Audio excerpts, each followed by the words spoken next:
She moved out of state and she doing that. She seeking forgiveness. She's a bad, but she want to roll and start forgiveness. Daddy was not around. My mama was not around. I was on top of the pole and niggas sliding down. I'm making brand kids. I'm making stone kids. Trying to get out of the mix. Shot the throwing kids. Shot the throwing kids. Yeah, I'm supporting this shit. This is a story, break my life, and I'm supporting this shit. I'ma just give it to you. You're ready to set me on this shit. You know you important this shit. You know I'm supporting this shit. You used to want when you would come over the night, got more and shit. I got like 4 on the wrist, and let me go to the kid. I got a break in the studio, and I'm dripping that I'm in the pit. Feed the most of the shit, don't just be posting some shit.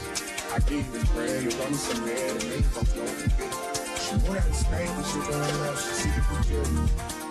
She's dead, but she want alone, start the kids. Her daddy was not around, her mama was not around. I was up on the top of the pole,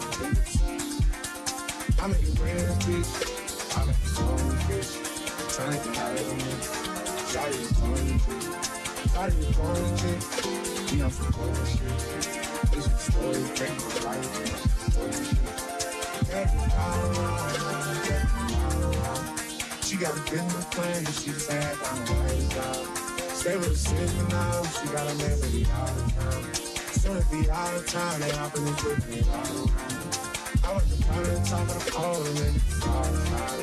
Call her, try to play the pole, but that's too long. Look at me here, you want to look to the lifestyle.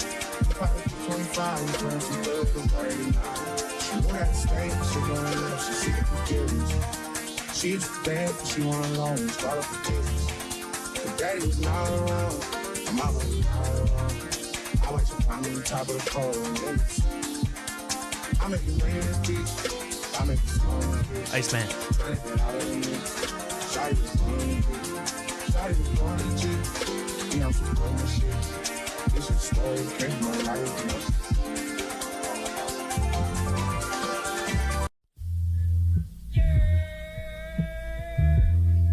Hey, man.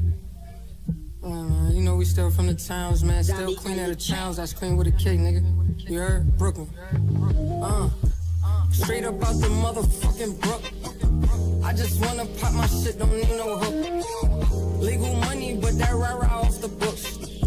It's still free, my nigga, murder out the books. Can't say no other niggas' names, they really crooks. We don't snitch and we don't drop snitch, we just shush. Don't trick on bitches, they just fuck me for my looks. Told her I don't got no money, now she stush. I probably ran about 10 million off the push. And I'm still signed to myself, I'm never jokes. 200K just on my neck, never took. New Balenci's 1500 on my foot. Drip saucy, anything I wear, I cook. And I'm rich, came from income off the bush. I'm talking Zaza way back on Cookie Kush. Man, I got it out the mud and out the mush. Out the car, on the block, off the porch. I don't fuck with middlemen, I need the source. I rent the Porsche, I feel like fucking up the Porsche. Blue be trigger happy, dumping out the Porsche. Took his bitch with no remorse, he's a dork. I be pulling on her wig, it's not a horse. Rolling up the fatty blunt, I need a torch. Sipping coladas in them villas, no resorts. We in houses with a court, not in court. They paying rent, no pay no mortgage, it was bought. Trying to give you niggas game, it's not a sport. Sorry, my Instagram story not funky. Let's go. That's New York. Respectfully, don't bring no beef, stick to pork. AR got a motor mouth, don't let him talk. My M16 got a beam, ain't mad as fuck. Nah, ain't mad as Hart. On a pull up, that valet, get him parked. All you heard was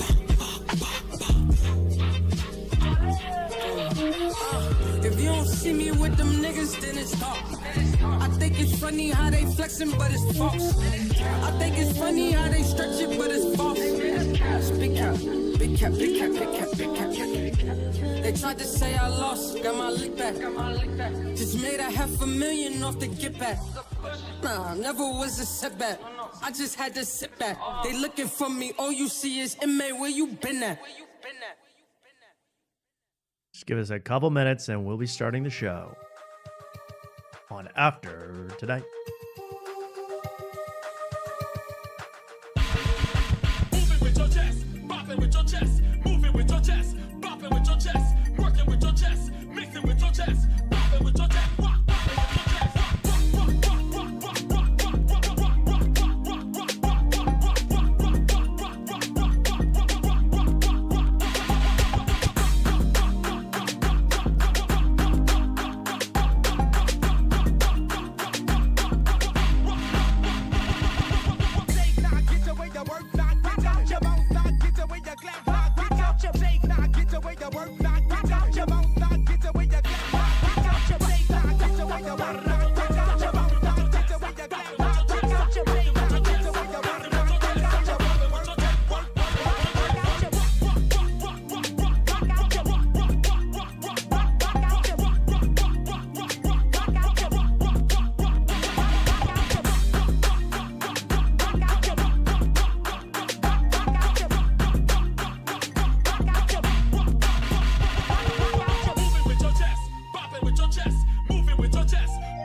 It was good to be back. We'll be starting in just a minute now.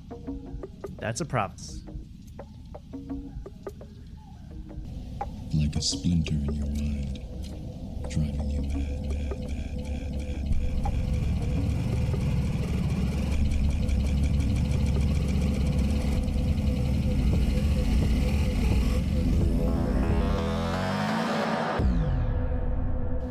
Like a splinter in your mind, driving you mad.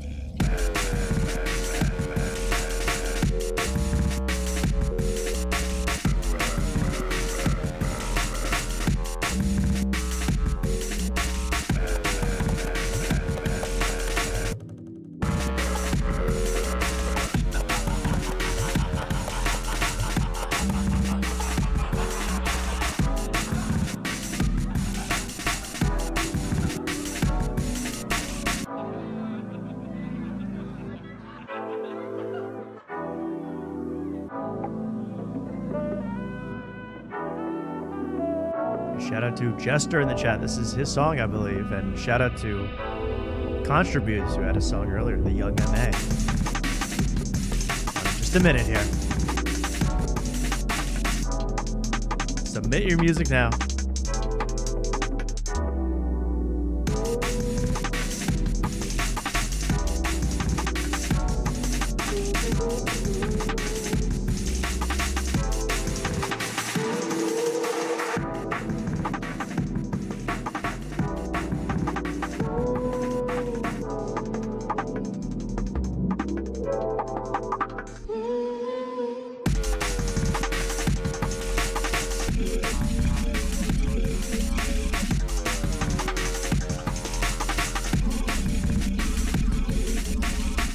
Submit your music in the Discord or privately at tommyafters@gmail.com.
a splinter in your mind, driving you mad.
Throw your hands up in the air.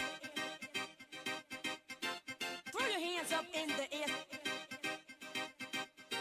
Throw your hands up in the air. Yeah. Yeah. Throw your hands up in the air. Yeah. Yeah. Throw your hands up in the air. Yeah. Yeah. Throw your hands up in the air. Yeah. Yeah. Throw your hands up in the air. Throw your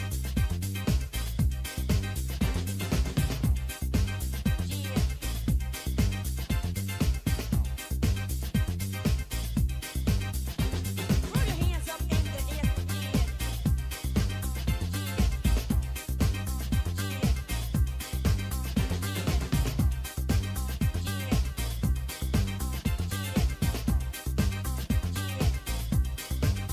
your hands up in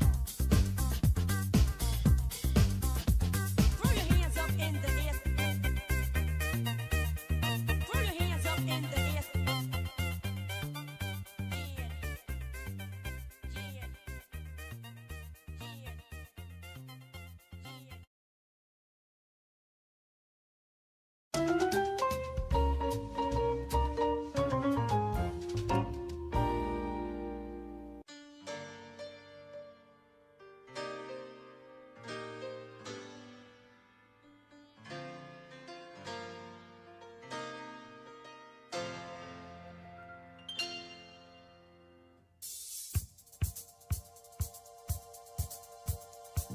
Someone just told me a secret. You're watching After Tonight. Hello, everybody. My name is Tommy. I host the show After Tonight. You're watching the show currently on a Tuesday night in the United States of America. Thank you for being here tonight. Bless us and bless the Iceman for another beautiful, beautiful opportunity to host a show with you all at home. Thank you for tuning into the show. It's going to be a fun one tonight. Any love for the Iceman out there? Any W's for the Iceman? That's my new nickname I'm calling myself. What do you think? The Iceman. I don't know. I've just been playing with that recently. I don't even know. It's going to be a fun show, man. I'll tell you this. This is exciting, and I don't want to do it before bringing in Crody to the show and welcoming my Crody to the proceedings. Of course, you know him as the co-host of the show. And shout out to Cherokee D and Sky Black. It's Mark Wellborn. What's up, Iceman? What's going on? Hey, let's go. Now, have you listened to the new Drake, Mark? The new Drake album causing the world to go bananas? The AI DJ on Spotify tried to play a song for me, and I just wasn't in the mood, and I skipped it. The African-American That's DJ on Spotify. Yeah, I don't know why they have to do that. But you're not a fan? I'm a fan of the DJ thing, but they don't. Why do they have to give him a black voice? You know? Yeah, and he always is going. He's always going. You're in for another treat. And, you know, it's very like, can he be a professor? I mean, maybe he is. To be fair, he's not. I mean, we're all the Iceman around here. You know, I listened to, no joke, all 43 new Drake songs. I listened to all 43 new Drake songs. I was moving over the weekend, so I had a chance just to sit, unpack, listen to Drake, like a lot of us white boy in our feelings would do. And I listened to all 43 songs, some multiple times because the album started over. All I remember is that one line from the single where he goes, "Let's go, let's go." That's all I remember. Let's go, let's go. That's all I absorbed from 43 Drake songs. So I'll see. You know, we do have a Drake. I assume he's an expert in the building. He's a friend of the show. I love to have him on, and you can catch him on the Limeade YouTube channel. Nice to have him here tonight. Luke in the building. Luke, how are you? Luke in the house. Luke in the house. What's up, guys? Luke in the house on Instagram. You can check him out. We're doing good, Luke. How are you? I'm doing swell. Thanks for having me. Let's go. Let's go. You've been listening to Drake? You've been bumping that Drake? No, I haven't listened to Drake in like probably 10 years, honestly. I haven't been out with Drake Luke. Yeah, I always thought that. I always thought, like, hey, if you haven't given up on Drake by 2017, like you lost the plot of the music. Well, I liked him. I like him more than Kendrick, so I was on his side with the Kendrick beef. But let's go. I mean, let's go. But he is without the music. He is a very unlikable person. Yeah, I mean, his obsession with Aiden Ross and gambling, and it's just off-putting, you know, for a 40-year-old man to be like that. But you must have liked him. You must have liked him shouting out the Ebony Queens and the Ebony adult film stars in the new album, Iceman. Did he shout out Miss Booty? I thought he was, but I had to look these women up, these lovely women. But he goes, shout out to Cherokee D and Sky Black because they were at my birthday party when I was searching for big booty Ebonies. Turns out they're big booty Ebonies, Luke. Yeah, again, it's weird to reminisce about the porn stars you watched when you were 16. It is 18, weird to be 40 and be like, my last birthday party was a blast. Let's go. It's all about his birthday. Like, his whole life is his own birthday. It's bizarre for an adult to act like that, I think. You know? But I do like some of the songs. I can't lie. I don't just remember Let's Go, Let's Go. I remember when he disses Rihanna. That's good. Your baby mama ain't even post a single. When he's talking to ASAP. I've been using that as an insult for all my haters recently. I got Blind Mike on my ass. I go, your baby mama ain't even post a single. Where's she at? Where's that avatar you put on your screen? Where's she at?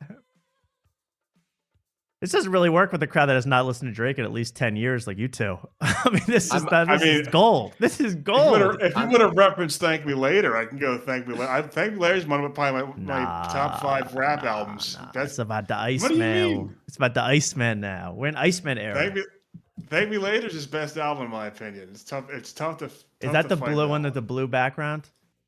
That's the one where he has like a red outline and it's like white in the background. I think it's his first one. Okay. I like Take Care. That's my favorite Drake. Take Care is also good. Take Care is a banger, as Bill Maher would say. He had a little bangers. So is A$AP Rocky feuding with Drake? Yeah, because you know they were both with Riri. They were both with Riri at times, and now A$AP seems engaged or married to, I don't even know, has kids with Riri and seems just totally miserable all the time. He does not seem happy in that situation.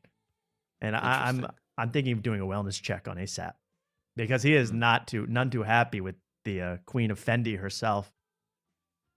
But Drake is right. Baby mama ain't even post a single. I mean, where has Rihanna been all my life? I mean, she's been gone for 10 years now off the planet. You know, if she didn't have an underwear brand, you would not even hear about her. Well, my mom has tuned out of this episode already. I can feel it. Hey, Mama Wellborn, where's she at? Where's she at? Yeah. No, I just think as soon as we said big booty M&Es, your mom was I'm logged out of the chat. Yeah, she ran for the hills. She ran for the hills. But I'm obsessed with I like, you know, the thing about Drake is like the production is amazing. The production, I'll say that. I'll do my genuine opinion. His production, 40. Shout out to 40. Shout out to Conductor. The production is incredible. So it's like listenable. The whole thing is very listenable. And that is my review of Iceman. And Sexy Red kills it again, of course. But anyway, that's just, I'll talk in much more detail about that later. Don't you worry yourselves about that. This is going to be a fun show tonight. I'm really excited. This is the pre-wedding show. I'm having a wedding. I'll do my own applause because no one else is going to congratulate me. Thank you. Right. Well, I mean, it's all I can think about. I have to pack right after this, and I hop on a flight first thing in the morning tomorrow. Hart's coming here days early to help me get dressed. It's going to be a lot of fun. We're going to have a great time. Luke, you'll be in the house for the wedding. I'll be in the house. And now I got to bring something up with you, Luke. I've been meaning to do this for quite a while, actually. We received, my bride and I, received your RSVP. I'm so kind of you to send that in, by the way. Thank you. Nice job. Nice job. And you said yes. You said you wanted the filet, not the chicken, because you were scared of the implication of getting the chicken. I understand. Yes. We talked about that last show. Yes. The issue is, according to all sources I have, the RSVP arrived sopping wet. It did? Yes. The only one. Wow. The only one in the batch that was visibly damp. That is, for me, that's horrific that happened. That's actually terrible. We have not been able to get to the bottom of that, Luke. What happened? Nothing happened, and then I put it in the how down on my street they have a blue mailbox. It's just like the blue, I put it in there. It was not. And then you urinated in the mailbox. What happened after that? Yeah, then I ran an 8K mile sprint, and I run my t-shirt out into the mailbox. No, I don't know why it was wet. I don't know. I have no idea why. All I want to say, all of 500 other RSVPs given yes, yours was wet. That's all. The fact that this happened this is the worst case scenario of this happening to your wedding invitation. I'm going to 5 weddings this year. I'm going to 5. Of course it happens to your wedding. The one where you can be publicly outed for it on air. Of course. Yeah. Of course. Well, how do you know all your mail's not wet? Have you checked? I don't know. You might want to start checking. But yeah, man, it's going to be a ton of fun. This whole thing is going to be a blast. Got to be fun. I think it's going to be a good time. I'm dreading any sort of spotlight on myself, to be honest, which maybe sounds weird because I do the show, but honestly, when it's in person, when it's with people I know, it's the worst thing on earth. I'd rather have Mark as a stand-in or something. I don't know if I can go through with the whole thing because it's the pomp and the circumstance and the whole thing about it, man. It's like it should have been a courthouse wedding. Mark should have been the witness. Luke would have shown up in a bathing suit wet, and we should have done it like that. Something like that. I don't know. I'm excited though. My suit's going to be damp. My suit's going to be damp at the wedding. Okay, good. As long as something I'm going to be dripping sweat from dancing so much out there. Good. I've already put that in my mind. Good. I'm going to work up a storm on that dance. Let me make you sweat a little more, Mark. Okay? And this is not a joke. Okay. This is not a joke. No. And I feel bad doing this to you, but oh, Jesus. you are tasked at the wedding, at the reception. You're going to be giving a speech. No, you're joking. I swear to God, I swear to God, I'm telling you now for the first time. Why would you tell me now? It's going to be the worst speech ever. Honestly, Mark, honestly, it was because of others that I should have told you earlier. That's on me. That's my bad. I wanted to tell you day of and have you improv it. But they told me, no, I had to tell you ahead of time. Is anybody else giving a speech? Or is it just going to be me? This is terrible. You're the headliner, bro. Oh, no. There is other. The thing is, she has someone giving a speech. I don't have a brother or nothing.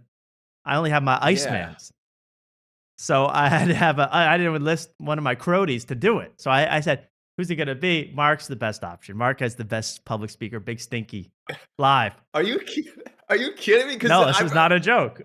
A previous episode, you were like, "Oh yeah, we're discussing." He was like giving a speech or whatever. I remember hearing that, and I was like, "Oh, thank God it's not me." But now it's me. It's you. I was just riffing. I forgot I even said that. I would have told you last week, but I honestly forgot.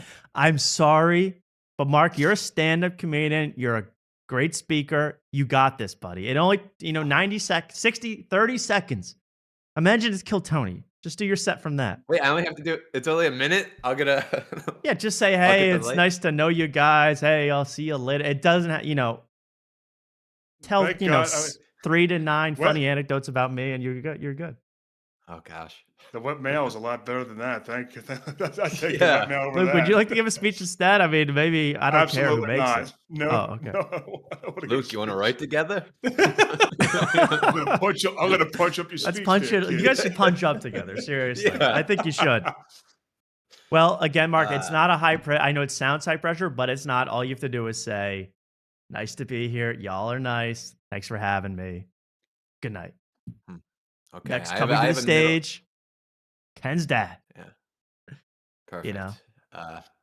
So start I'm brainstorming now on the Yeah, I'm plane. gonna spitball. I'm in a middle seat tomorrow. I'm gonna spitball with the people Yeah, around start me. again. You've riffed enough. You've done it all. You've done enough sets. I trust you. That's why I'm giving you this monumental task last minute. Jeez, should I just do my act? That's what I'm saying. If you want to be introduced as Big Stinky, you can, if you'd like. Okay. Think about it. Yeah, Well, I'm maybe. sorry to That's drop an that option. news on you now, but I figure now's better than never. The wedding's on Saturday. People are asking. The wedding's in just a few days. So, again, no one's going to remember your speech, Mark, unless it's True. bonkers good. Unless it's absolutely killer. You don't know what's going to remember it. So, it's not a high-pressure situation, but I know you're going to kill it. And Luke will be critiquing from the back. Sure. Good. Yes, it's going to be great. You should get Cisco Hernandez to host. He'll do the whole thing. He'll give you a speech. Yeah.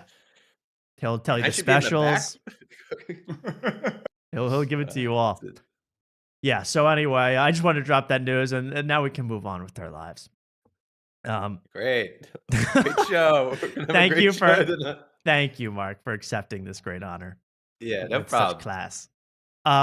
Thanks. Other people asking me, am I going to cry at the wedding? Am I going to break down in tears at the wedding? I am nervous about that, honestly. I've never shown myself to be vulnerable in front of, I'm the alpha I'm the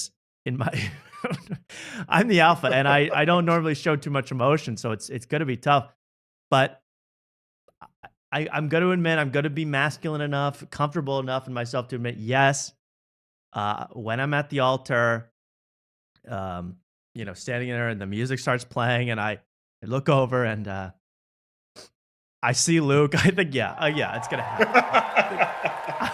I think so. Luke, do you get weepy at weddings? No, I've been the two I've been to so far. I didn't cry at them. So You didn't cry. Okay. Well, this one, that's my goal now. Make you well, weep. I might. I know. I've known you longer than the previous wedding I was at. So maybe. Okay. Tops. Okay, good. Well, that's going to be good. Plus, we're going to be spraying kind of mist in the air to make everyone a little Okay. watery. Little watery. Now- Moist. Yes, Mark? You're not for the pageantry, but is your No. fiance for the pageantry? She's not really for the pageantry. She's got an Okay. idea in her head of what she wants it to look like, and it's going to look quite nice. I hope, but I think it's going to look. We're not going to. But yeah, she's not like. Again, we're not doing the garter kiss off. We're not throwing flowers. We're not smearing cake into each other's pie holes. We're not doing all that crap. If it were up to me, I would not dance. I would not have a solo dance at the wedding. I would not dance with my bride. If it were up to me, Don't you have to dance with your mom too? I got to dance with mom, Yeah. which is another thing. She can't make it. Would you be able to stand in, Mark? I'm just kidding. You know what? I'd actually accept that. You'd rather do that? Yeah. No. I have to dance with mom, and it's like it's just awful. It's like something we gotta. And in the next 2 days, I gotta practice. I gotta. There's nothing worse on earth. That's the worst. That's gonna be worse than the actual dancing. Worse than the actual thing. Yeah, I agree with you, Luke. That's worse than the actual thing because it's just like. Because if you're doing it purposely, you can kind of. If you're doing it at the wedding, you can kind of be like, oh, okay, we're just doing this for fun. We're getting it out of the way. But in practice, we're like, well, get your steps right. It's 1 2 2, not 1 1 2. Yeah. And it's gonna be like the Office wedding. Remember Jim and Pam? We're gonna choreograph that shite. Gonna do a little Chris Brown down the aisle. Be punching all types of women. Macarena with my mom. Yeah. Get it over with. The electric slide with my father-in-law. It's horrible. You know, yeah, and you got to take all these people's all these people are so heightened emotionally, all the family members to be like, it all has to be, I want you to be here at a certain place this time. I can't. If you take a picture with them without me there, I'm going to freak the hell out. It's like, please, everyone, chill out. Yeah. Terrible. Well, that's the plight of being so beloved, I guess. Everyone wants a pic. I mean, that's the other thing. No one even cares. Like, no one's even coming to this thing. No one cares. But still, it's the biggest thing like you've ever seen. I'm excited. If everybody I know in this world is watching right now, I'm super excited. And this is going to be great. No, it's going to be fun. And you guys being there will make all the difference. Is the wedding going to be live streamed? I'm considering that, but it's going to be on Rumble. Only on Rumble. Goyim.tv. Yeah, cozy.tv. We're going to be simulcast on Party with Jack Doherty. He's going to be dropping OnlyFans links. Yeah, so anyway, that's the end of that talk. I just had to drop that big bomb on everybody. Mark's going to be speaking. Congratulations again. And thank you for doing it. Really. Yeah, no problem. I'm playing a character right now, but thank you. Yeah. Okay. Well, there we go. That was that. Let's go. That's how I expected you to react to me. Told you're going to make a speech. Let's go. No. No. I'm getting I will be getting a nice high and tight the day before the wedding. Ooh, high top fade. Yeah. I'm debating on whether going clean shaven for it though. Oh. Okay. What fresh do you think? and fit. Should I go fresh and fit for this? Should I go clean or should I be the bad boy at the wedding? Yeah, the bad the 26-year-old bad boy.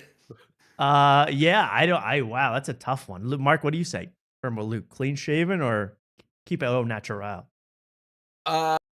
With that, well, you're getting the high and tight. That's locked in, That's what's right? important. That's locked in. Yes. I don't know if you have a nice trim beard, it'd look good, but yeah, either like a nice, well-trimmed beard, well-groomed beard, or nothing at all. That's I want you to have the Dan Blazarian type beard, like the totally, sculpted.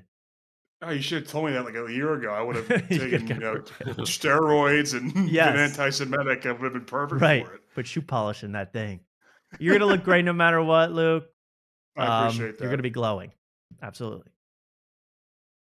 Just so you know, I've been like, I know some people are nervous to dance be on the dance floor, Luke. I don't know if you're a dancer. I know Mark's I'm a dancer. ready I'm a dancer. Oh, good. You both are dancing.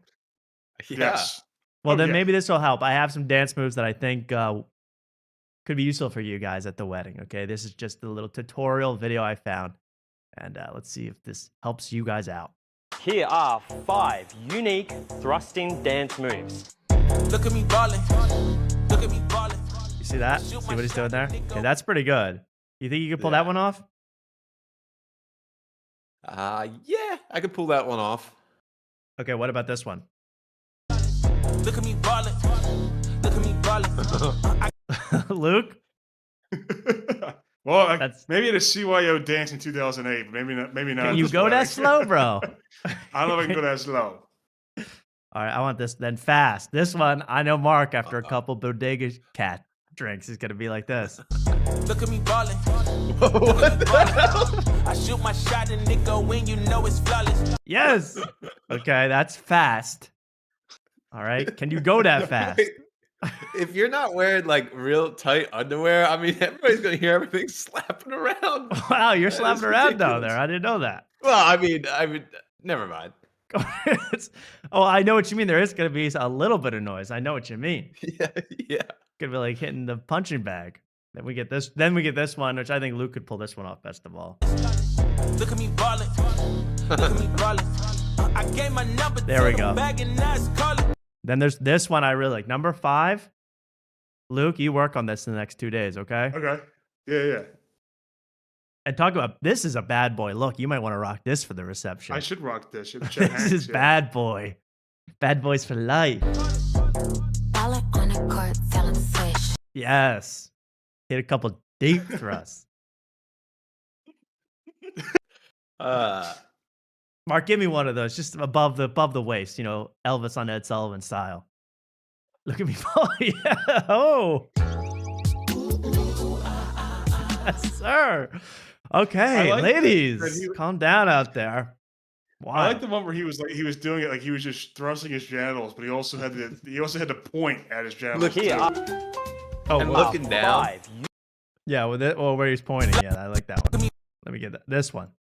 You like this one? Look at my dick. Yeah, look at me. Look at me free thrust. balling. Look at me ballin'. You got to look down at it too. Make sure it's there. And he's serious too. He's not having fun. He's just showing No business. fun allowed at this thing. So anyway, just some tips for you guys. If you're going to any weddings soon, that's one that the ladies will go for. Go for the hills. Then we have, okay, how about this? Moving on from all the wedding stuff. I'm done with that for the night. Maybe we'll bring it up later if so needed. We did get mentioned again. I'm not going to show it, but we did get mentioned on the Blind Mike show once again. Because I talked about Blind Mike. I did my little impression of the YouTube channel Blind Mike last week because they covered us. Talked about Jeff Dye, Ben Avery, now on YouTube. We talked about that.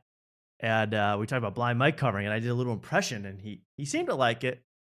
But this is the screenshot. I know he doesn't make the graphics because of his condition. I think he has arthritic, so can't work that mouse. So instead, I guess other people make the graphics for him. Other people play the clips for him. And here's what they came up with.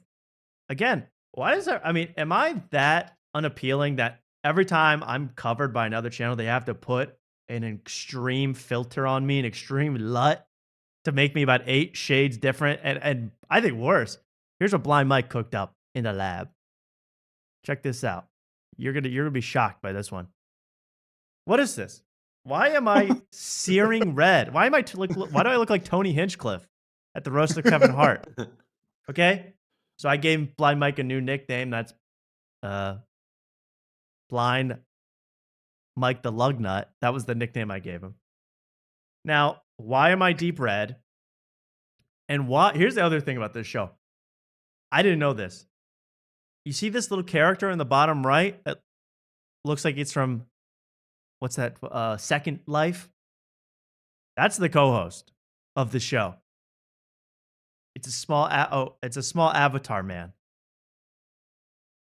Isn't the woman on the desk also like third mic? Yeah, let me get Mark you off here because they can't see. Okay. You're good. Then there's another woman who sometimes chimes in, who's even smaller down here. Do you see that? What the Now, fuck? are these sex creatures? Are these mainly used for sex fetish purposes, or are these like legit? Does anyone know the answer to that? Sex characters or legit? Are these used for kink stuff? I don't know, but the whole thing disturbed me. But shout out to those guys. Thank you for talking about us. And yeah, I don't like being compared to Tony Hinchcliffe like this, quite like this. But thank you. Shout out to them. Very weird. I don't know, but it gives off a sort of deep web, dark web fetish thing with these two little characters, doesn't it? Something about them gives off like y'all in the chat rooms. It's very like uncanny. They're just like if it was like the Oregon Duck talking, then it wouldn't be that weird. But Right, but it's two kind of human looking people. He's very uncanny. Yeah, all I know is you guys hitting the net for some love, like y'all some tennis balls. Yeah. I Shout out get ice the cream. I get the guy behind the desk with the microphone, so it's obvious that he's like part of the show. But Yeah. the woman on the desk, like she's like an elf on the shelf. But I don't know. I don't know. Yeah, and it's a gigantism thing. Like what is that? Are you into that? Yeah, Sydney Sweeney and the leg, Euphoria? the leg oddly crossed. I don't know. Yeah. I don't know, you guys, but good luck with whatever you going on in that dark web part of YouTube. Good luck. Good luck to you all. I have been watching Euphoria. I finally got into Euphoria on HBO. How did I miss this show my whole life? I don't know.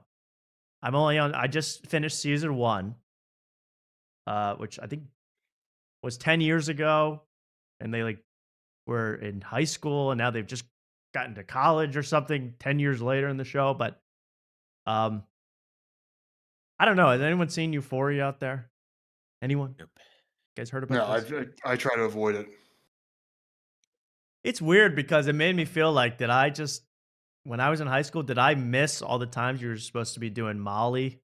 Did I miss every time we did Molly? I must have missed every Molly appointment in high school where you do Molly and go to the local fair. I missed every single thing like that. All they do is do Molly, pills, and this poor Zendaya, man. I mean, I am guaranteed that the director of that show, Sam Levinson, the writer, director, creator of that show, hates Zendaya's guts. I know they're feuding right now, I believe.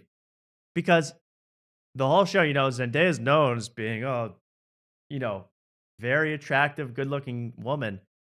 Every shot of her, she's strung out on drugs. She's like in a ditch. She's like, she doesn't go to the bathroom for a week and she has to pee so bad her kidneys explode. Like, why are you making her so awful? Why are you making Zendaya so terrible?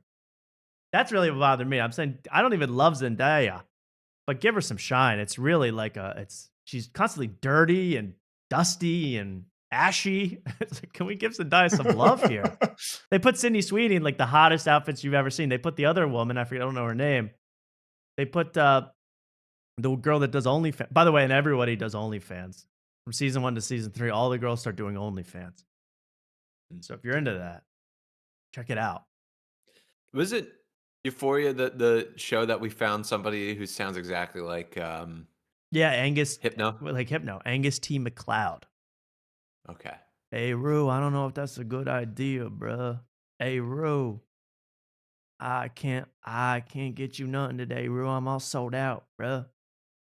I'm moving to Philly, yo. That is Angus McLeod is Hypno. If you watch that show, just know that Angus McLeod is Hypno. Yeah. And it's like there's a 12-year-old with Angus McLeod dealing drugs with face tattoos. I mean, I know it's a little magical realism, but let's get over ourselves. And also, I didn't know high school was that formative experience, I guess, where you're supposed to be everything's so amazing, you're floating around. I'm I guess I missed the time where you have to drop DMT and then make out with the trans girl at school. I missed that part of class. I missed that part of high school, I guess, because it's all you're floating above the clouds like Big Lebowski. It's a wild scene, but I got to get to season 3 because then I see what they really do, where they really start beating Zendaya up real bad. They start really smacking her around in season 3. It never ends for Zendaya. So let's check it out. If you're into Zendaya getting beat, I would suggest Euphoria. That was my suggestion. Luke, you were having some Molly. You were doing it. Don't lie. Don't front. I never did Molly before. The only thing I've done is I've done weed, and that was it. Okay. Hated weed. Hated weed.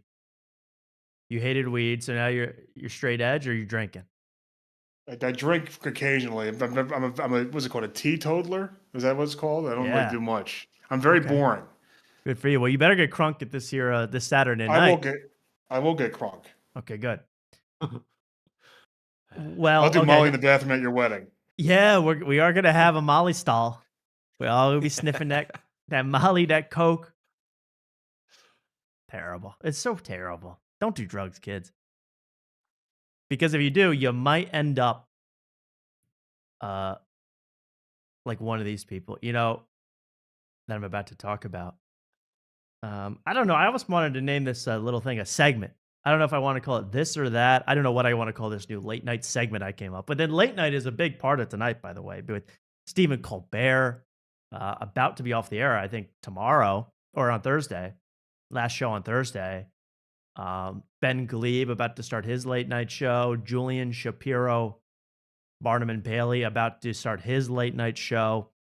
Late night has never been hotter. After night blowing up as usual. But I think I want to call this segment this or that. Okay? I don't know. I don't really know the perfect name for it, but for now it's this or that. So let's take a look. Is it this or is it that? So here I'm going to show you a picture. You have to decide, is it this or is it that? Is this model Kaya Gerber and a host of Therapist Jake Shane shopping together in Beverly Hills? Or is it a young boy experiencing his fantasy of living like mommy for a day? Which is it? This or that? There it is, Jake Shane from Therapist, who we watched last week. Be confused about time zones. Hanging out with Kaya Gerber. Matching bags. That's what I'm saying. You want to be like mommy for a day. You want to go shopping with mom. Tristan Bowling. Come on, bruh. That's not right. Don't do my boy like that. So there he is. Looking very mischievous too, isn't he? Yeah. He's an odd duck, that guy. He is, man. He is an odd duck. He's kind of a trickster guy. I don't know. I don't want to trust this guy for a second, Kaya. Sorry. This kind of looks like photoshopped, weirdly. Yeah, I saw a series of pictures. They all look crazy. She looks like picture perfect, and he looks like just kind of like out He looks of like a frame. goblin. Yeah. But I might look like a goblin next to her. She's probably like 6'3" and made up to the nines. But still, Jake Shane, I see what you're doing. I saw this on Twitter. A lot of people in the comments saying, I can't believe she's dating him. I may be a white boy, but I'm not stupid. Come on, bro. Figure it out, okay? It's Jake Shane from Therapist. He might be dating that bag, but he's not dating Kaya Gerber, okay? He's married to himself. That was this or that. Did I have another one? I thought I did, but maybe not. I don't know. Well, anyway, really bugged me, that one. That Jake Shane, he's up to something no good. Wait till it comes out. He looks like, I don't know if you guys are big iCarly fans. He looks like Neville Papperman from iCarly. That I don't No one know. knows who that is. Good. Okay, that's fine. It's been a while. I can't. I'm into shows for adults like This Is LA. You know me. The chat knows Neville Papperman. I know the chat knows Neville Papperman. Neville Rumpelman. Sounds like a hit. Well, that was this or that. Oh, here's another one. This or that. Let me try to remember this one. This is another this or that. Is this Elsie Hewitt hanging out close up with Bad Bunny? Or did this lady just get a dust bunny attached to her? What is going on? I mean, look at this. God. Now, that's Benny Bianco. That's not. Oh, shit. I said the wrong name. Benny Blanco. Yeah. Yeah, Benny Blanco. I said Bianco. This is Benny Blanco. Did you know Elsie Hewitt, who just had a baby with Pete Davidson? This is from a couple years ago, this picture. Elsie Hewitt just had a baby with Pete Davidson, and then Pete Davidson just left the family. Pete Davidson's out. Pete Davidson has left the coop. You know, he decided the kid's 3 months old. It can fly on its own wings, by now. Nice guy, leaving town. She's stuck alone with the baby. I didn't know this. Then I was like, I felt really, that's never a good situation to be in. I didn't know, though, she used to just, apparently she used to date Jason Sudeikis. Allegedly, reportedly, for a certain sum of money per month delivered to her account. Same thing with Benny Blanco here. Can you imagine? I didn't know Benny Blanco did this. Oh, they were dating at the time? They were dating. Picture? They dated. Okay, because I thought he's just resting his head on her breast while he's married to Selena Gomez. No, yeah, I know. That That's would be way off. But yeah. instead, he's just giving her lice right now, I think, in this picture. He must have the most money in Hollywood right now to get these women. That is insane. Yeah. I think so. I think he's just spending all his money on good times like this. I don't know how he got Selena, to be honest. I used to feel bad for the guy. You know, I have friends of friends. I'm friends with friends of Benny Blanco. But since I started watching him on the show with Dave, Little Dicky, the Bird, Jetson, or whatever the hell his name is, and that wife and Benny Blanco, what they're really hanging out, what they're talking about on a daily basis, I'm a little skeeved out by this Benny. I'm a little skeeved out. Sorry. All the clips we saw of him, I would respect a woman dating an 80-year-old billionaire than date him. I mean, That's what what were we talking about? Anna Nicole Smith. Like she had some dignity dating that 90-year-old billionaire. Like she knew what she was doing, and it was all out for the open for everyone to see. This is shady stuff. This is underhanded. I don't like this one bit. So there we go. This or that, a new hit segment on After Tonight. I got to say that. Also, I didn't know, Donald Trump posting pictures of himself recently, hanging out with aliens. Have you seen this? No. Like no. He just bombards you with stuff now. Like no one can keep up with what Donald Trump is doing in the daily. I guess that's on purpose. But here's a good picture that he posts on his True Social with a crucial fact check, I believe from the Mirror, the UK magazine or paper, the Mirror. He posted this on his own True Social, this picture. Check it out.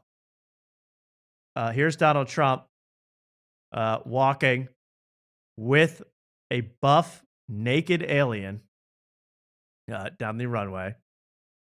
He would rather hang out with this thing than JD Vance. That's a fact. Okay. And below the caption is my favorite.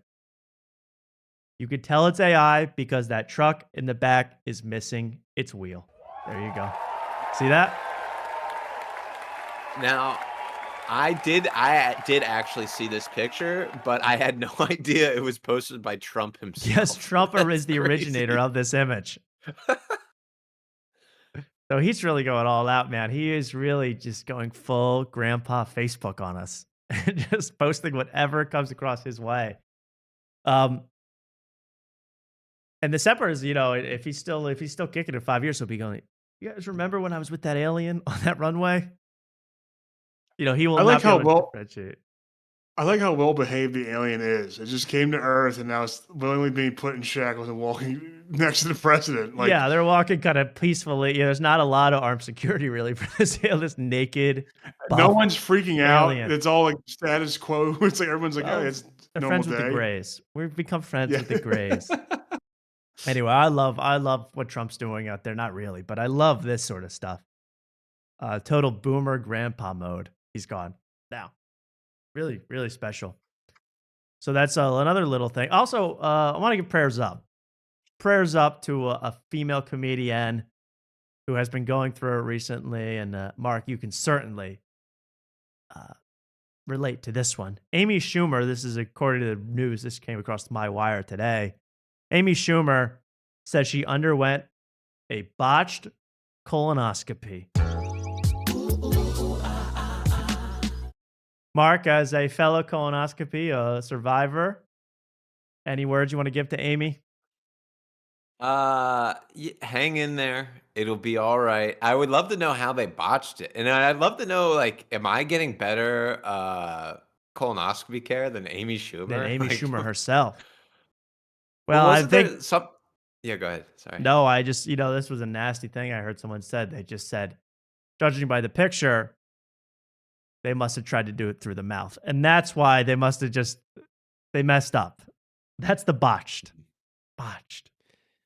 Yeah. I wish the best for Amy, really, I do. And no one wants a botched colonoscopy, besides maybe Joe DeRosa, who was begging for it. I thought the headline said Amy Schumer says she underwent a botched colonoscopy, and then something about her sex drive has went down or something. Yes. She said, I'm not in a sexy mood right now ever since my horrible botched colonoscopy, which I don't know. Mark, were you feeling sexy the day of? Kinda. Yeah. I mean, if you're not feeling sexy, why get up in the morning? Why get a colonoscopy if you don't want to feel sexy? Hell yeah. Well, there we go. Shout out to Miss Amy Schumer. Please get better. Yes. Get better.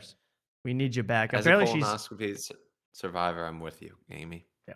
Stand up. We stand for colonoscopies, botched or not You'll botched. get some great bits out of it, I'm sure. True. You get a type 5. Yeah. But that might be the only type thing going on. I mean, how botched was it? There you go. Hey. Also, shout out to Mr. Tom Brady. Straight from the Kevin Hart roast to the runway. Check out Tom Brady rocking Gucci on the runway.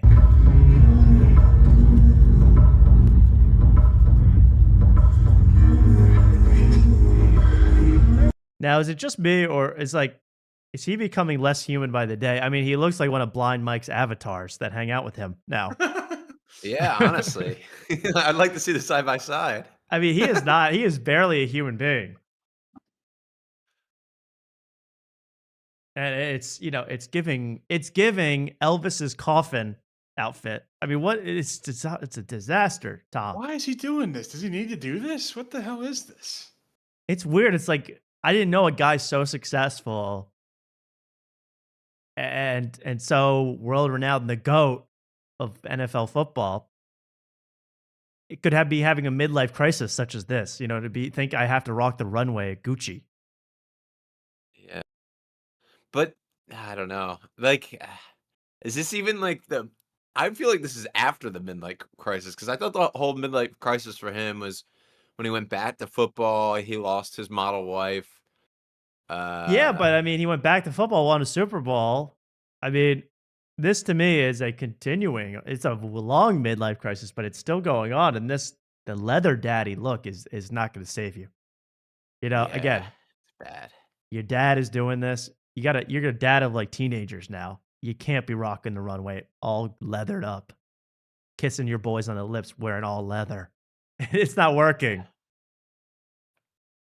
Also, he's, in here like dating Alex, or going out, hooking up with Alex Earl. It's beyond trashy, Tom. I'm sorry. I can't have that from my GOAT.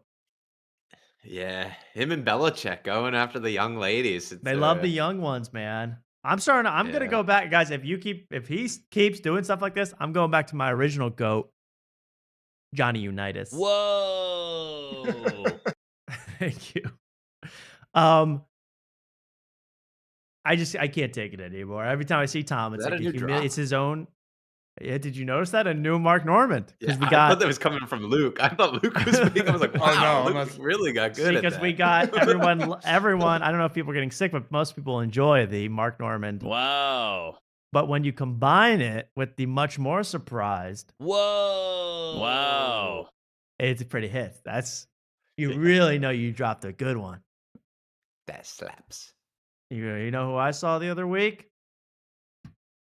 Comedian Jay Yoder. Whoa. Something like that. Someone that no one knows. Whoa. So there we go. There's just some little things out of the way to begin the show. I did want to talk about a lot. I wanted to talk about a lot. First of all, we have a lot in the world of entertainment going on, especially, of course, comedy, as we always do. Maybe we'll start with that. We'll start with the continuing reevaluation and reevaluation of the roast of Kevin Hart, now in its second week of discussion about what I didn't think was a highly watched. I don't know the ratings for the thing, but it was not that highly watched or that talked about, but they're keeping it going with this discourse about the roast. Was it too racist? Was it over the line? Well, I know that Asmongold loved it, so that must mean something. But people are still really breaking this down. You know, Cheryl Underwood, is that her name? What's her name? Cheryl. Yeah. Luke, who was come on on. the roast? Cheryl Underwood. I think Cheryl Underwood, yeah. Cheryl Underwood, who was on the roast, got a standing ovation, did great. Well, let's see. First of all, we'll just watch. I'll let you look at her through the eyes of one of comedy's most innocent spectators. It's Joke World, everybody. Joke World. Back in the building, back being talked about on After Nut. Now, this is, of course, the crazy Kevin Hart roast aftermath. They talked about it on Friendly Fire and Legion of Skanks. Could this show get any bigger? What's the deal with airplane peanuts? The Kevin Hart roast has dominated the internet ever since it aired live on Netflix May 10th, with millions tuning in for 3 hours. Is that a real number? Is that a real number, or is that a fake ticker, Joke World? Oh, it stopped right at 6 million, too. Interesting, Wow. Joke World. Yeah, and they always say that's a fake number. That's interesting, Joke World, that you would stop on that number out of all the numbers in the known universe. Yeah. Dog Whistle World, I call him. Dog Whistle World. 3 hours of chaotic surprises and brutal comedy. Hello, Kevin. Hello, Kat. Okay, yeah, you all know about this, but wait, maybe they'll show Cheryl Underwood here. Oh, it's all the classic. There he is, Jake, everybody. Jake from Joke World. Somehow his eyebrows get more manicured every single week. Every single week. It's just going to be a fine line like the Latina girl from Euphoria, season 1. It's just going to be a fine strip. Jokes ready for He's her. going to get him tattooed on eventually. Yeah, he is just going to get it tattooed on. He should. Her and the surprise guests were Usher, Lizzo, Tom Brady, Tiana Taylor, Venus and Serena Williams, Cat Williams, and Dwayne "The Rock" Johnson. Any but relation? not as fit, not as nearly fit as his mom. No, true story. That bitch had a six-pack every night she was pregnant with Shane. Shane, you've reached fake laugh at the Rock status. Congratulations. Congratulations, Shane. You made it, man. I'm jealous, of course, but at the same time, do you ever want to hit that level where you are forced to fake laugh at The Rock? Kevin Hart's been doing it for 15 years. Look what happened to him. Soul sucked out of his body. I mean, absolutely roasted. You need to have at least 8 figures in the bank account to reach that status. So yeah, I know. You got. There is a limit you should stay under, so you don't have to do that. You know. I really think so, because once you start fake laughing at The Rock, you know, you're going to be on Jimmy Fallon doing the same exact thing real soon. You're gonna be putting compilations, cringiest interviews. Shane Gillis. So here's where people call him Glaze World. I don't like that title, but that's what people call him. Here is why. Some of these adjectives used are amazing. Electric. Undefeatable. Did a great job of moving the show along as the host and reacting to everything that happened in between performances. We're going to talk about Cat Williams later. Could you sound a little more excited for that? He did a great job. It's electric.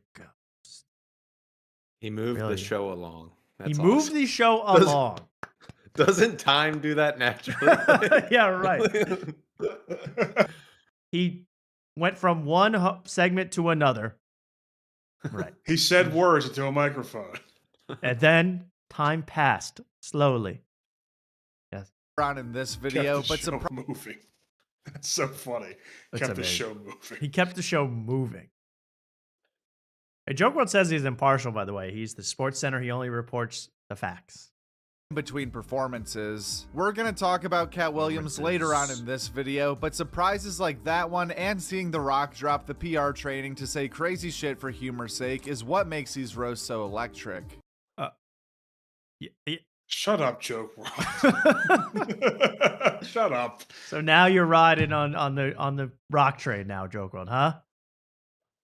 And The Rock dropped PR training for this. All the jokes were approved by Netflix and his agents.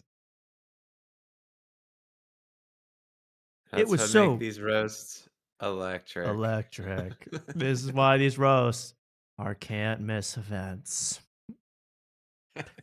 Excited for that one? Electric. And The Rock was your favorite. You love when The Rock dropped the PR stunt so that he could emerge from fog and then do a pre-planned bit. Okay. When Ricochet defeated Kane, that's when I knew they dropped all PR nonsense. I love how anytime you bring up wrestling, you bring up Ricochet. I only know Ricochet. It's such a random wrestler to bring up. The PR training to say crazy shit for humor's sake is what makes these roasts so electric. Big J. Are you allowed to curse, Joke World? Not just on YouTube. I mean, your parents let you do that? Yeah. Okay. So then he goes through everybody. How'd they do? They all killed. Wilkerson's joke about Keith Robinson was another highlight, and Cheryl Underwood received one of the only standing ovations of the night. One of the biggest shocks. Did you know Cheryl Underwood? And Cheryl Underwood. I don't know what they did. You know, I actually was watching, and I'm going to show you next who I watched to get the details about Cheryl Underwood. And I like her, actually. I liked her at the roast. I like her in general. She's 64 years old. I had no idea. She's been around forever. And I don't think she's particularly, I couldn't find any link between, maybe I'm wrong. I couldn't find any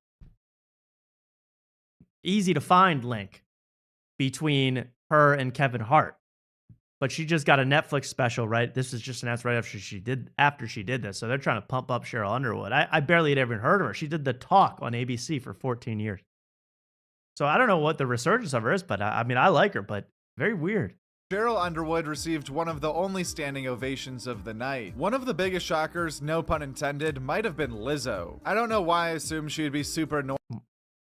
Wait, what was the pun there? I'm confused. One of the biggest shockers, no pun intended. Does Lizzo have a shocker song? Does she have a song called Shock? Shock the World? Should look this up. One of the biggest shockers. Oh. Is it like, sometimes if fat people sit, or I don't know, they need shocks to hold up fat people? Is that something? Yeah, maybe they. I have no idea. Is that a dig, Joke World? That's low. No digs. That's low. Okay. But if Bobby Kelly was on the fucking roast, he wouldn't say anything. It was Bobby Kelly. That's right. Can't say anything about that. Now we go to more Joke World stuff. Oh, the biggest. He said the biggest shock at biggest. Oh. That is low. Wow. The roast is over. Okay, there's a time. I learned this week that when it's roast time, anything goes. When it's not roast time, you're being a bully and you're punching down. Joke World, you have more subs than her on YouTube. Think about that before you speak. All right, anyway, here we go. More unverifiable glaze facts from Joke World.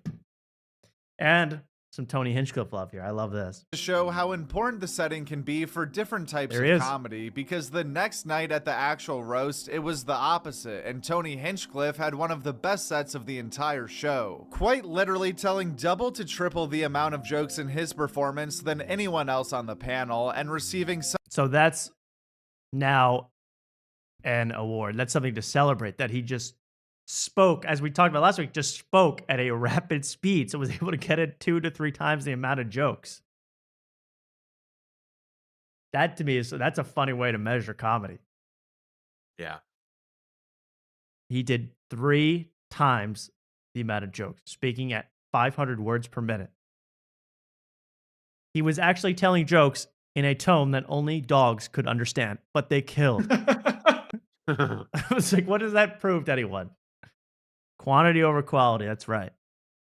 Had Cheryl laughing, though. Fake laughing. Some of the most continuous streams of laughter from the live crowd. A lot of people wanted him to fail. Is he battling a cold, like our friend Podcast Cringe? Like, it sounds rough here. My Joke World. Different types of comedy, because the next night at the actual roast, it was the opposite. And it was the opposite. I don't know. I hope he's okay. Yeah. That's all I'll say. Maybe he was just out partying, because I heard this Netflix is a Joke was a big party fest. Everybody was drinking. So did Joke World he might have do it? Did he go hard? Was he popping Molly in the bathroom with Sydney Sweeney? Molly in the bathroom. Yeah. Yeah. Whoa. The only other part of Joke World is just his classic slip up blunder while saying names of people on podcasts. His one job, by the way, is to say the name of people on podcasts and compile them together. This one, you got to know who this is if you cover comedy, okay? I'm just saying. Take a listen. Trevor Wallace and Michael Blaustein might be drunk. Pete Holmes stopped by Whiskey Ginger. Robert Smigel visited Stavi's world. Robert Smigel? Robert Smigel. I'm gonna go to bed, and I'll see you guys tomorrow. Is that how you say it, Joke World? Are you sure? Or is that legendary joke writer, Triumph the comic dog himself, Robert Smigel? That's insulting. What do you say, triumph? Because we say, I don't know how you would say it.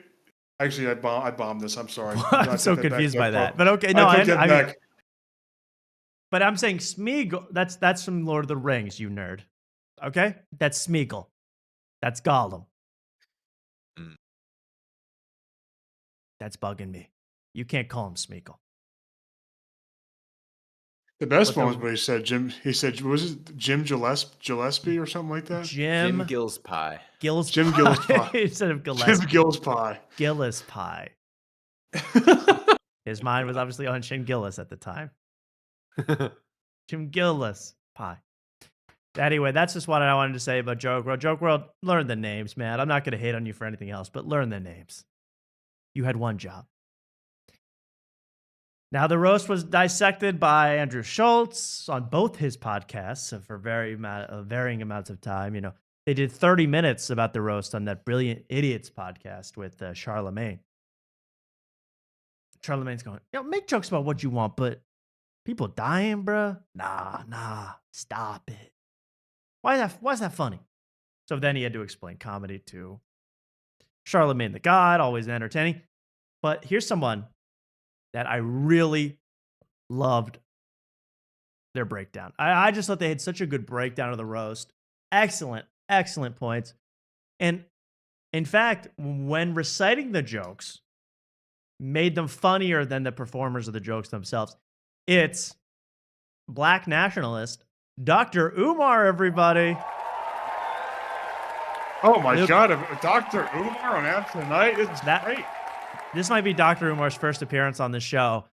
He is very into protecting his race from any attacks. I totally get that. I do the same here with my Latinx brothers and my bright skinned twins too. Of course, my bright skinned twins. Chet Holmgren under attack from vicious Victor Wembanyama last night.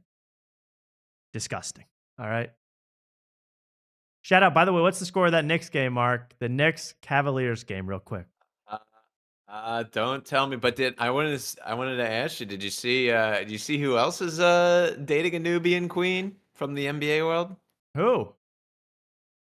Cooper Flagg. Oh, hell yeah! Wow.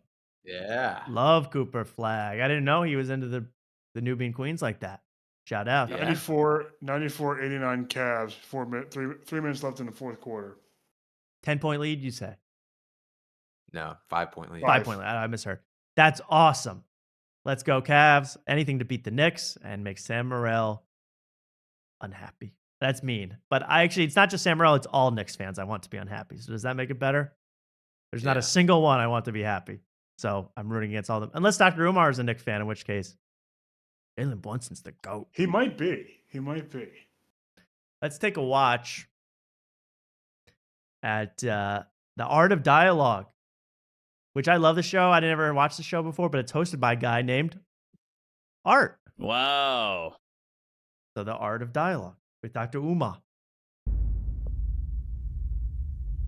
Talk about the Kevin Hart roast. How you feel about this Kevin Hart roast? I know it's been getting a whole lot of backlash right now for some of the jokes that was told on there. You seen it? Art on Mother's Day. And he says the name Art about 10,000 times during this thing. He goes, let me continue, Art. It's awesome. This guy rocks. I love this thing with the fridge in the background. It's looking great. Let's get to some of the clips. He has some of the best commentary, the best coverage of the Kevin Hart roast. This just came out today, I believe. some of the best coverage of this whole thing. I love Dr. Umar. Luke, you could rock this look in like a day. You could look like this. Well, I mean, I hate to spoil it, but this is what I'm wearing to the wedding on Saturday. It should be. He You're looks gonna like take- that actor. Oh, sorry, I didn't mean to cut you off. Figure out what actor that is and get back to me. The Anthony guy. He was Anderson. on Blackish. Anthony Yeah, Anderson. Yeah, he does was in The kinda look Shield. like Yeah, yeah. I know, Luke, you're just exactly like this and take a knee during the first dance with your Yeah. fist in the air. Yes. Now, here's Dr. Umar with the best nickname I've ever heard. So 45 minutes. I watched the whole thing from start to finish. I want to first read some of these jokes for your audience who did not see this. Good. It starts off with Shane Gillis. He's the host. I never heard of the devil. But The devil.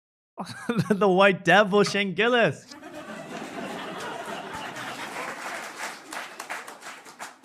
He calls him a devil a lot in this. I love it. I know who he is now. He starts out by Away, saying, Joke World. I want to thank Netflix for choosing me to co-host this celebration of Black excellence. And when I heard that, I said, okay, that's an underhanded jab at Black excellence. He's basically trying to say, ain't nothing excellent about y'all. Yes. Exactly, Dr. Umar. Preach, my brother. Preach. You know what? Look, Dr. Umar, look into Dan St. Germain. You're going to find some dirty things. He wrote the whole thing. Look at Brian Six, Dr. Umar. Look at Brian Six. The man stole $10,000 off a brother's Patreon, and that's undermining Black excellence. He stole from Brian Shana, a brother, an honorary brother. This is the end, Ryan Shana. And if you steal $10,000 from me, this is the end of our friendship. He misled Danny Dubs time and time again. Producer. Yes, Dr. Umar, look into Beezer. You will be shocked at what the white devil is doing out there, honestly. Got just a bunch of Charles Blizniuk. I never heard of the devil. Seems kind of cool, though. Blizz, the white devil. dumb niggas. That's what he was trying to say. But I said, okay, let me be patient. Because remember, Art, this is a 3-hour program. Then Usher comes out. Shout out to my brother Usher. He performed. He threw some jokes at Kev Hart. It was nice and clean. Shout out to Usher. He liked Usher and Regina Hall because Regina Hall never laughed once at the whole thing. She hated everybody. Shout out to Regina Hall. Sister. In-law. Tom Brady's roast back in 2024. Tom Brady wasn't as bad as the others. Okay, that's his review of Tom Brady. Not a devil. All these people, I thought... All right, then we'll get to some of the jokes that I really do like.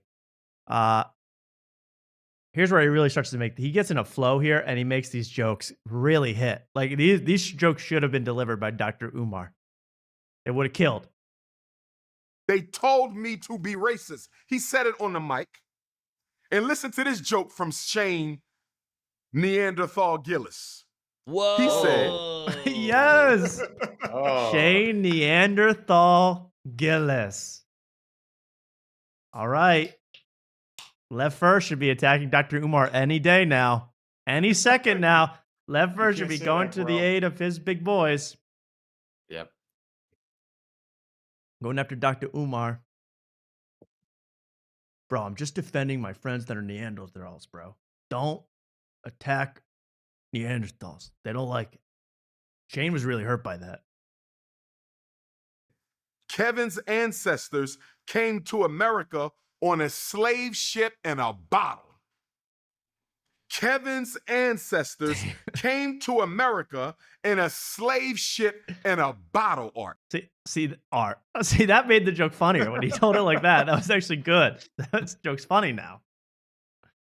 Obviously talking about him being small, but you making fun of our enslavement, the greatest crime in human history, even validated as such by the United Nations last month. Are you kidding? You're going to make fun about the enslavement of my ancestors, and you're going to pass it off as comedy. Art, this was not comedy. This was a public execution of the honor, self-respect, and integrity of Black America. I hope that Art is like a little Chinese guy. He's talking to him like that. Art! Have they panned to him once? I don't know what Art looks like. I think his name is Art Q Dialogue, but he seems like an interesting character. And we not going for it. Let Another me joke. continue. Give me Listen another to joke. this one, Art. Listen to this one. Kevin's father was a California raisin, but he wasn't raising anybody. His dad was addicted to crack, and he abandoned him. But I guess that's better than being there for the filming of Jumanji 3. I'm telling you, Art, if I didn't see it myself, the animals were gonna come to the real world and hurt people, Art. So he had to do something about it, Art. Don't you understand? It was not a laughing matter, Art, at the time. Because that white devil Robin Williams never finished the job. That's why. So it's Kevin Jumanji Hart, 3. along with honorary brother The Rock, had to come in and save the kids from the video game. Mm-hmm. Okay, Art? It's not a joke, Art. In the reboot, they casted Jack Black. Never heard of the devil. Never heard of the devil.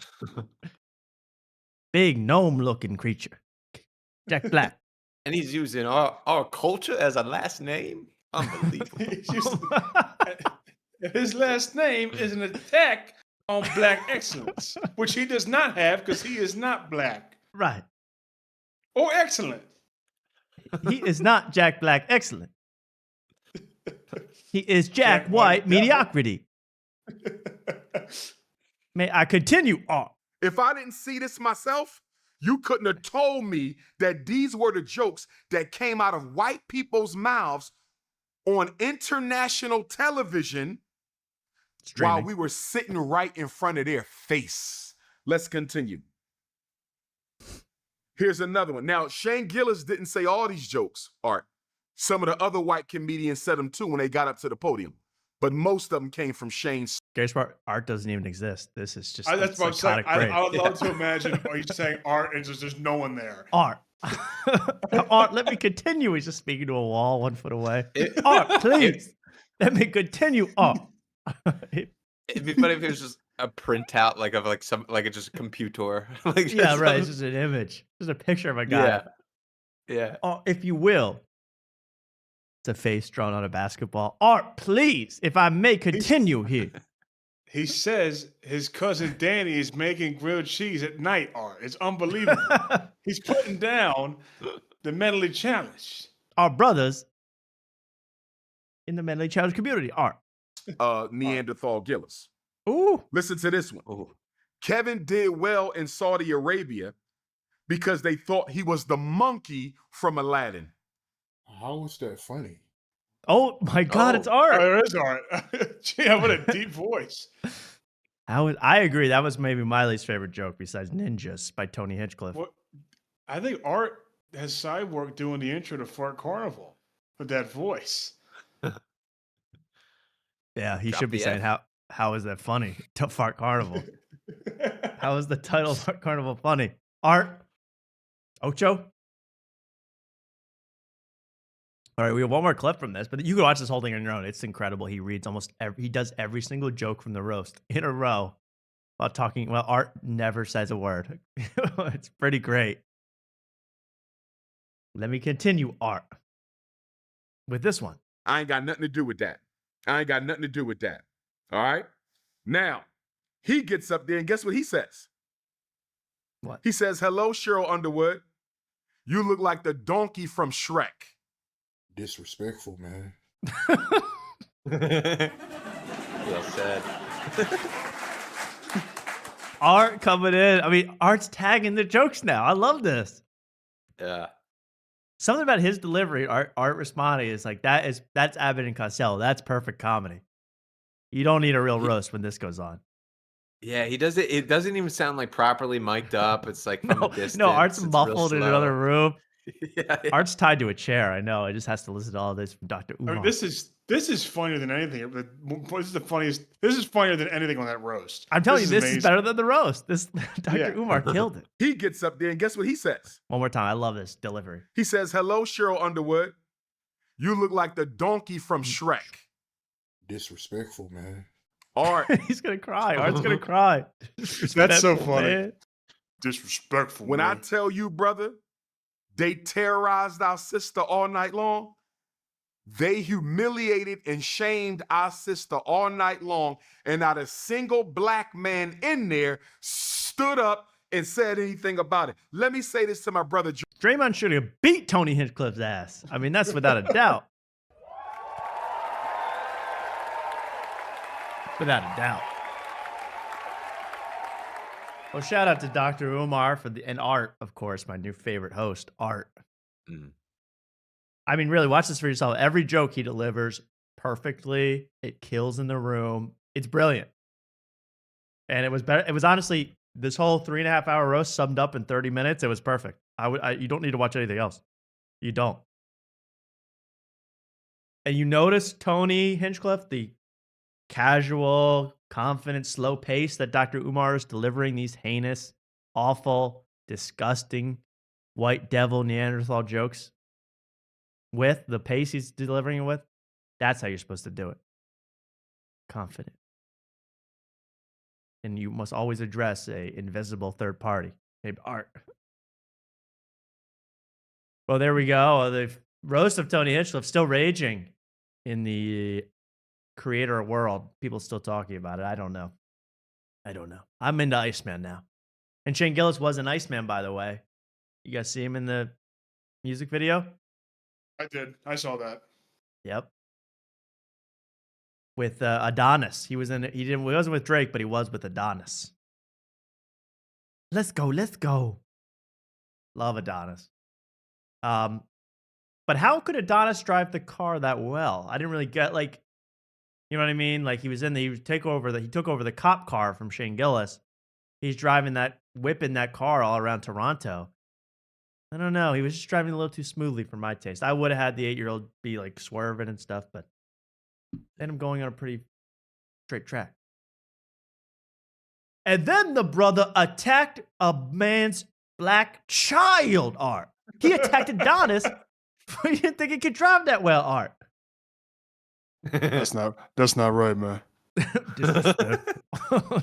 Luke, give me an Art disrespectful, please. Disrespectful. That's perfect. See, Art's a great character. Art's great. But that's what I mean. Yeah, Luke. We should have sound bites of Art for the show. Just anytime someone says disrespectful, man. That's messed up. I do have a good one in case, this would have been perfect when like Tony, like from last week, Tony Hinchcliffe doing a joke about Cheryl Underwood's husband. Jumping off a roof. I would have played this one. I think that's a real thing, and that's really kind of serious. Thank you. That's William H. Macy, killer of all comedy bits. That's all you got to play. I think that's a real problem in the world. People are dying. It's really rather serious. Yes. What was I going to say? The roast is over. Drake, Shane and the thing with the OVO chain looking icy, Iceman. Again, I liked Iceman. I don't remember a single thing, but I do remember that at least 20 times in the album, Drake is going, I'm going to freeze the world like ice. The ice is starting to melt. The Iceman was a nice man. The ice is getting too frigid for y'all. Like everything, like, I get it. It's ice. And it could also mean jewelry. I mean, it was all ice. Freeze the world. They even do that as a chorus. Freeze the world like ice.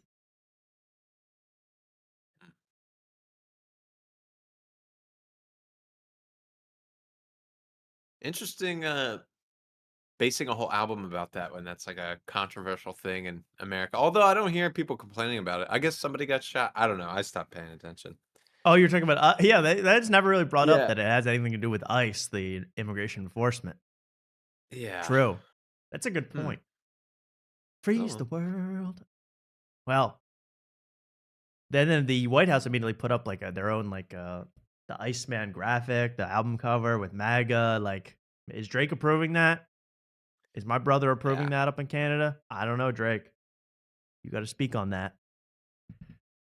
Ben Bankas probably thinks it's sick, though, for sure. Oh, Ben Bankas God, is having yeah. a field day with the Iceman album. Oh. Yeah, I wish there was Iceman in freaking these cities to get these people out or something. I don't know. I'm Ben Get rid Bankas. of my Indian Uber Eats driver. Yeah. Yeah. After he delivers my food, of course. And please get rid of him. I do have some Bankas later. I'm sorry to report that. I do have to talk about Ben Bankas for a little tiny bit later. Let's talk Bill Maher. Let's talk about Bill Maher for a second. Bill Maher is going crazy. First of all, he had his show. I rarely watch Real Time. I'm more into Club Random. I'm part of the generation that grew up on Club Random. But my parents grew up watching Real Time. My grandparents watched Politically Incorrect. And my great-grandparents probably never got the opportunity to even see Bill Maher. Quite sad. I think that's a real thing, and that's really kind of serious. But they missed out because Real Time is a hell of a show. And, he has a live audience. He does his monologue. This monologue did not go over too well in the room. All right. It was about Israel, about the Jewish peoples. I don't know if the room was full of a bunch of Dr. Umars, but they were not loving this whole monologue from Bill. Israel is the monster country of. And I just want to show two quick parts where he gets desperate. He gets desperate for an audience reaction because the audience is deathly quiet. It is a furor in there. And let's take a listen to Bill Maher trying to get these jokes out. Should have tested them out at the Comedy Store first. Let's take a listen. All time, you either don't read or you don't care about your own hypocrisy. Because there are so many worse places. But that's where we are these days. No Jews, no news. Haha. Oh, so he's getting pissed in that one. Haha. So, what you don't know, if you're not a late night expert like myself, if you don't know this, before these types of shows with live audiences, they coach them. When the joke is over, you laugh. Whether you like it or not, you try to make a noise with your mouth because it has to translate. So I think he's getting pissed that they're not responding when they should, like trained dogs. So that's the first little haha he gives to the audience. No Jews, no news. Haha. Okay, that's so bitchy, Bill. Sorry, I think I may use this for my speech. This haha, Ha-ha. teach the audience Right. when I need to laugh. Is this at the reception or the rehearsal dinner? When am I giving this? You're giving this on Saturday at the reception. Oh my God. Okay. A lot of pressure. All right. But I would use as many. You tell a joke, you go, no one laughs. You go haha, or you go haha. Wonderful couple. Please clap. You pull out every struggling. Do that. Yeah, definitely come out and do this. Yeah. You got to do all those moves. Absolutely. Whenever you give a speech. And then here's Bill Maher again. Same exact thing to the audience when they don't laugh at a joke. Their stage set is a sign that says, fuck Israel. And then they send a beach ball around the crowd. Again, ha-ha. Oh, boy. He's in a mood tonight, man. He's really mad. They're not loving his imagine, Bill, they don't love your pro-Israel monologue with jokes about beach balls inserted. And by the way, just a reminder what a beach ball looks like in case you forgot. Yeah, it's so funny to be like really snarky with a beach ball. Which is a giant beach ball on the screen. That's my punchline. Haha. Haha. Oh, Bill, you're looking good, man. That's all I got to say. This whole thing, you can watch the whole thing for yourself. Deathly quiet, the entire thing. Pin could drop. You could hear Art. The room was so quiet. Disrespectful, man. Disrespectful. It's their homeland too, bro. Well, then he went on his show. This came out today too. How about this? I love this. Haha. We have Club Random.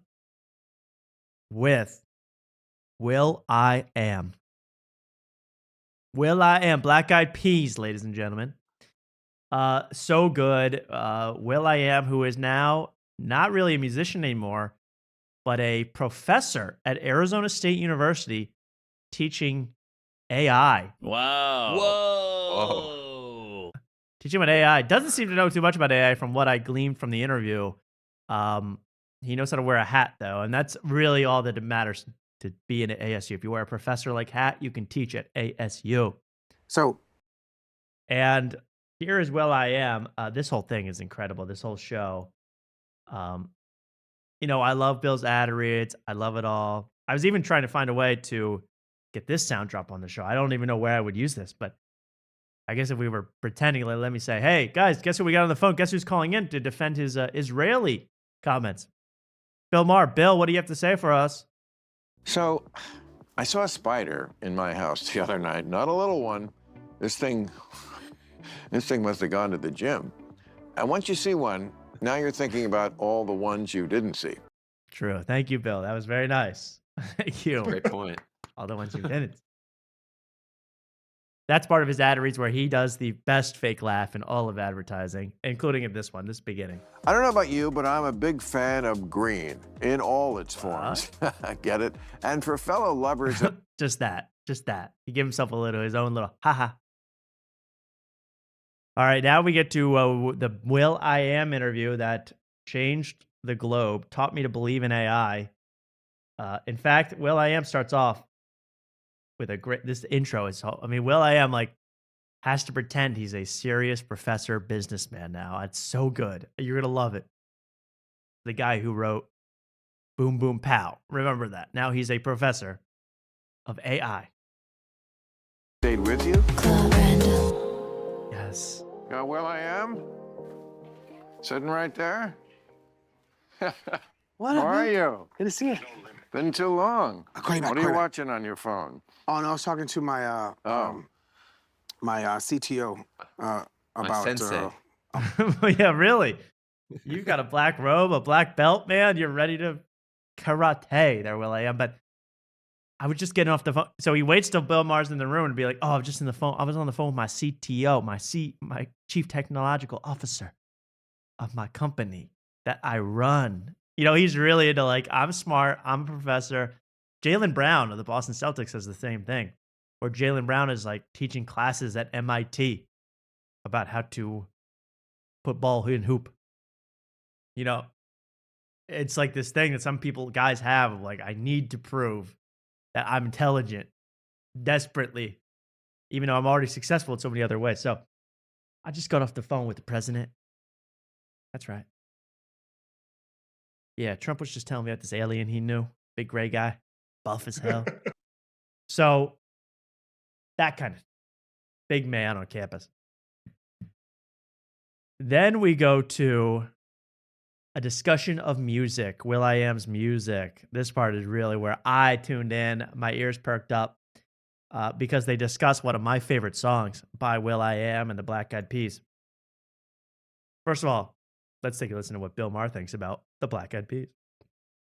So, is it going to dawn? Well, you had some. Your band had some bangers that are just as good as Prince's great stuff. There we go. Your band had some bangers. I would quit music if Bill Maher said I created bangers with my music. Did he say they had bangers as good as Prince? As good as Prince. Yeah. That's ridiculous. Nasty. That's insane. And I actually like the Black Eyed Peas, but that is I do too. abhorrent. But to compare 1999 to Ella Funk is insane. Yeah. Raspberry Parade to Pump It. I mean, that's ridiculous. Yeah, exactly. My Lovely Lady Lumps. Or is that just Fergie? I don't know. I think that's just Fergie. But Got It From My Mama is just Will I Am. Got It From My Mama. And they're going to discuss what is Bill Maher's favorite song by the Black Eyed Peas? Let's find out. I mean, that's just, look, I always say, I'm just a young man in the 22nd row. I have no musical ability. It's very liberating because you don't have to do anything except say, no, this is actually what I like. Yeah. But, I love the one that I guess you can't play anymore. I guess you rewrote it, but I'll get retarded. Let's I'll Get Retarded. His favorite Black Eyed Peas song. You know, these people. I'll get retarded to interview Hawk Tua on my podcast, okay? New rule. Every wedding must start with I'll get retarded. Does he go into like cancel culture after this? Yes. This is so good. Oh, no way. But Will.i.am doesn't want to admit that the song could be cancelable. It's uncancelable because it's not even about. So it's like a battle between two things at once.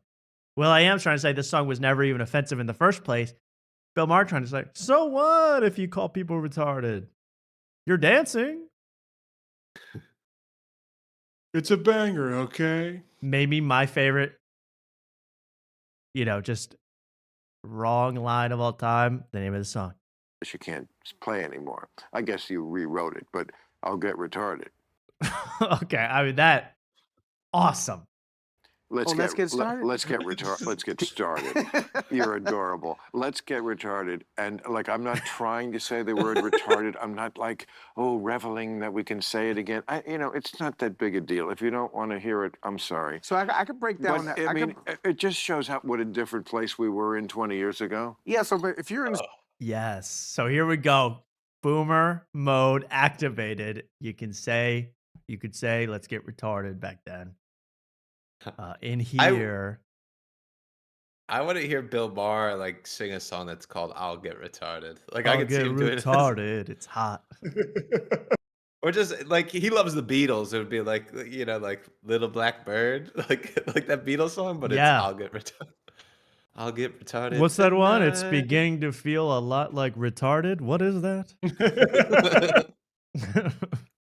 What is that one you guys do? What's that ditty you guys came up with? You ever perform the retarded song in the Ed Sullivan Show? Bill, you're out of it, bro. That was an era for music. That was where music could be music. studio, right? Yeah.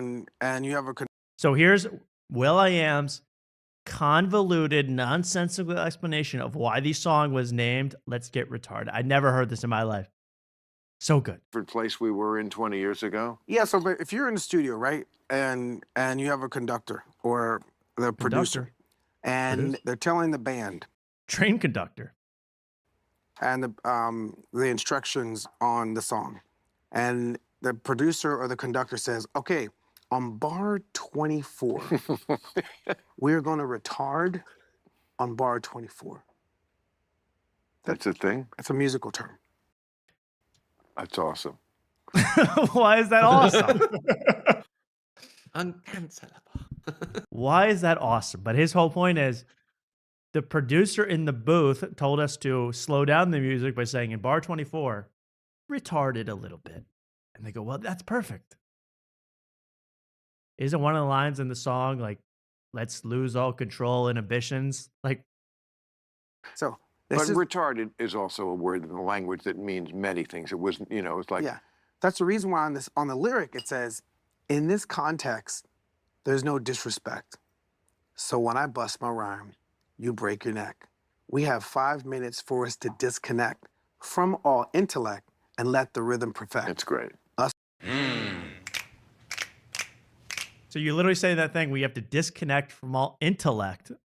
Let's get retarded in here. But it's not but it's about music theory. Okay. Will.i.am. Well, it's nice to meet you, Will.i.am retarded. I will see you later.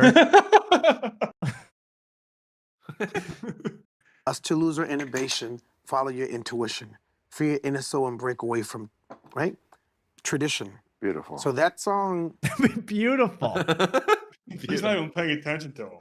No, he's zoned out completely. He just wants to get back to the cancel culture. But it's like he's describing a Nat King Cole song. Beautiful. Let's get retarded. Let's get retarded is a musical term meaning to let's slow down our inhibitions. Oh. Retard on bar 4. And in the first verse, it says, attention customers, retard on bar 4. The hell are you talking about, Will.i.am? You should have stressed this 20 years ago when you released the song. I didn't even hear about this until last week when I saw this clip. Yeah, that's exactly right. He didn't, but he said the clues were there to tell you that it's all about. We mean no disrespect. I think they do say at the beginning of the song, no disrespect. Yeah. But get stupid. Get stupid, get retarded. Yeah, I Amazing. should have been paying closely attention getting driven home from grade school when this song was on the radio. This discussion is amazing because they both want different things. Bill Maher wants to say, I love that the word retarded was used. And he wants to say, it meant a whole different thing. Context, there's no disrespect because we're using referring to slowing down our inhibitions on bar 24. Well, good luck explaining that to Greta Thunberg. Because What's the reason? gonna... What? Bill, throw in the towel, buddy. I mean, if that's your only lot, like that's my lib of the week. Thunberg, she's standing up for climate. This is the whole reason Gaza. he got him on the podcast. That's so funny. 1000%. That's the only reason. Like, I love Greta Thunberg standing up for Gaza, climate change, and anti-Black Eyed Peas. That's her three main tenets. So that's what she cares about. Thunberg. She's a lib, folks. 24. Well, good luck explaining that to Greta Thunberg. What's the reason? Haha. He's got to give Will.i.am a haha. Haha. On that one. Gonna fucking kill your ass. Which is the reason why we said, okay, let's get it started. Bill with his 24-year-old girlfriends, again, he makes them watch Lawrence of Arabia and Casablanca. Documentaries. Yeah. With that, he's making them watch Michael Moore documentaries with him. He's going, hey, I'm sorry. I know Greta Thunberg is going to kill me, but you're sexy. I know he's saying stuff like that to them. He's just got Greta Thunberg on the brain, man, at all times. Well, that was Bill Maher discussing Let's Get It Started with Will.i.am. Give it up for Club Band. Give it up. That was great. He's awesome, man. He's never awesome. Disappoints in that basement. When he gets in that basement and he gets in Boomer Bill mode, kills. How could you not love him? Drunk, high, reliving the golden days. Nothing like it. That was a lot of fun. I love that. The Magnificent Ambersons. He's asking them to watch. It's very. That's an Orson Welles classic. Banger. Citizen Kane. Someone underrated. Okay. I got to get to a lot more tonight. I mean, we're just started on this Big Here show. I don't want to get too in the weeds with. I'll wait till after the break to discuss our late night wars because there are late night wars afoot, and we're fighting not only the top of the late night wars but the bottom. We go from Stephen Colbert to Ben Gleib and everything in between. We go at, and we will see what they're all up to. Because they're all doing things that are rather strange. But first, let's check out a new podcast that I'm very interested in. It's brand new. It's, I think being astroturfed in some way. I'm not really sure how. But it is called No Magic Pill. No Magic Pill with Blake McConaughey. Which tell that to the people on Euphoria. No magic pills. That's all they do. Haha. Okay. All right. Am I supposed to know that person, or did you? Where the hell did you find this? Blake McConaughey is the founder of Tom's Shoes. Remember that? Remember Tom? I remember Tom's Shoes. Yeah. Yeah. His name is Blake. Okay. Founder of Tom's Shoes. He had some kind of crisis. I didn't really have the time to look it up or the energy. He had some problems. So now he's doing a podcast. Tom's Shoes no longer exists. Weren't they supposed to give money to children? I don't know what happened with that. I thought they were supposed to give shoes to African kids. What happened to that? I think so. Well, you're going to have to answer that question to Greta Thunberg. I mean, that's what all I got to say.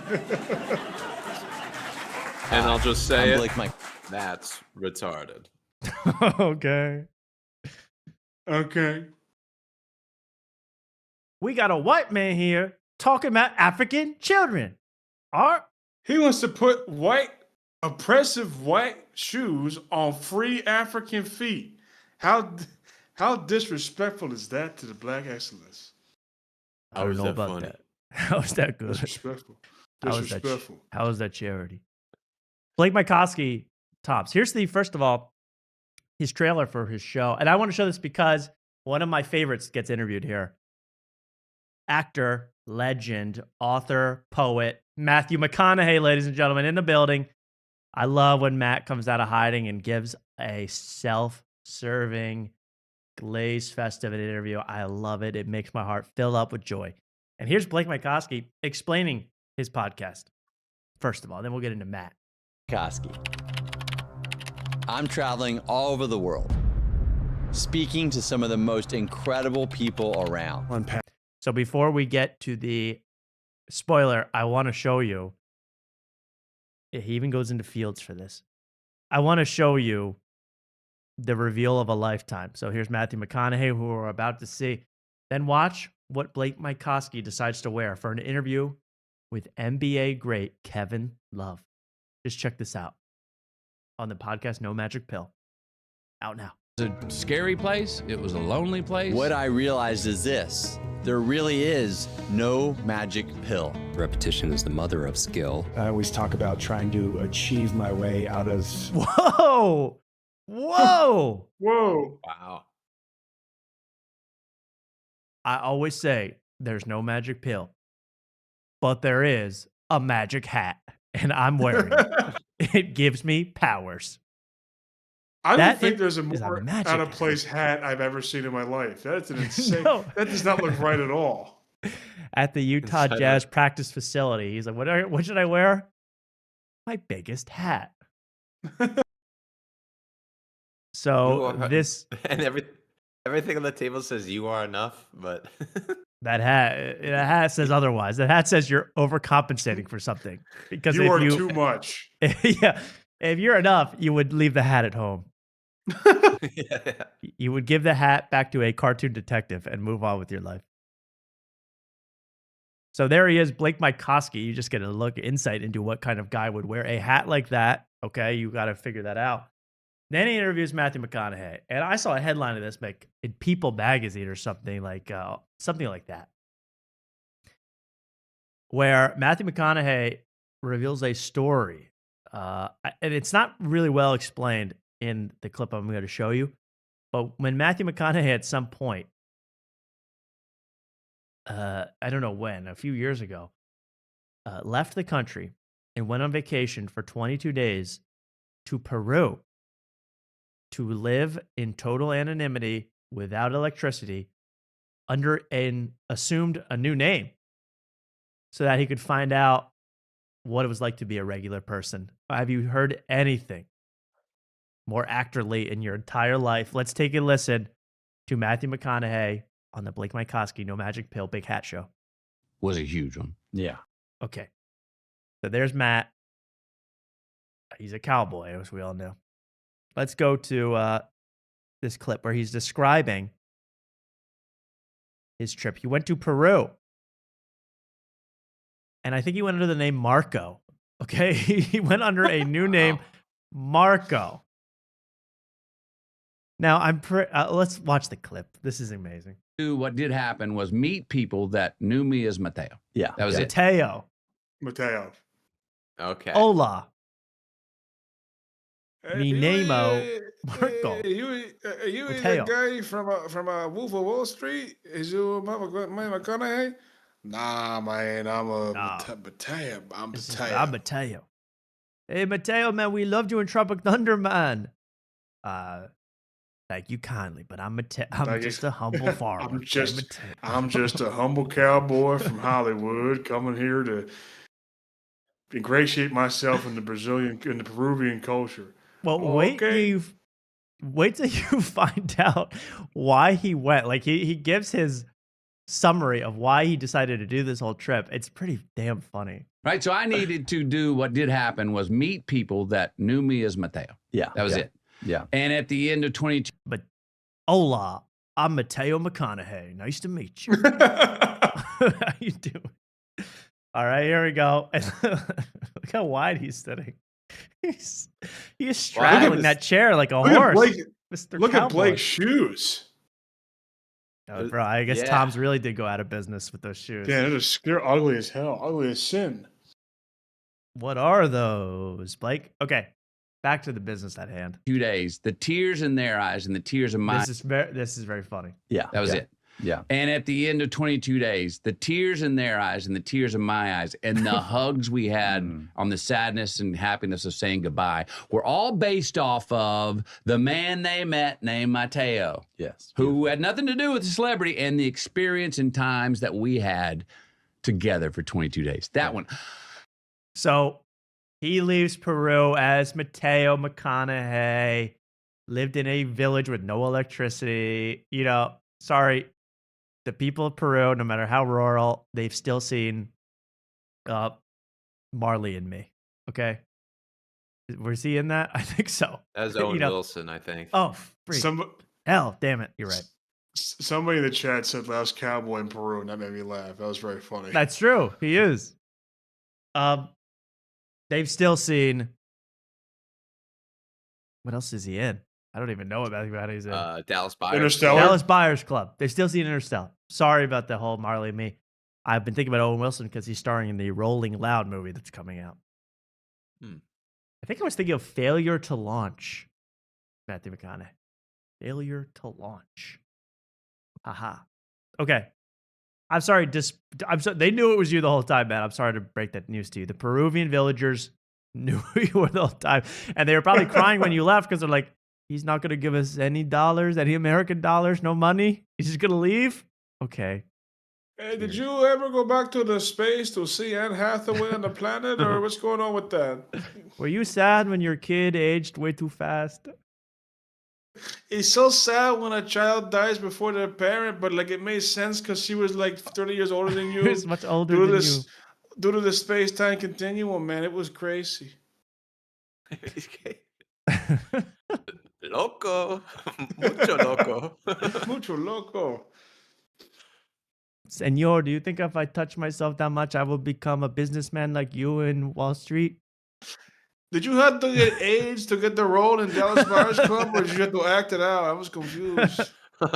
Don't touch me, man. Don't touch me, Mateo. They hold a crucifix up to him. Yeah, adios, Santa Maria.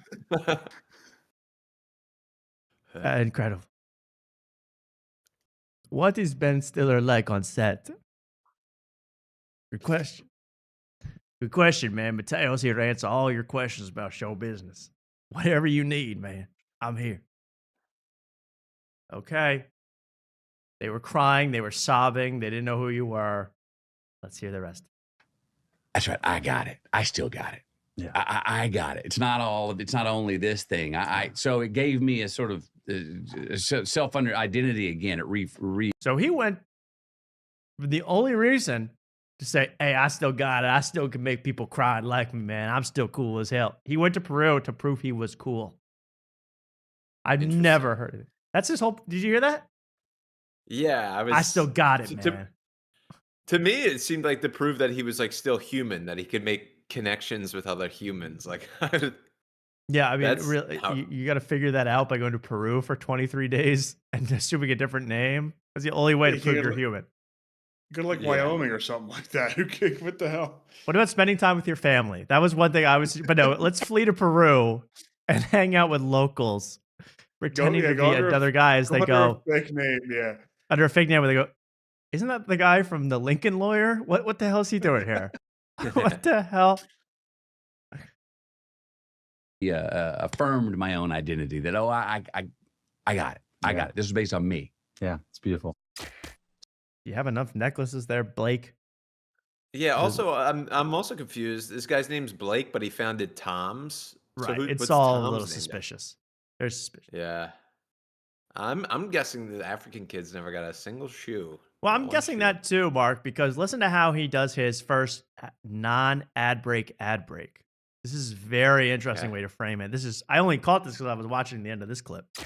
So I decided not to take any advertising for the first season of No Magic Pill.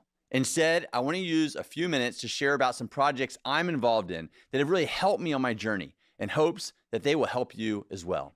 So he doesn't want to do ads, but he wants to promote a product that he is selling and founded. This is the worst hair ever. I was gonna The say, worst hair ever. This is like proto digital social hour Sean Kelly. Like he's starting to build a Sean Kelly nest upon his head.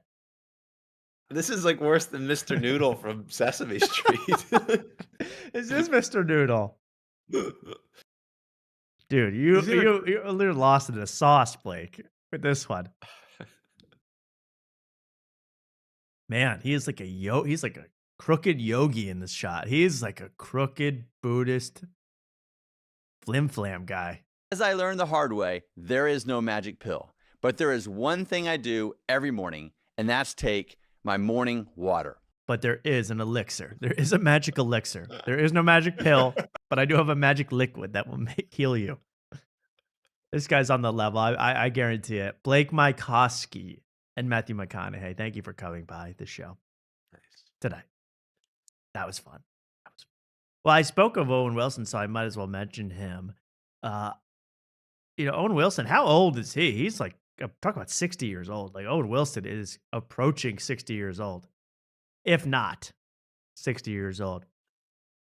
Yet he is in a new movie that I could not see him being in. If you told me he was in this movie 20 years ago after the Royal Tenenbaums, I would not believe it. It's a movie that seems to just want to promote the Rolling Loud concert. It's the Rolling Loud movie starring Owen Wilson. The rap festival, basically. Owen Wilson. Let's watch this trailer, and you're going to see some faces you might recognize from the comedy world.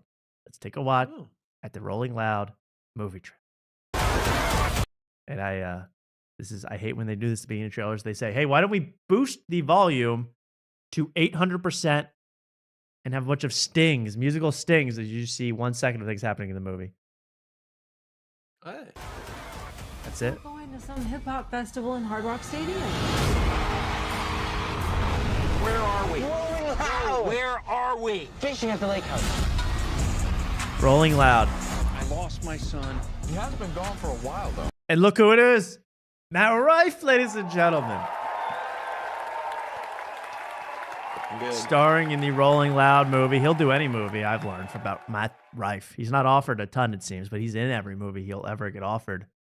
Matt Rife as concert goer number 1 in the Rolling Loud movie. Looking like he sells roofies. Let's be honest. I don't know how to sugarcoat it. Looking like he sells roofies. All right? You might be better as a bleach blonde bombshell, Matt Rife, than this look. Is it Zion? No, it's not him. It's not him. It might not even be a him. Hi, honey. Hi, how's everything going?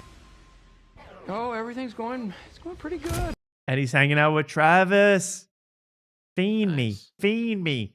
Travis Scott himself.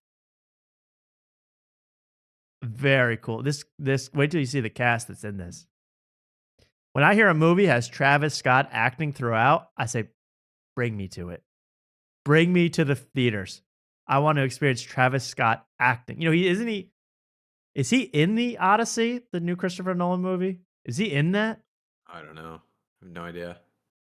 I believe so. I believe he has a role in the new Christopher Nolan Odyssey movie.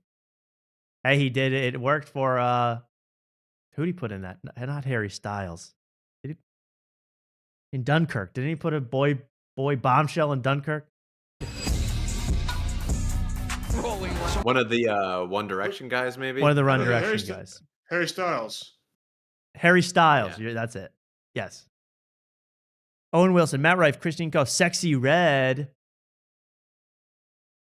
Throw it back, y'all. Now, throw it back now, y'all. Back shots this time. Bump, bump. That's from the new Drake album. Shout out. Henry Winkler, in between Yeah. Ty Dolla $ign and Ski Mask the Slump God. Henry freaking Winkler. And Jolene from the Dolly Parton song. A tag of Zion in the artist only. The links that you go to, go find your kids like some superhero, super father shit.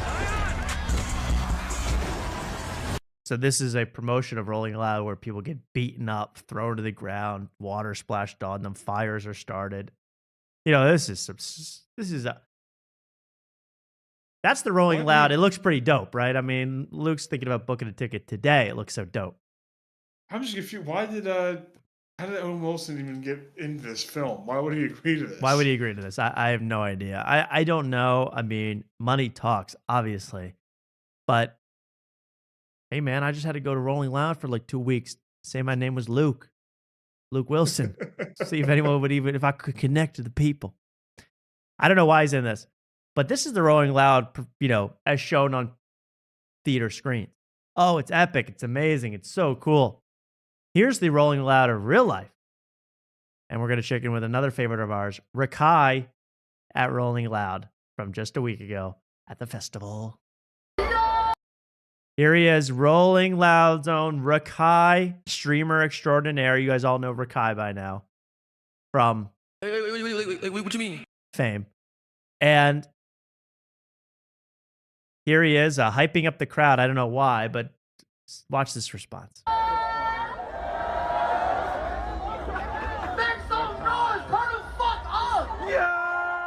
Okay, he's hyping up the crowd.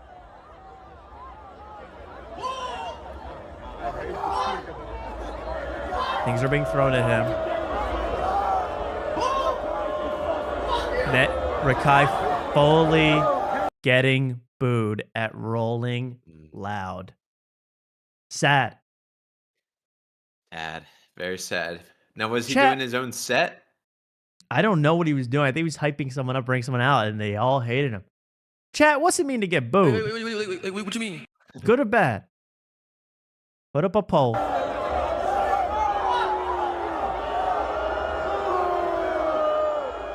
Really bad booing, too. Not a normal boo. Yeah.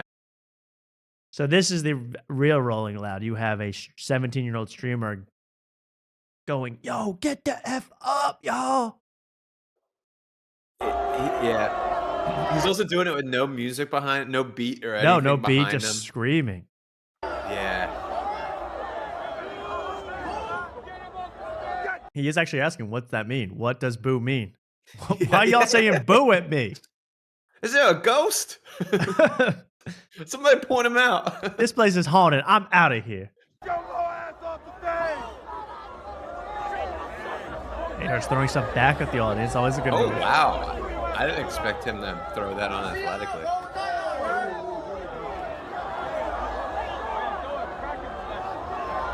Then he leaves, sponsored by Under Armour. Congratulations, Rakai.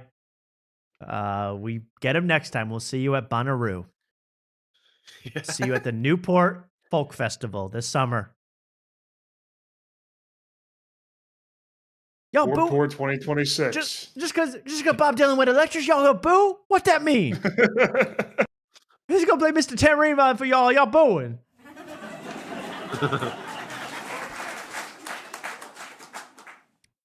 There we go. Rakai having his Bob Dylan moment at the Newport Folk Festival.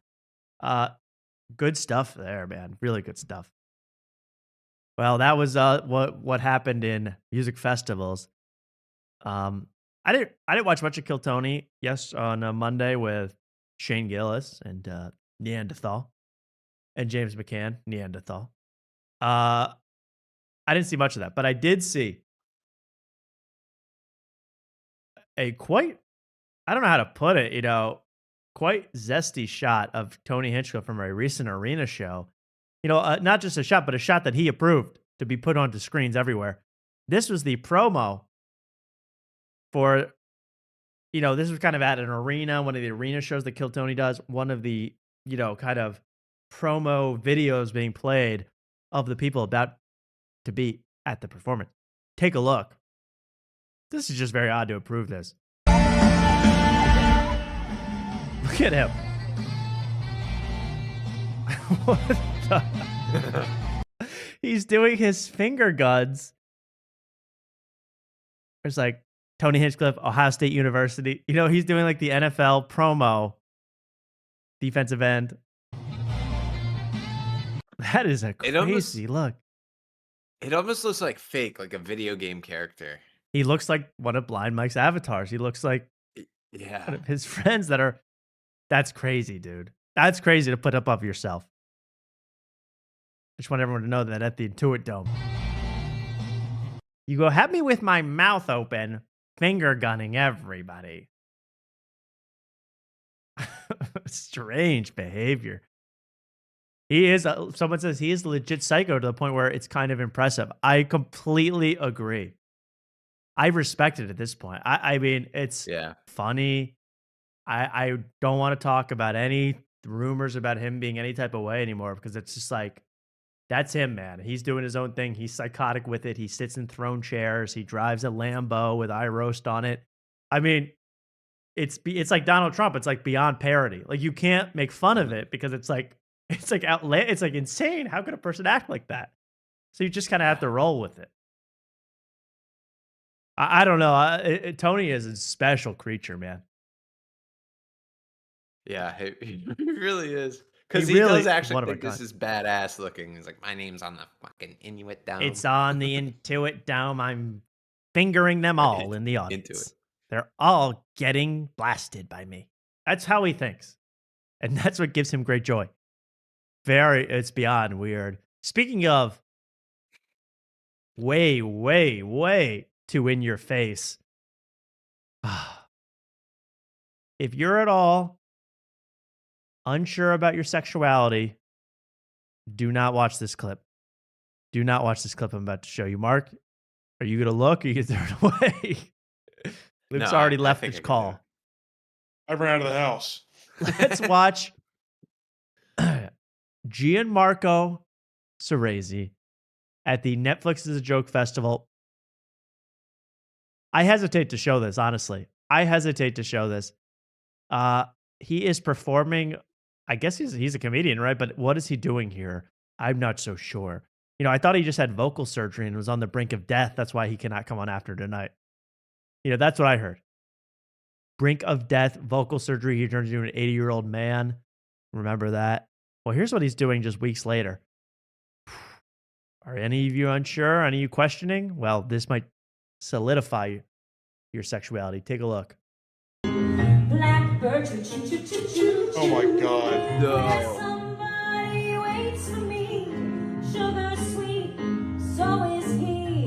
Now, he hasn't even turned around yet. But here's Gianmarco Cerezi. Reminder, if anyone thinks we're being homophobic in any way, this is a certified straight gentleman. He has said he's straight. He has a girlfriend. He certainly gay baits. People would admit to that. But he has decided to go in tights at the Netflix is a Joke. This is recently at Netflix is a Joke This Fest? just happened. Oh my! I thought this was like an old clip, like an embarrassing. Old I know clip it's great. that Yeah, you were thinking like, oh, look what he was doing when he was 17, right? No, Yeah. this is him straight out of the hospital room for vocal surgery at the age of 44 or whatever he is, performing theater adult with Gianmarco Cerezi. This is wild behavior.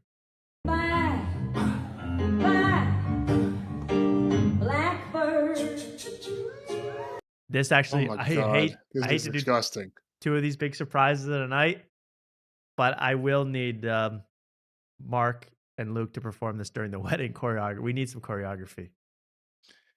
Well, I need to wear leggings though. I want to go on bare legs. That's fine. Need leggings. That's fine.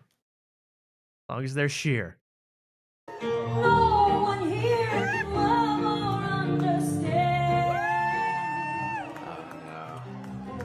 Look at it, Mark. Look at it. Honestly, the most sus part of that all is the hat. I gotta be honest. Yeah. The hat is the part making me question it at all. So he showed his bottom to us all, and that's what he wants, isn't it? So we fell for it. Well, now that we lost 80% of our audience, I think it's time to take a quick break from the show. We'll be back with Late Night Wars. The Late Night Wars are heating up here on After Tonight. Again, Ben Gleib, Stephen Colbert, Jimmy Fallon, Seth Meyers, John Oliver, and Jimmy Kimmel coming at you next. I got a lot to say about these fellas. Not making themselves look too good. And especially with such limited time remaining on their shelf life. We will be right back. And remember, I am the Iceman. I used to be a nice man. Now I'm hot and cold. We will be right back on After Tonight. Quick commercial break. Hey, if you're enjoying the show, please like and subscribe to After Tonight. We need it. We're trying to surpass Fart Carnival in subscribers. I think we're tied with them right now. Tied or virtually tied. We need your help to like and subscribe to the video. Thank you, and we'll be right back on After Tonight. So sorry, Gianmarco. We will be right back. Thank you all for your help. Slow down, grab the wall, wiggle like you're trying to make your ass fall off. This is dedicated to Gianmarco. Now, speed up, gas pedal, gas pedal, gas pedal, gas pedal, gas pedal. You already know me, S-A-G-E. Gas pedal, look, gas pedal. Black money, let them all say amen. I'm just trying to make it clear, boy, Ray-Bans. I'm a great man, whoa, say friend. I play a whole late night DJ, man, room full of boppers. Tell them give me topper, beat it up, 911, hit the coppers. I'm S-A-G-E, who would like to know? B545, large me in your throat. West side, baby, do what you do. And you got tell what that shit do. It's pretty nigga mob, that's the way that I grow. I be stepping up in the club, they make it drop to my show. Her dude mad cause I spoon, but I don't give a fork. Silverware, nigga, out if he acting up for a sport. Use that door, grab her girl and get a yank. Got a booty like coops, I'm tryna make it. Wow, slow down, grab the wall, wiggle like you tryna make your ass fall off. Hella thick, I wanna smash them all now. Speed up, gas pedal, gas pedal, gas pedal, gas pedal, gas pedal now. Speed up, gas pedal, gas pedal, gas pedal.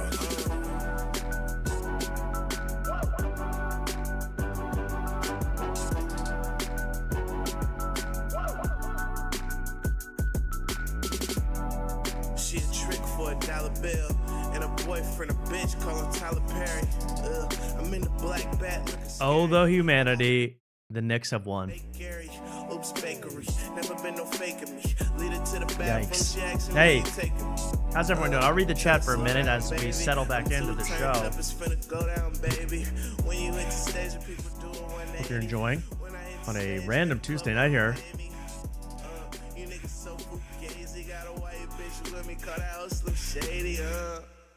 Niggas so crazy, got 2 hoes with me, make my old bitch hate me, all about my payment. You say we getting money, that's an understatement, Slow down, grab the wall, wiggle like you tryna make your ass fall. Anybody figure out their sexuality during that break?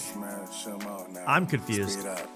Gas pedal, gas pedal, gas pedal, gas pedal, Pass the baby. Speed up, gas pedal, gas pedal, gas pedal. How was EDC? That was a banger. They didn't play enough Iceman though.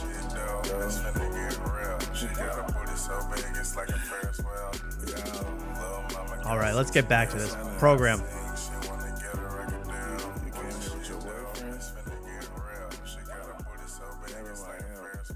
As Drake said, let's go. And let's continue with the program here tonight on After Night. Welcome back. The late night wars. My favorite type of war because a nerdy white boy can't participate without being hurt. That's why I love my late night wars. And there's a lot of nerdy white guys to discuss tonight. You're looking perhaps at one. I consider myself an alpha, of course, but there's many other people that are not so lucky to be alphas. It is an alpha industry, but they're not so alpha. 2 that I'm worried about. One has been away from the internet. He's posted one short we may watch. He's trying to join the late night game, the late night TV game, which After Night is a late night TV show if you didn't know. It's YouTube's first talk show, late night talk show, Outside Tonight with Julian Shapiro Barnum. Now, this is my third week in a row talking about this show. I'm the only person talking about this show. Does anyone else know the show exists on planet Earth? I don't think so. Outside Tonight. And if you look up Outside Tonight, there's no search results. You got to look up Julian, and you'll find him. Outside Tonight with Julian Shapiro Barnum. Should we watch their newest short? Because they're about to come on the air in a month. They're our competition, Mark. Yeah, we gotta scope it out, of course. Outside Tonight with Julian Shapiro Barnum. Let's take a look at the newest clip to promo his newest late night show, which they call the first ever late night show in YouTube history, even though there's the Ben Gleib one coming on at the exact same time, if not a week earlier, plus After Tonight, which has been around for much longer. All right, let's take a watch. So we're announcing Outside Tonight tomorrow, right? I want to do something different. I want to do something Looking like Gianmarco there. That's something Gianmarco would pull off. I don't know if you have the thighs for this outfit. dangerous, something that people watch and they say, why did he even think that was okay to do? I want us to shoot a oneer, which is a video, but it's all one take. You like that? 35 days and counting. This is, when was this? Did I even leave a comment? Yeah, here we go. I did. Down the street on the bicycle, doing the opening monologue, and then I'm gonna park the bike, do a kind of this thing. Bailey, you'll put the... This is what I call an ironic promo, where they go, I'm gonna do this, but then it's all messy, and you go, wow, that was fun. Wow, we're really doing jacket on, necktie on, mug in hand. Not right now. Julian, listen, this is not gonna work. It is so gonna work. The internet has basically... And I'm sorry for all you people hoping out there, he did not get run over by a New York Transit bus during this thing, as we all were thinking it might happen. This did not happen during the oneer. Exploded the concept of late night into 100 tiny pieces. If you took a Tiny Death concert, that's the musical guest. If you took a comedy bit, those are Instagram clips, and the celebrity interview, well, honey, that's basically a podcast. But we are taking... Don't call me honey. All right? Lev Fur can't call me bro, and this guy can't call me honey. Sorry. Them's the rules. You ain't my honey, you ain't my friend. You ain't my bro. Everything about classic late night, and we are making it better now. Because at the end of the day, late night work... So it's just assault on your senses, this thing. And as he says in the beginning, I want people to watch this and say, why did you think this was okay to do? Well, that's what I said. Why did you think this would be okay to do? You're getting what you wanted, and you're going to get a lot more of it too. All right? So there's Mr. Julian. Not ready at all, by the way. Not even half prepared for this thing. He has no idea what's coming down the pike. No clue. I'm so curious to watch the first show because I don't know. It just based on that, it just seems like there's no direction. How I know it. I don't know how they're going to do a show because there seems to be they don't know. They're like, we're going to do it all internet, but then it's on the street, but then there's guests, but then there's music, and it's outside. You have no clue. All right. And you're taking YouTube for a freaking ride, or maybe they're taking you for a ride. I don't know. They're probably not paying you squat. That's the less interesting guy. The more interesting one is Ben Gleib. Ben Gleib ran for president in 2020, as we all remember. Came in a close second to Joe Biden in that race.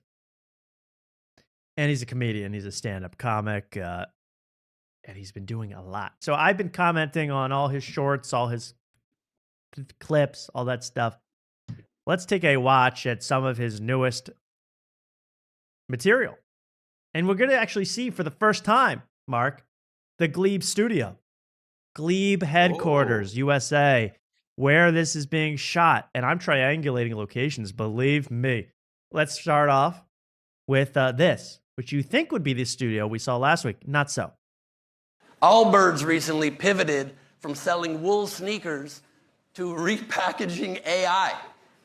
Their stock went up 600%. This is the craziest rebrand since Ariana Grande went from white to vaguely Asian.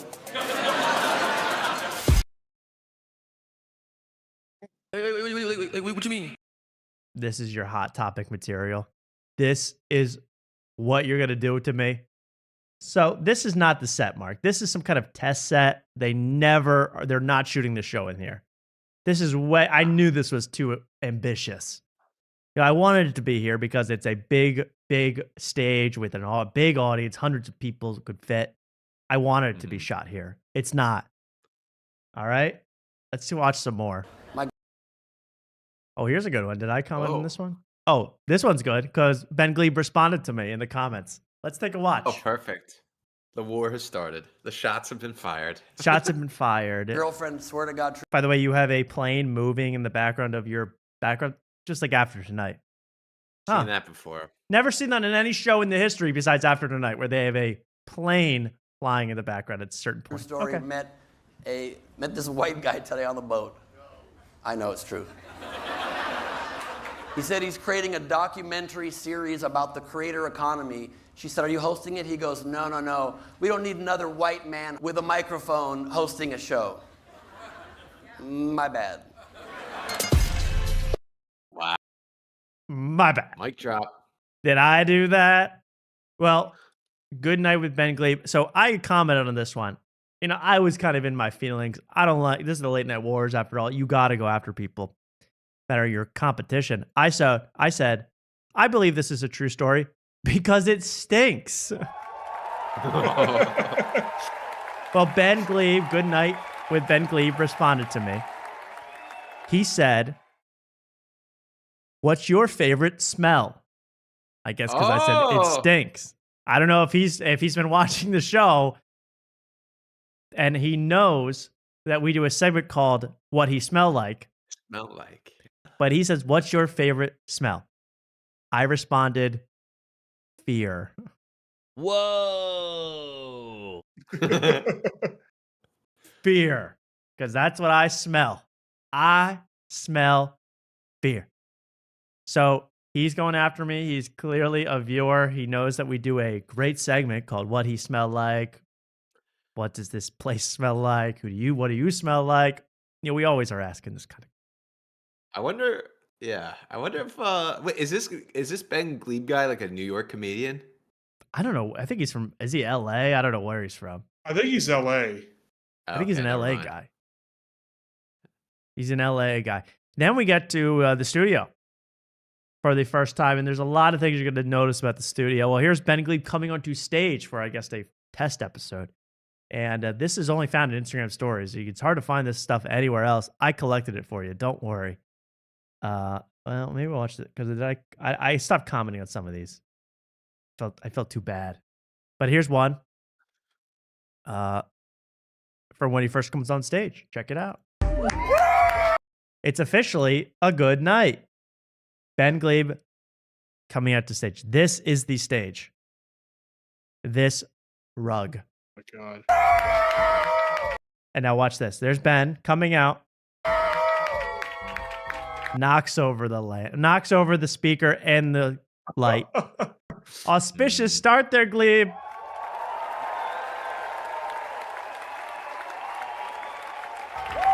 He picks it up. That is foolish. So, wow, I learned a lot from just that pan. All right, so we have a full band. 2 guys in this band, okay? I'm jealous. I'd like a band, or at least Mark to learn an instrument. And then we get the crowd, all right?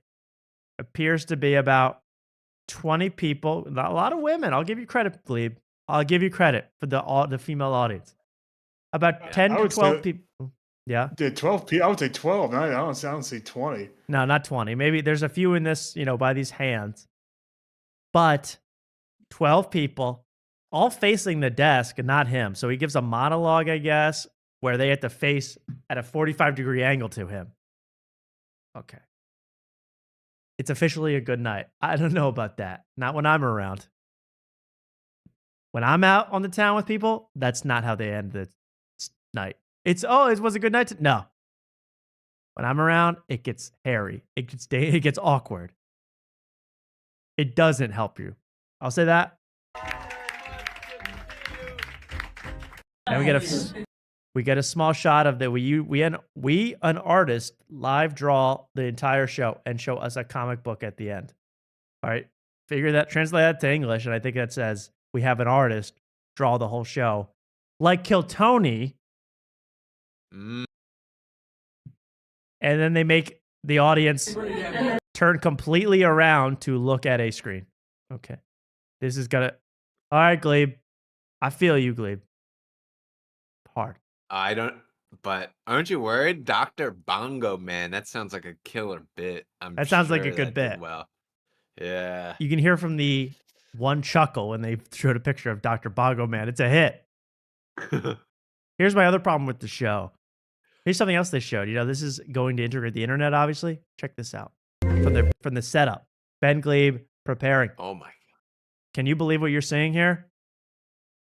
Like the NBA Finals in 2020, we have a wall of people on Zoom reacting to the show. What decade am I living in? Yeah, but all the people on the left are all fake people. Like those this two is fake. on the far left are fake. Yeah. These are all still images, I guess. Maybe it's just a test. Maybe they don't have the Yeah. real people yet. But are you insane, Ben Gleib? You think this is what the show needs? A bunch of people buffering on Zoom? I mean, the NBA Finals was a joke. You know, all sports were a joke because you would cut to people on Zoom going, when LeBron made a 360 windmill dunk. So when you hit a epic punchline, what do you think is going to happen? The guys are going to be up pleasuring themselves during this show. I mean, it's going to be a disaster, Gleib. You got no idea what's coming for you. And you Can we think you're get going to get this many tickets? Zoom viewers? Can we get tickets to the Zoom? I want to be in that Zoom, baby. Put me in I the wanna Zoom, heckle. Gleib.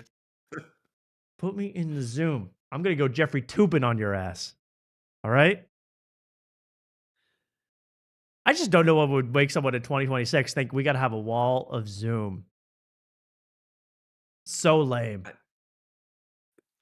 I guess that's where they're gonna get their canned laughter from, but But why then would it's you like just all use- buffered. You know, we remember Zoom comedy shows. The hell that was. No one wants to go back to that. No one wants to live like that.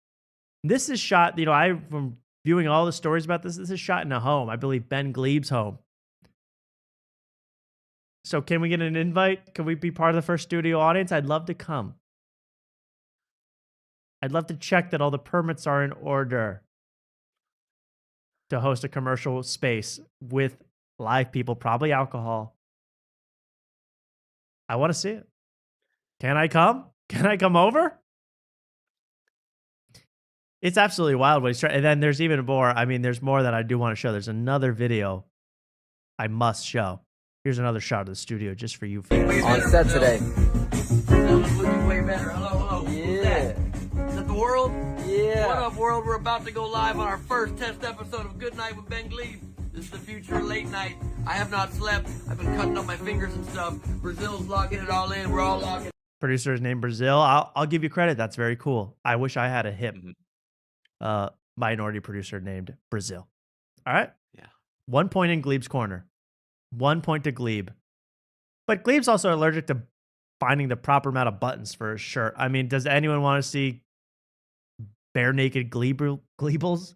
Whatever the hell. My fingers and stuff. Brazil's logging it all in. We're all logging it all in. The band is warming up. It's gonna be good. Make it a good night, baby. May 28th on YouTube. Don't miss it. Or do. I mean, I can't make you. It's a free world. That's millennial humor. And then, finally, do you want to meet Ben Gleib's band leader? Yes. Every good late night show needs a band leader. Again, I'm waiting for Mark to volunteer to learn the keys or something for this show. Anything. I got to write a speech first, and then I'll work on my Try to my maybe you oboe. can sing that speech. Okay. At least sing for us. And then here's Ben Gleib's band leader. Let's see the chemistry that these two have, because the chemistry between the band leader and the late night talk show host is paramount. You know, Paul Schaefer and Letterman. I mean, Max Weinberg and Conan. You know. Keith, lean in real quick. Keith. Yeah. Late night is changing. Thanks to him. Thanks to you. I mean, I couldn't have said it better myself. You didn't. That's true. I said it exactly the way I said it. Good night with Ben Gleib. So this is giving Jay Leno and Kevin Eubanks level of Kevin, and that's not a compliment, Ben Gleib. All right. Jay Leno, when he was with Kevin Eubanks, it was like the first black person Jay Leno ever met. That's how it seemed when he was talking to Kevin Eubanks. So horrible. And this is the same thing, Gleib. I don't believe you have any black friends to pull this off. I don't believe it. Speaking of Luke, would you like to be my cool hip band leader? If I can, yes, I'd love to. I'd love to. You play anything? On and off with bass. Not that good at it, though. Oh, okay. Slap the bass a little for us. A little bit. Let's try a little segment. Okay, let's just try a band leader. I know you're not on camera, so it's a little harder, but I'll try this. Can you do you have the bass with you, or can you make bass noises? That would probably be easiest. I have the bass. I have the bass with me. I don't know if you can hear it though, because I don't. It's not really. Yeah, just play it acoustic. Let me hear this. I want to hear this. I want to get this band leader thing going here on After Tonight. It's what we've been missing. I'd be surprised if you hear it though. I don't know if you can hear it. Okay. Let's at least pretend we're hearing Oh, it now. this sounds horrible. You can't hear it? I can't hear it at all. Maybe that's for the best. But okay, make some bass noises, will you? I have to make bass noises. Well, you're my band leader, aren't you? Okay. Boom, boom, boom, boom, boom, boom, boom, boom.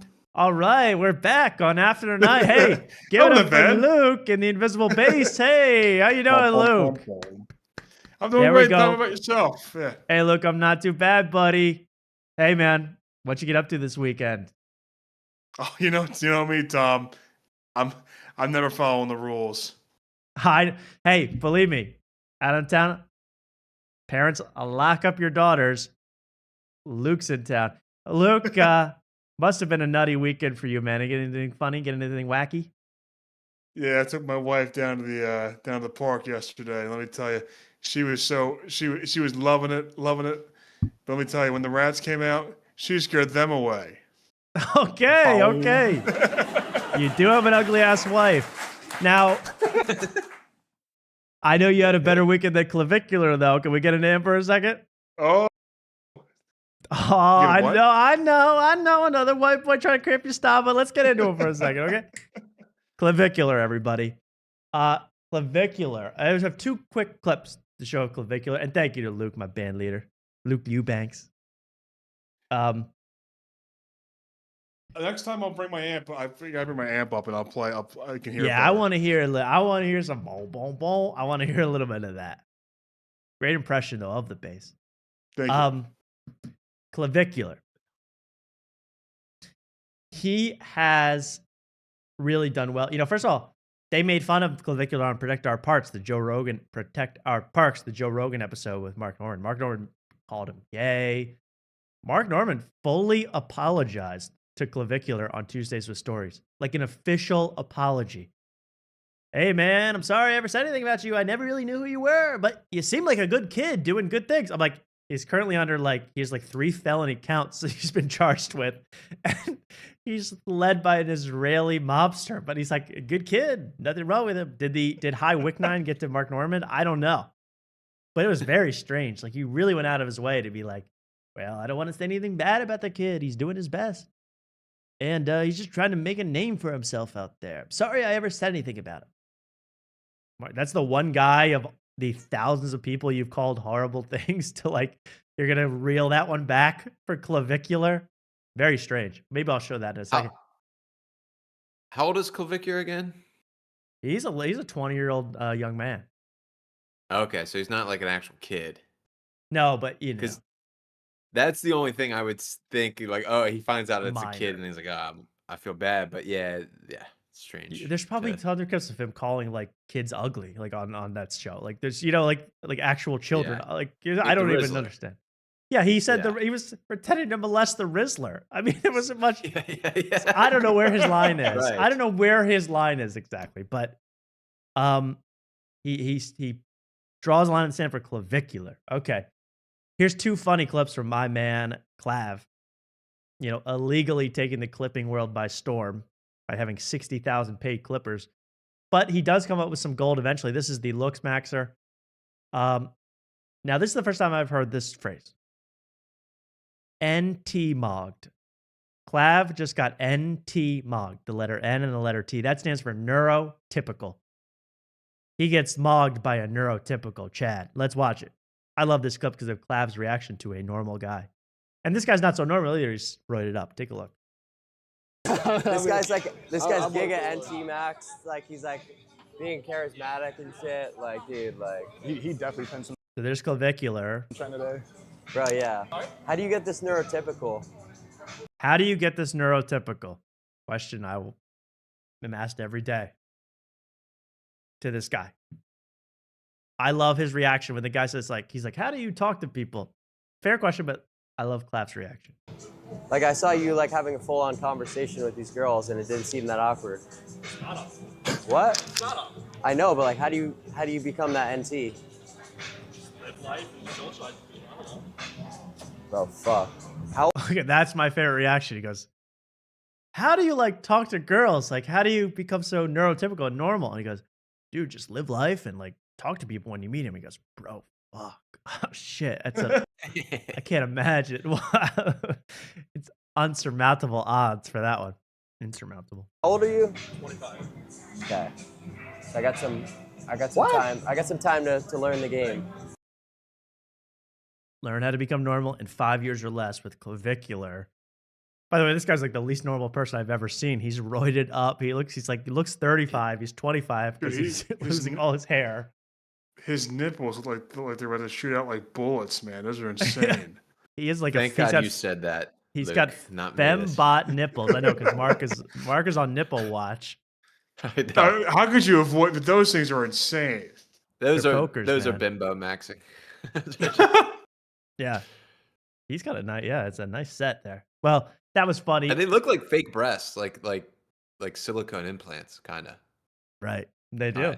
Now, You went one step too far with that one. You went Yep, one step shit. too far. You didn't need to say that last thing, but I'm glad you did. They look like fake breasts I would like to purchase. Okay. Clavicular is next up. With one more clip where classic. This is why he's better than why kids watch this. They don't watch reality shows anymore. They watch this. This is better than any reality show. He's going to get into a little argument with his girlfriend, who I believe is pregnant. This whole storyline is so convoluted. I don't know, but they're at this club, probably High Wick Nine's Israeli mob club, allegedly. And she gets upset. She gets very upset because he's been macking it with other girls at the club, making out with other chicks. This is his girlfriend? Yes. Okay. I don't know if this is the pregnant one. I don't know if there's a separate one. There's always someone new.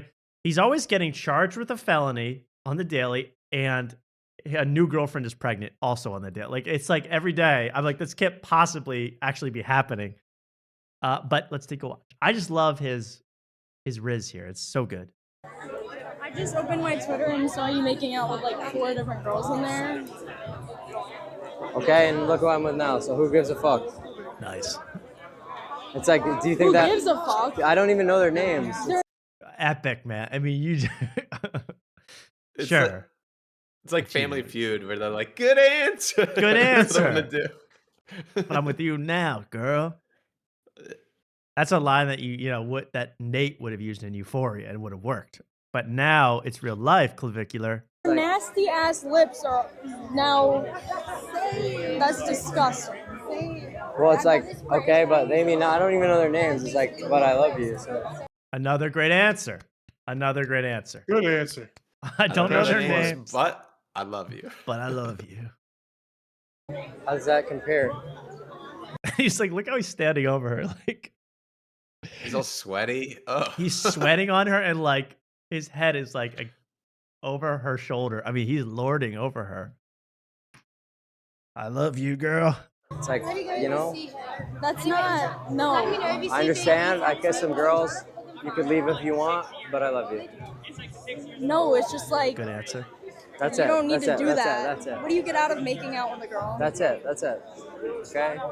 You can leave if you want, but I love you. Mac tactic right there, Mark, isn't that? Yeah. Hey. You can leave if I want. Flee if you want. I'm not going to follow. Yeah. The club? I don't. I can. What's wrong, Mark? You're not enjoying this? I just don't get like why like attractive women like put up with this. Like I don't get it. Well, it's for clout, isn't it? I guess, but I don't know. Is she a streamer? That's the thing. Know? She probably is like Instagram. She probably wants to get big on Instagram or something. Okay. With clout. Maybe she's in love. I don't know. Maybe it's love. Maybe I don't know what love is. That's probably right. Maybe I'll learn this weekend. You won't know until you see her nipples. I know that. Leave the club? No, you could leave the relationship. Why would I leave you? I'm never leaving you. Exactly. He is trying to frame mog her right now, like stand over her and project dominance. On his GF. I've never seen it like that. I'm never leaving you, but I want you to like listen to me and like compromise somehow because like that's really Listen to you. gross. You think all of this came from listening to a woman? It doesn't come from making out with girls. It does, actually. Every single thing that I've ever done to be successful has been my decision and my decision only. So there you go. How I made my millions, making out with chicks. If you don't like it, leave. That's pretty brilliant. That's a brilliant way to keep a woman. But you're serially cheating on her. Congratulations to Clavicular. And hey, Byron Allen, what did you think of that segment? Yeah, I liked it too. Classic Allen. Gets me every time. Let's get to the Late Night Wars. I went away from it because I was having that epic riff session with my band leader, Luke, and I got into Clavicular. Let's get to, and by the way, you can follow our band leader on the Limeade YouTube channel. That's a great YouTube channel. I don't know if there's any new videos, but there should be. I need to post. I have 2 in the can. Hey, yo. That Hey, sounds yo. sus as What are their names, bro? Okay. Somebody say cans. There you go. Okay. Sorry, I said that was bad. Let's get to Stephen Colbert and the Strike Force 5. That's the 5 remaining, now soon to be 4 remaining late night hosts on network television and HBO for some reason. They include John Oliver because they feel bad for the new British kid that just showed up at school and their parents made them invite him to the party. John Oliver's invited too. Stephen Colbert's show ends on Thursday. He has been celebrating himself and his accomplishments for the past year straight since this announcement happened, constantly. And now it's really reaching a fever pitch. And to show you what I mean, and to really prove that it's not just now, Stephen Colbert has always been in love with himself to the point of, putting his face on everything. He has no problem with any of that. He plays it off as a character on the Colbert Report, but it carried over onto the late night show. And I think David Letterman saw it. I think a lot of people saw it. I think Conan saw it. Why do you think Conan O'Brien never shows up with those guys? Ever. He's not going on. When was the last time he was on Stephen Colbert's show? When he had to promote his HBO show? Like months and months ago? When was the last time? Conan's not showing up for you. It's very interesting.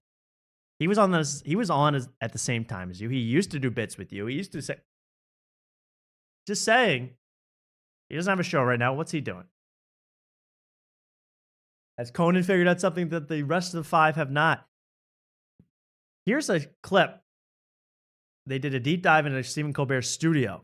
All right. It's about as nice as Ben Gleib's place. And at the Ed Sullivan Theater. And let's take a look at what I mean by Stephen Colbert self-obsessed. Take a look. Hey, everybody. I'm Stephen Colbert, and welcome to the Ed Sullivan Theater. Now, it should be noted that I've been really thinking about Stephen Colbert recently. I'm like, he went his whole life being Stephen Colbert. Stephen Colbert, until he went into acting and comedy. Colbert. I think that's a little sus on its own. I think he wants to seem fancier than he is, for sure. That's a big part of his whole thing.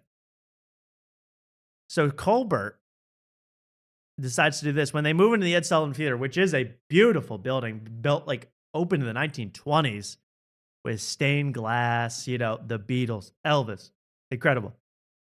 Look what he decided to do to the stained glass ceiling. I mean, maybe you've seen this before, but if you're not a boomer, maybe you have not.